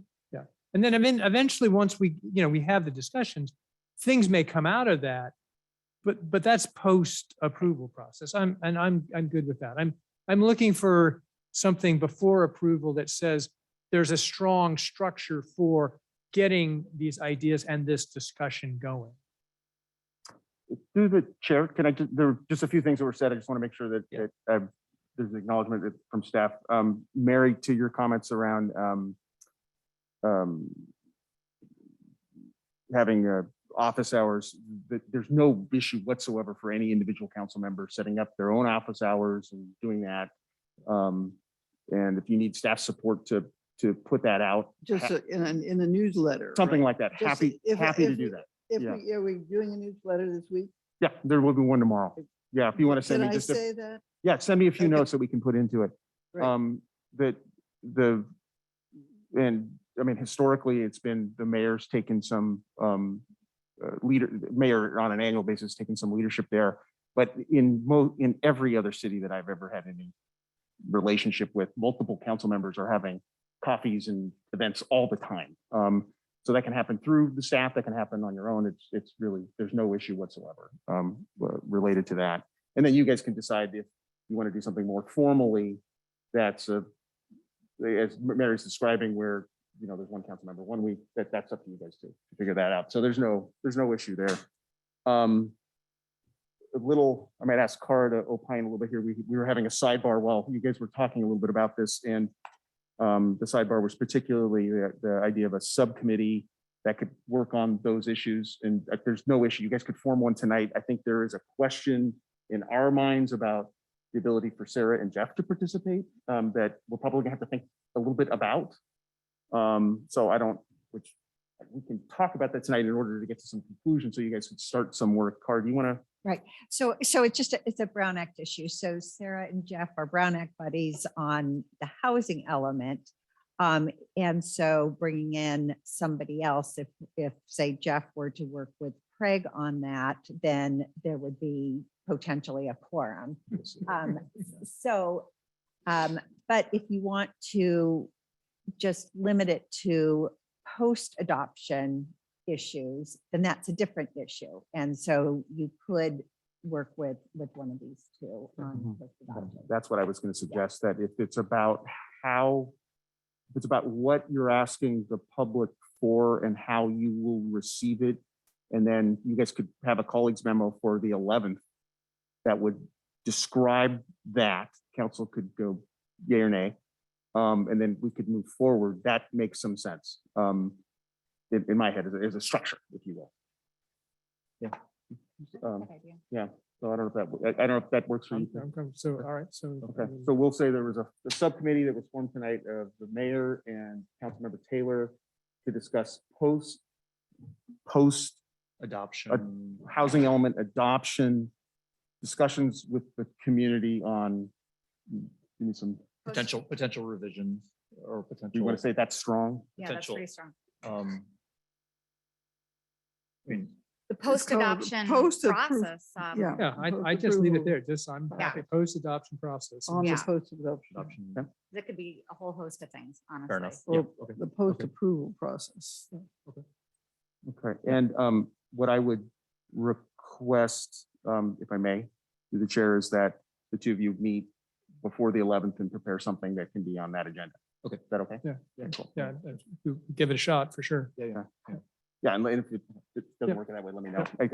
I think anyway, we sort of sliced this one. The council's likely to have the special meeting on January 18th. We've got that baked in right now. Those are the two things. Thank you. Yeah, so we have 2 and potentially 3 meetings in January with the public. And I take, your point is all taken, it's 3-minute limit, but I just don't know how else to do it to get everyone a chance to offer some kind of comments. I mean, Yeah, and that was what I was trying to say is I'm looking for a different format for the meetings post-approval. In other words, there's no question. I think the meetings we have now are the way they should be, and the 3-minute limit makes sense to me because otherwise it's chaos. Yeah. But there's another kind of meeting, like we had the charrettes for when we had the towns, where it's a discussion, and so it's meant to be a different format. And so that's what I would be looking at, is to have 1 or 2 of those got it. as a different thing and a different beast, if you will. Well, and after, I mean, I thought you were trying to set one up in January, which would. be No, really no, no, difficult. no, I'm saying if we said something along the lines of post-approval, there will be 2 community forums to do blah, Yep. and we will look at these things, and here's our thinking about how we'll deal with the safety element. That those are the kind of things, Deciding the structure of it. just exactly, Yeah. decide the structure of it so that the public can say, okay, these guys haven't just kind of cut and run on us. Okay. Yeah, okay, That's- so I think we're kind of belaboring this. That I think makes we're more good. sense. You and Okay. I can work on it and Yeah, then we'll okay. work and come up with something. So thank you. There's one more that of my problems that you haven't solved, which is the general plan committee that people are longing for. Well, I don't think we can realistically do that before the 31st, just given the time. I mean, that's the general plan. I mean, we've been talking for years about doing a general plan overhaul, so to speak. And Yeah, that's- but- and that's a big process. I mean, that's. Yeah, but it hopefully would not fall directly on but there'd be a committee that would start that process and would be evaluating this process in order to be able to make the best possible decisions there. Well, I mean, at this point, I think, planning commission is. They want to get involved. I understand that. And I. And they, the people who've been historically involved want to be making sure that, and I would not dissipate their enthusiasm for this because So that makes them frustrated. one way to approach it, Jeremy, correct me if I'm wrong, but if, this is something that Mary wants to pursue, she would do it through a colleague's memo. Yes, I think that the formation of a new committee would require putting on an agenda. And just a couple thoughts. I'm sorry, after 11, I start to get a little spacey too, so I apologize if my words are not correct. So there's in making sure everyone's on the same page as it relates to what's, I think, being discussed. There's general plan updates specifically associated with the housing element that are in the process of being reviewed by the Planning Commission. Then there is this separate, and it's been a longstanding item on the to-do list, which is what we call a comprehensive general plan update. That doesn't mean the general plan changes comprehensively. It means you're looking at the entire document comprehensively. That process, by definition, requires citizen input, which would be some sort of ad hoc committee informing that. The way that Laura described, and you can jump in a little bit here, Laura, the changes associated with the general plan for the housing element are intended to be very targeted only on the things that are absolutely required right now, which is this light touch concept. The other issues, if they don't need to be worked on at this point, the staff is not working on those. And residents are absolutely encouraged to supply their comments on that topic. And I believe they have been. So I think that that's an efficient way to certainly get that information to Laura's shop and then have that as part of the Planning Commission package. And then ultimately the council can discuss it. Any inputs welcome. I think they need to be given instruction.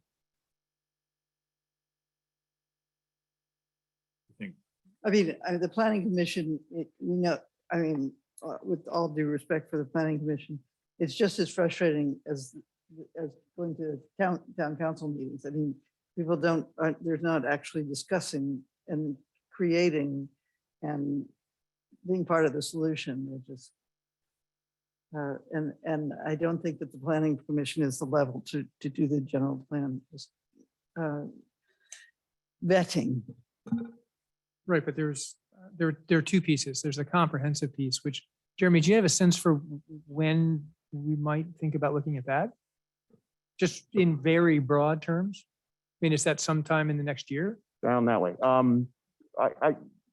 I would 2 say. years? I mean, just roughly. Oh, yeah, not 3 years, Okay. and probably not in the next 6 months. Okay, so somewhere this in is, there. this is something we could potentially put in the post-approval process of some sort of sense of, we're going to do a comprehensive review, right? I mean, to answer that piece of it. And then this more short-term piece, which you're Yeah, talking about. I'm just which talking about a is- short term. No, no, you are. So, but I was gonna say, so that's the longer piece.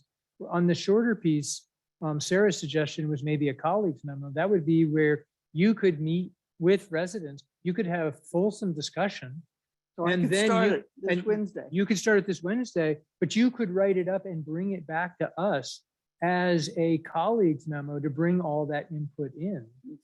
And I think that might be That's- easier than trying to do this as a committee that's got I to get. looked that under Google, a college, a Well, I could- colleague's memo. Yeah, I can help you. Yeah, we did it. So the sunrise, that sunrise thing we did? Yeah. Nicholas and I did that as Yeah. a colleagues memo, Okay, just as an example. It's a letter from you to the rest of the council. okay. And I think that would be So really it's a way effective. to get something that this is for anything, anytime there's a particular issue that you're passionate about, that you want to get on the agenda for us to Mhm, discuss, mhm. you do it in this thing called the colleagues memo. Okay. And so because this is your particular, item that you really want to pursue, that's why I suggested using that format. I'm happy to help you. But I think we also have to be realistic. Can we just address, like, in terms of, are you saying you're going to write a colleagues memo for, is it January? Is it the 11th? Yeah. To do general plan updates for the plan that would get approved 2 weeks later? No, for just people to at least begin to discuss and begin to feel engaged with what this is going to do to our general plan. Right, but I think you're talking about Yeah. Laura's, what she calls her light touch changes. Like those are the ones that we want to review before approval most urgently. I think that's the question that Sarah was asking, you, right? Is it's really, the colleagues memo would be about the light touch. Are there any unintended consequences that the residents see in the light touch? Because Laura's worked real hard to make those as minimal as possible to make everything hold together and no more, to the point where we have typos and other stuff that she's just left in there because we considered that wasn't part of light touch. Like literally it was just what needed to get there to make it hold together. So I think that's, you know, if we can get through your colleagues memo, residents' comments on if they think there's issues with what she's done, having that discussion, and yeah, that might require changes. That's what Laura really needs to know, right? That's really what we're trying to get at. And then, you know, if there's broader stuff that you get out of it, put that in the colleagues memo as well. I think that's fine. But only so much of it's going to go toward the deadline that we're trying to reach. Does that make sense? Sort of. Sort of. Okay. we can talk now. Maybe we can talk about it. Yeah, sure. Okay. Thank you. So I'll be working on this at 10 o'clock on next week. Perfect. So in terms of this, oh, sorry, go ahead. Anything else? Anything else you wanted to discuss on this item? Any other questions you had right now, or did you have questions, Sam? Well, I guess I just wanted to go back to staff and just see if we're answering the questions based on what the agenda item was tonight. Are we getting to you what you need to have based on, you know, what your expectation was when you put the packet together? Yeah, I think so. I think we've heard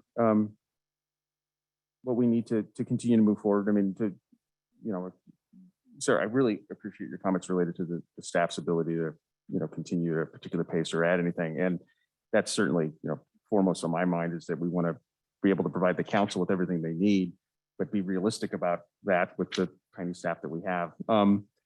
And, you know, what I heard tonight was an interest in developing a post-adoption process that will be led by a subcommittee. I did not hear other specific staff responsibilities before the 11th at this time. So I think we have what we need. Laura?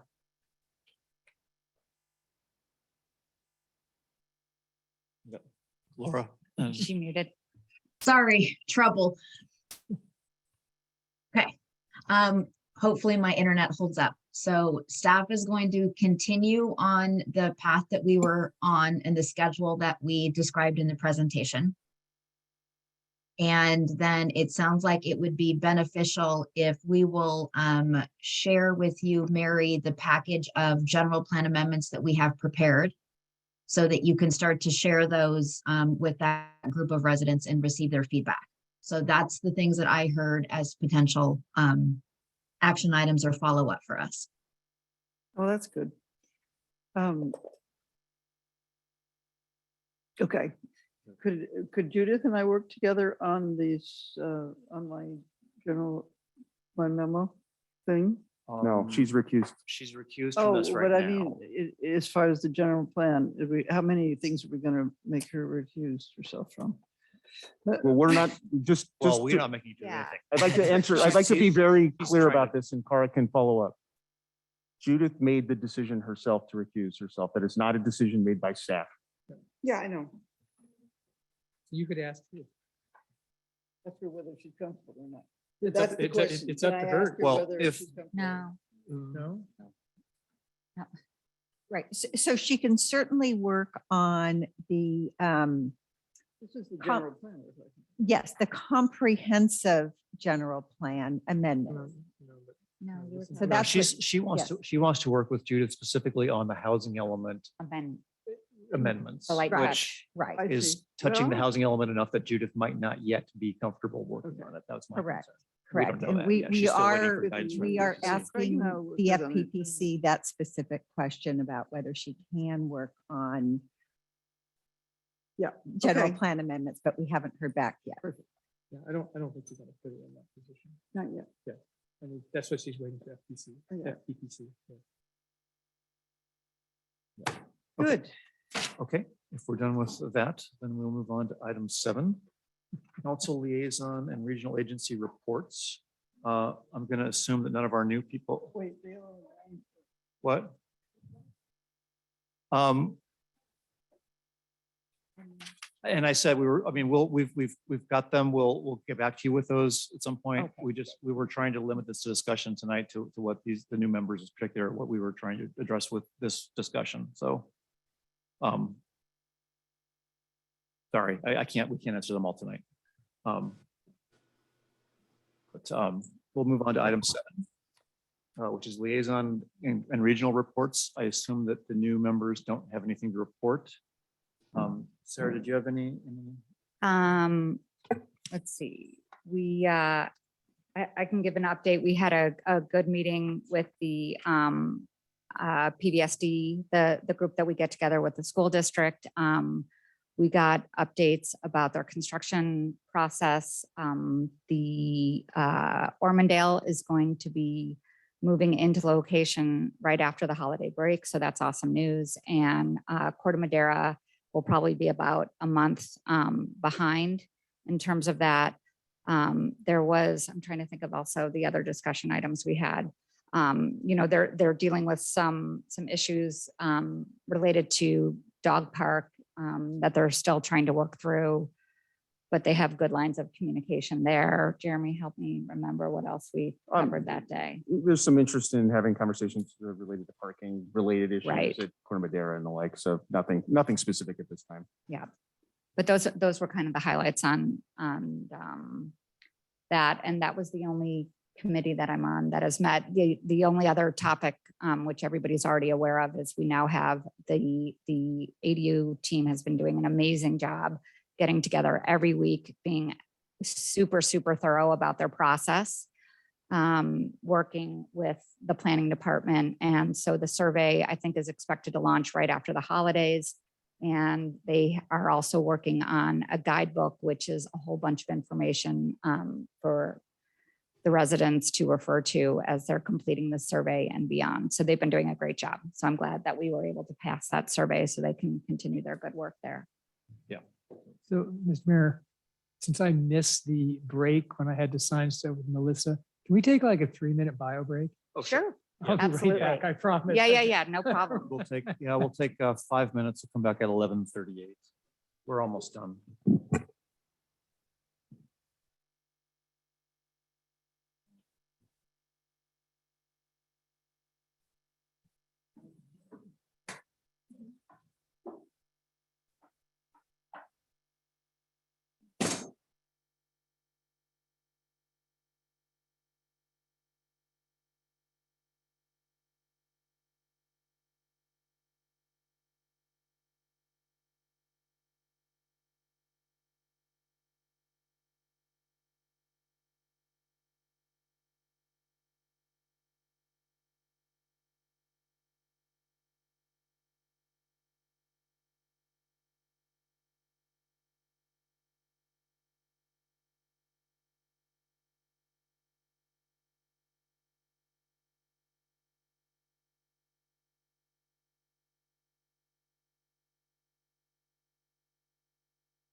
We're gonna come back in session here. It's been 5 minutes, 6 minutes. So we were kind of in the middle of item 7.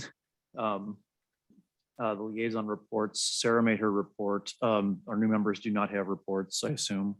Correct. Mrs. Jeff? Mayor? Yes. Jeff, since I was on the planning commission and I was the liaison to the ASCC and the town Okay. council liaison was there, but has stepped away. If I could just briefly say that the ASCC reviewed one particular application, but I think importantly, we recognize Dave Ross and Megan Koch rolling off of the ASCC, and there was a lot of attention paid to their lengthy contributions over many years and how hard it's going to be to replace them. So I do want to put that in the record as no one else is here to do that, Thank you. Thank you, if Judith. that's okay. And Jeff, if I may, I did want to be able to respond on the question about my my recusal, but I will leave that to you when is appropriate to do that. Okay. Okay. We've got a few things to unpack here. Yep. I want to finish the liaison reports and sort of, there's a discussion that we actually have to have. And then there's a couple items I'll take over that have to come back out. We'll have to backtrack on the agenda. I'll explain in a minute. I had one committee meeting and that was Nature and Science. Nature and Science had a very successful star party in September. They had, I think, over 50 people. It was dark, so I didn't get any good pictures, unfortunately.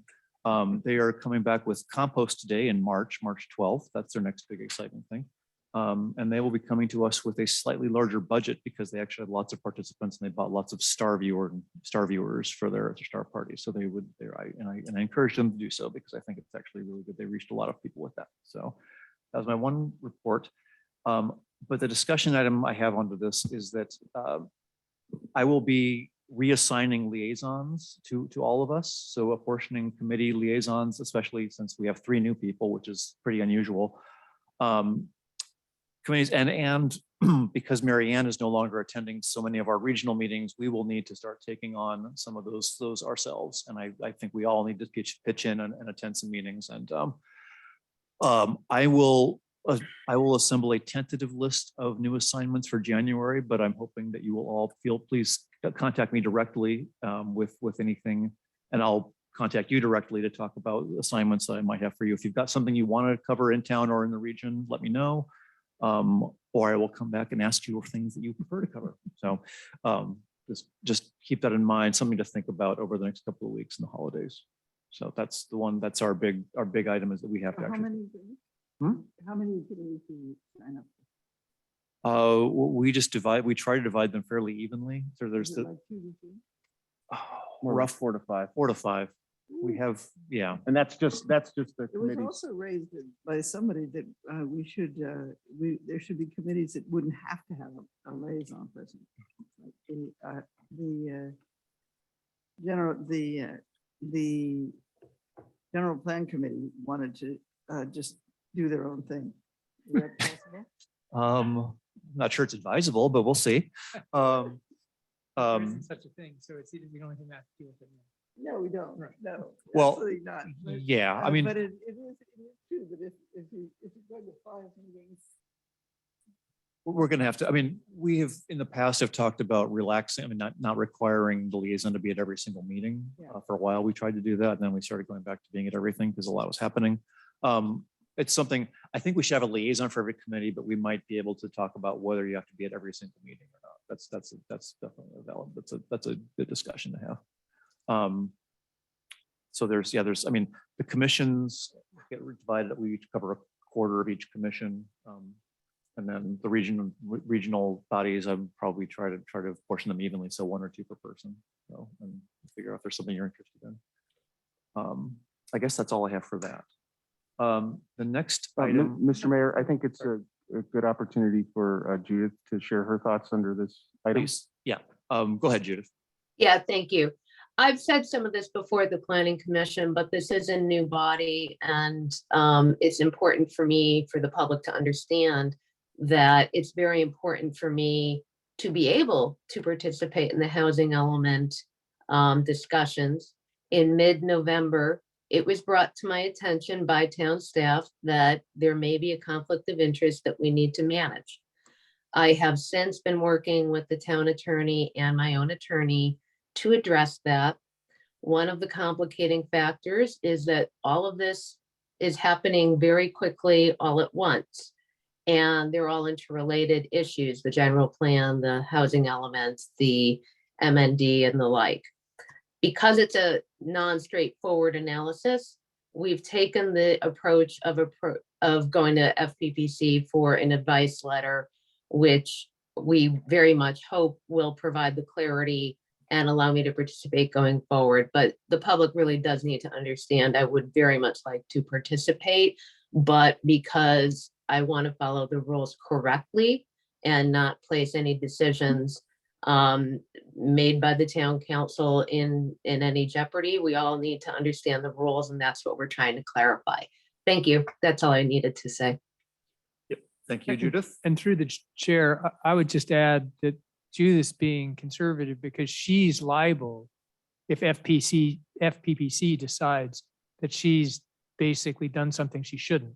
So it's wise of her to recuse herself until she gets something knowledgeable from them, right? That's my understanding. Is that correct, Judith? Well, I wouldn't say I'm being very conservative, but I am. It's a complicated issue, having spoken to more than 2 attorneys about it, and I am an attorney, so I think that by definition means it's pretty complicated. And I want to be cautious because I want to do the right thing here, both for the town and for myself. But if clarity is available soon, I will communicate it as quickly as it is. So thank you. Okay, thank you, Judith. Sarah, you Real wanted to- quick, I also just wanted to mention that because it might be of interest, I had a meet and greet with Matt Miller today, just because I hadn't had the opportunity to meet with him before. We had a great kind of real general chat about their role and our role and a lot of the hot topics going on in town.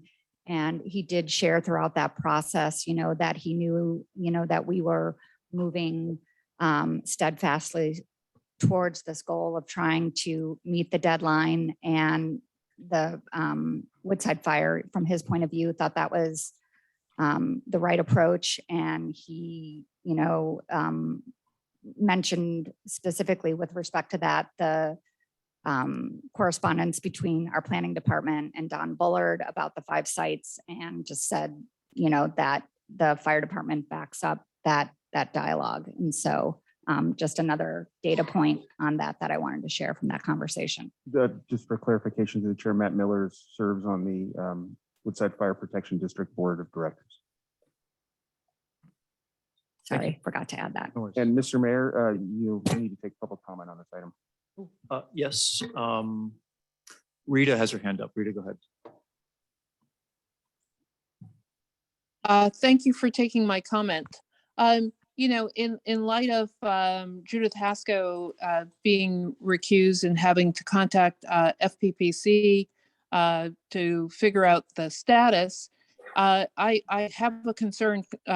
Here we are talking about the housing element, and Commissioner Warnkoff has had to be recused, and earlier did not leave the room, as was discussed before, did not stayed in the room during the discussion of item E on the consent calendar.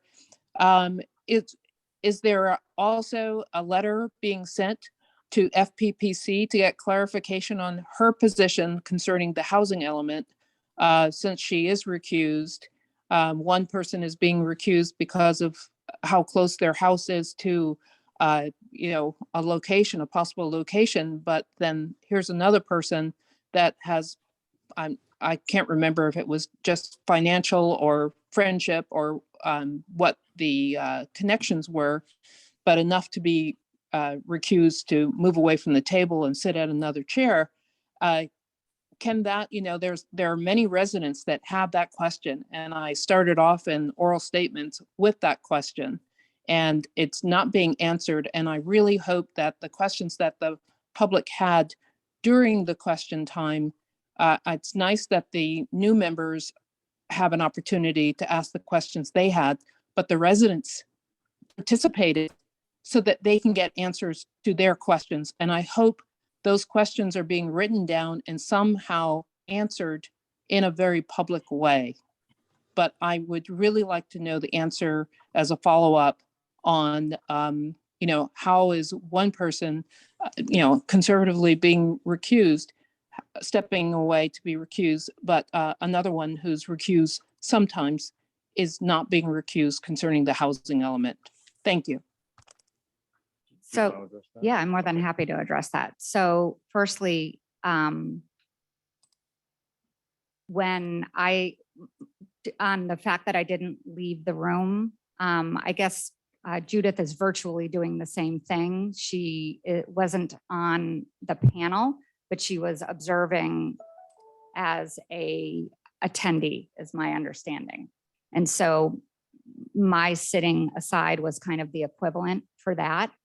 So hopefully that clarifies that question.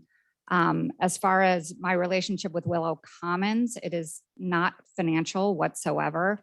I have said a couple times, I have a 19-year-old daughter that will eventually apply to be part of that community. I have no idea if she'll be accepted, but in an abundance of caution, because there's a possibility that one day she may have the opportunity to live there, I have recused myself from conversations about Willow Commons. Willow Commons is not part of the housing element, so it's different from the reasons that Judith is recusing herself.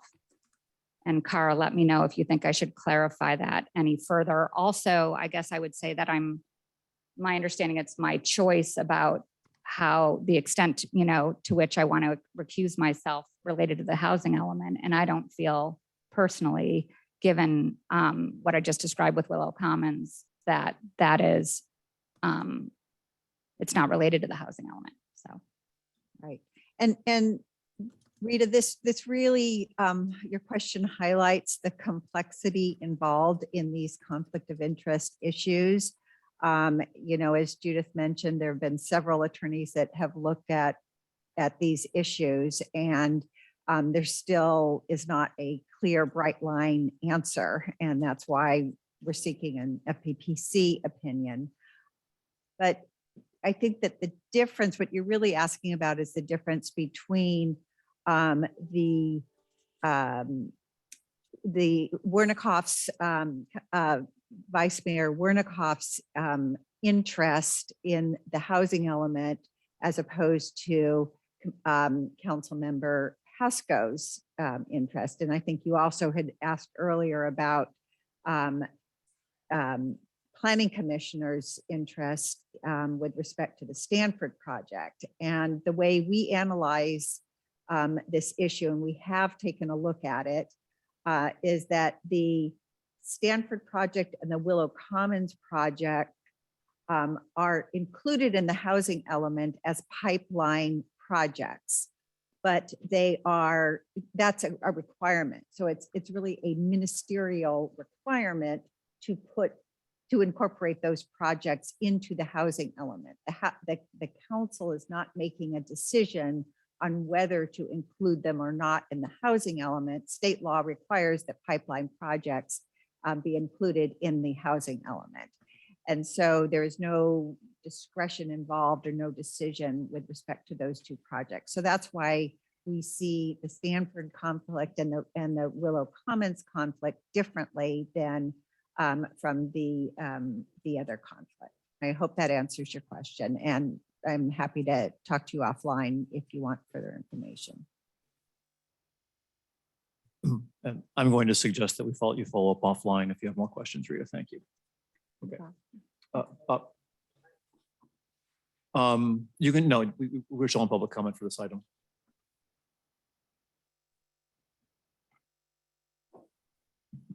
This is a gentle comment. There were a bunch of questions that were asked, and I think appropriately, you said you're going to focus all the answers on their questions.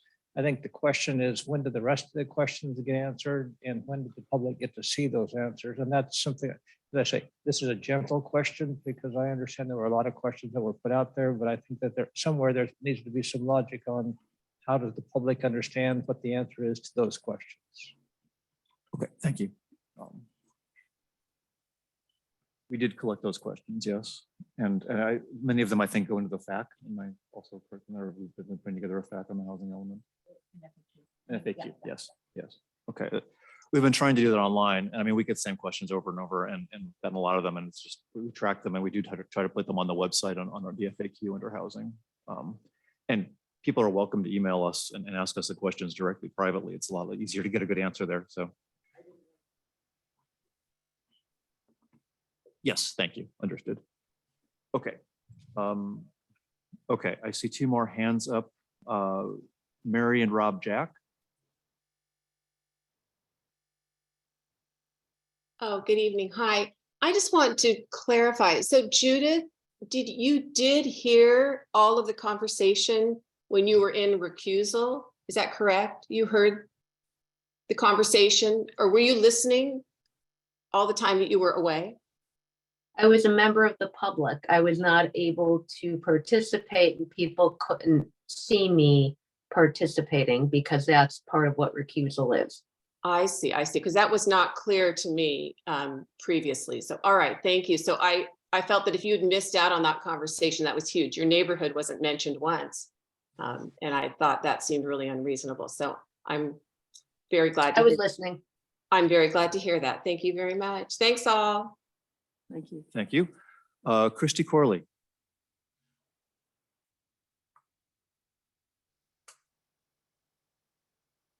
Yeah, I had the same question, that we attend the meetings and we're given public comment to ask questions. And I felt like Laura was there and ready to answer, but nobody really said to her, hey, can you answer the questions that you heard? And which I see in the Planning Commission being done. And I was just so looking forward to a change in the back and forth with residents, and to just say, oh, we'll write it someday and it'll be posted someday. That's just not okay during this 1 month process that's so important. We just need it night of. Thank you. Thank you. Okay, there's no more public comment on that item. We'll move on. Actually, we will move back. Council told me during the break, suggested that because I mistakenly did not take public comment, that we should suggested that we repeat the election of mayor and vice mayor. Just with the public comment you received and any public comment someone wants to offer now. So we're moving back to item 5B. And I will entertain nomination for mayor. And just to clarify that we did take public comment, but it occurred after the vote. And there were several public members who expressed concerns about that. And we don't want to start the new council off with any tainting. So we thought we would just redo the vote. So do we need a new motion or just a new vote? Because once we We're go into starting, we're nominating again. So No, it's just the vote, Yeah, because Yes. otherwise I feel like we're just reopening the process from the beginning. Yeah. Okay, so it's just, okay, so. Could I I'm- make one suggestion though? Please. Since we voted particular order last time, could we reverse the order this time? That way people in the public can feel like we're Done not the AB biasing. test? Okay. Well, just sort of, I mean, sure, why not, right? It's just one more thing we can do. Because I agree, it was very messy. And I think Okay. this is just one more thing we can do. Well, Try okay, to so keep it clean. for the mayor vote, I believe there was only one actual nomination, correct? Yes, Okay. so I was talking So, about the. okay, so for yeah. the mayor, for the election of mayor, I have been nominated. We will take a roll call vote on my nomination for mayor. Great. Roll call vote on the nomination of mayor. For Jeff Alves for mayor. For Jeff Alves for mayor. Okay. Councilmember Alves. Aye. Councilmember Haskell. Aye. Councilmember Hefty. Aye. Councilmember Taylor. Aye. Vice Mayor Wernicott. Aye. Motion carries. Okay, I see a hand up on Zoom. All right, Rita, go ahead. Yes, earlier in the evening, there were quite a few residents in the room, and we only got to comment after the fact. I feel strongly that this particular action needs to be delayed until the next meeting when the residents can be there again. You know, the room was full of people, standing room only. There were, I don't know how many people that were on Zoom since it was never mentioned. This is very unfair to the residents that this is happening at midnight. You know, it should have been corrected early on. This is not the way to start off for anyone. This should be delayed. Thank Vice you. mayor position should be delayed. I still have 2 minutes. I feel very strong about this, and I will follow it up a different way. Okay, thank you. Mary and Rob Jack.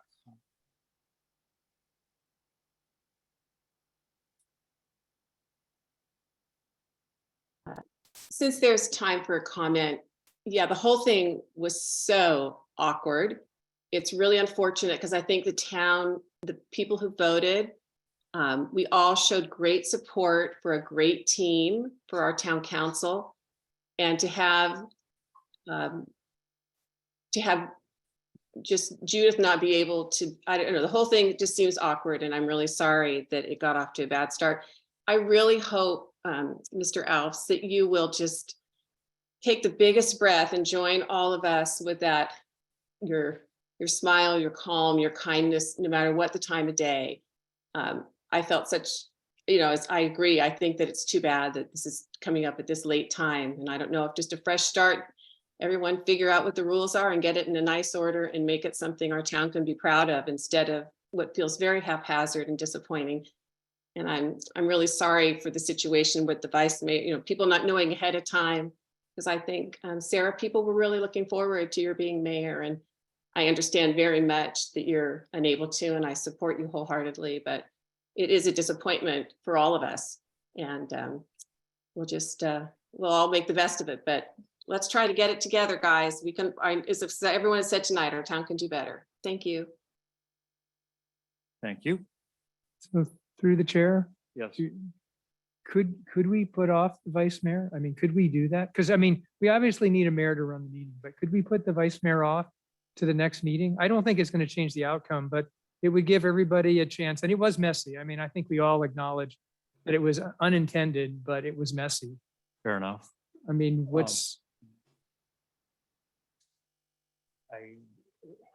Can we do that?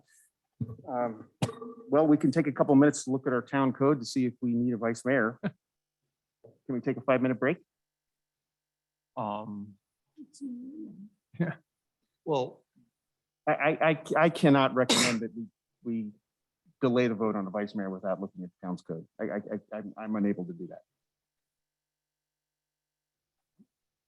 I'm just okay. gonna suggest that we just go ahead with this and we could, we can apologize for it later and perhaps we could just do a formal vote again, but let's just, I think we should move ahead with this. So I would like to, the nominees for a vice mayor were Sarah and Judith. I will start with a vote on Judith for vice mayor.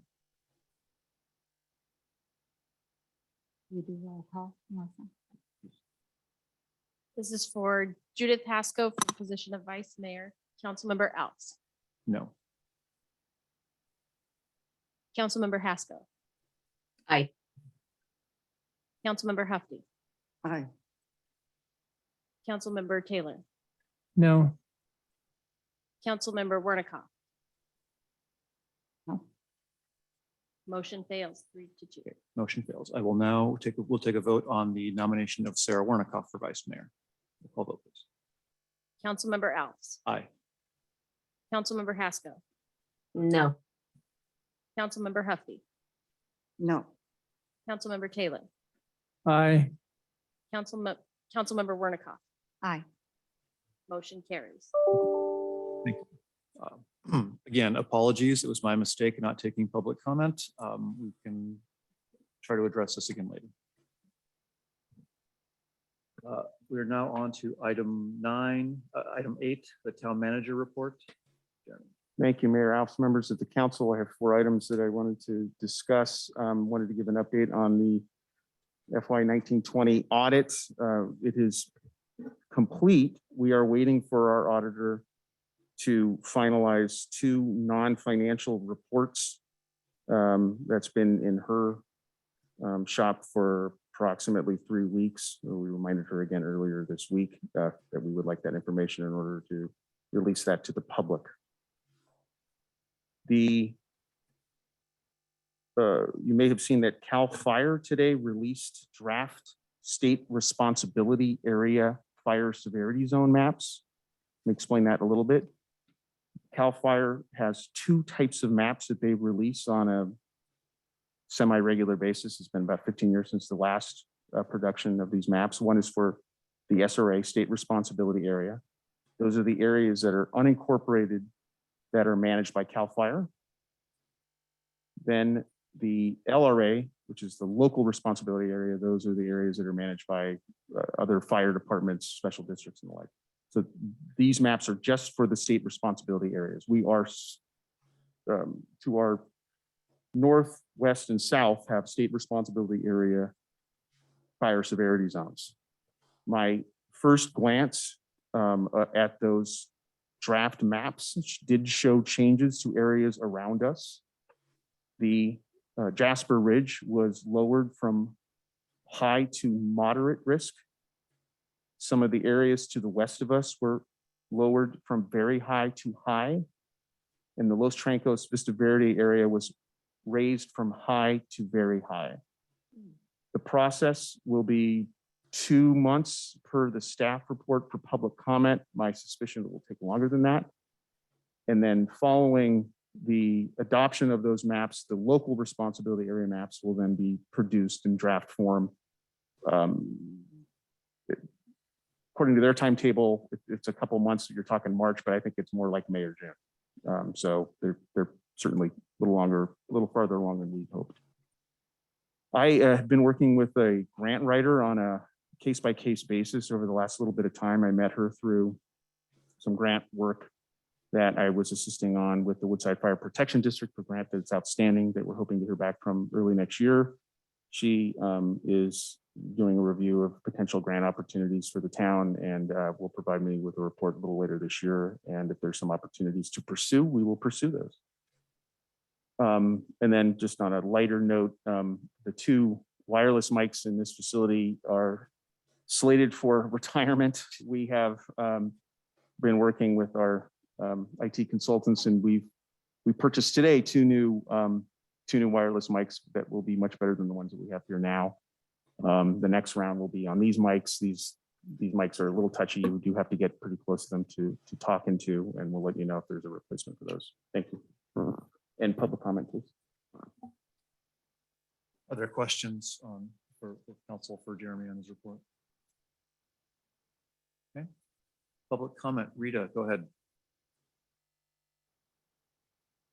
Yes, I attended part of the supervisors meeting yesterday, and they approved adding, I believe, about $300,000 for fire mitigation for Woodside Fire on Los Trancos and Vista Verde. So, of course, we're all in this together. So it's just good news that more money's coming that way for fire mitigation. Okay. Thank you. Okay, if there's no other public comment on that report, we can move on to adjournment. Motion to adjourn. Second. Okay. The newbies. I think we just do it. All right, thanks, guys. Good night, Awesome. everyone. Thank you, Mr. Mayor. Oh, thank you. I'm leaving this for some- Thank you. Hung in there. No, Bob, wow.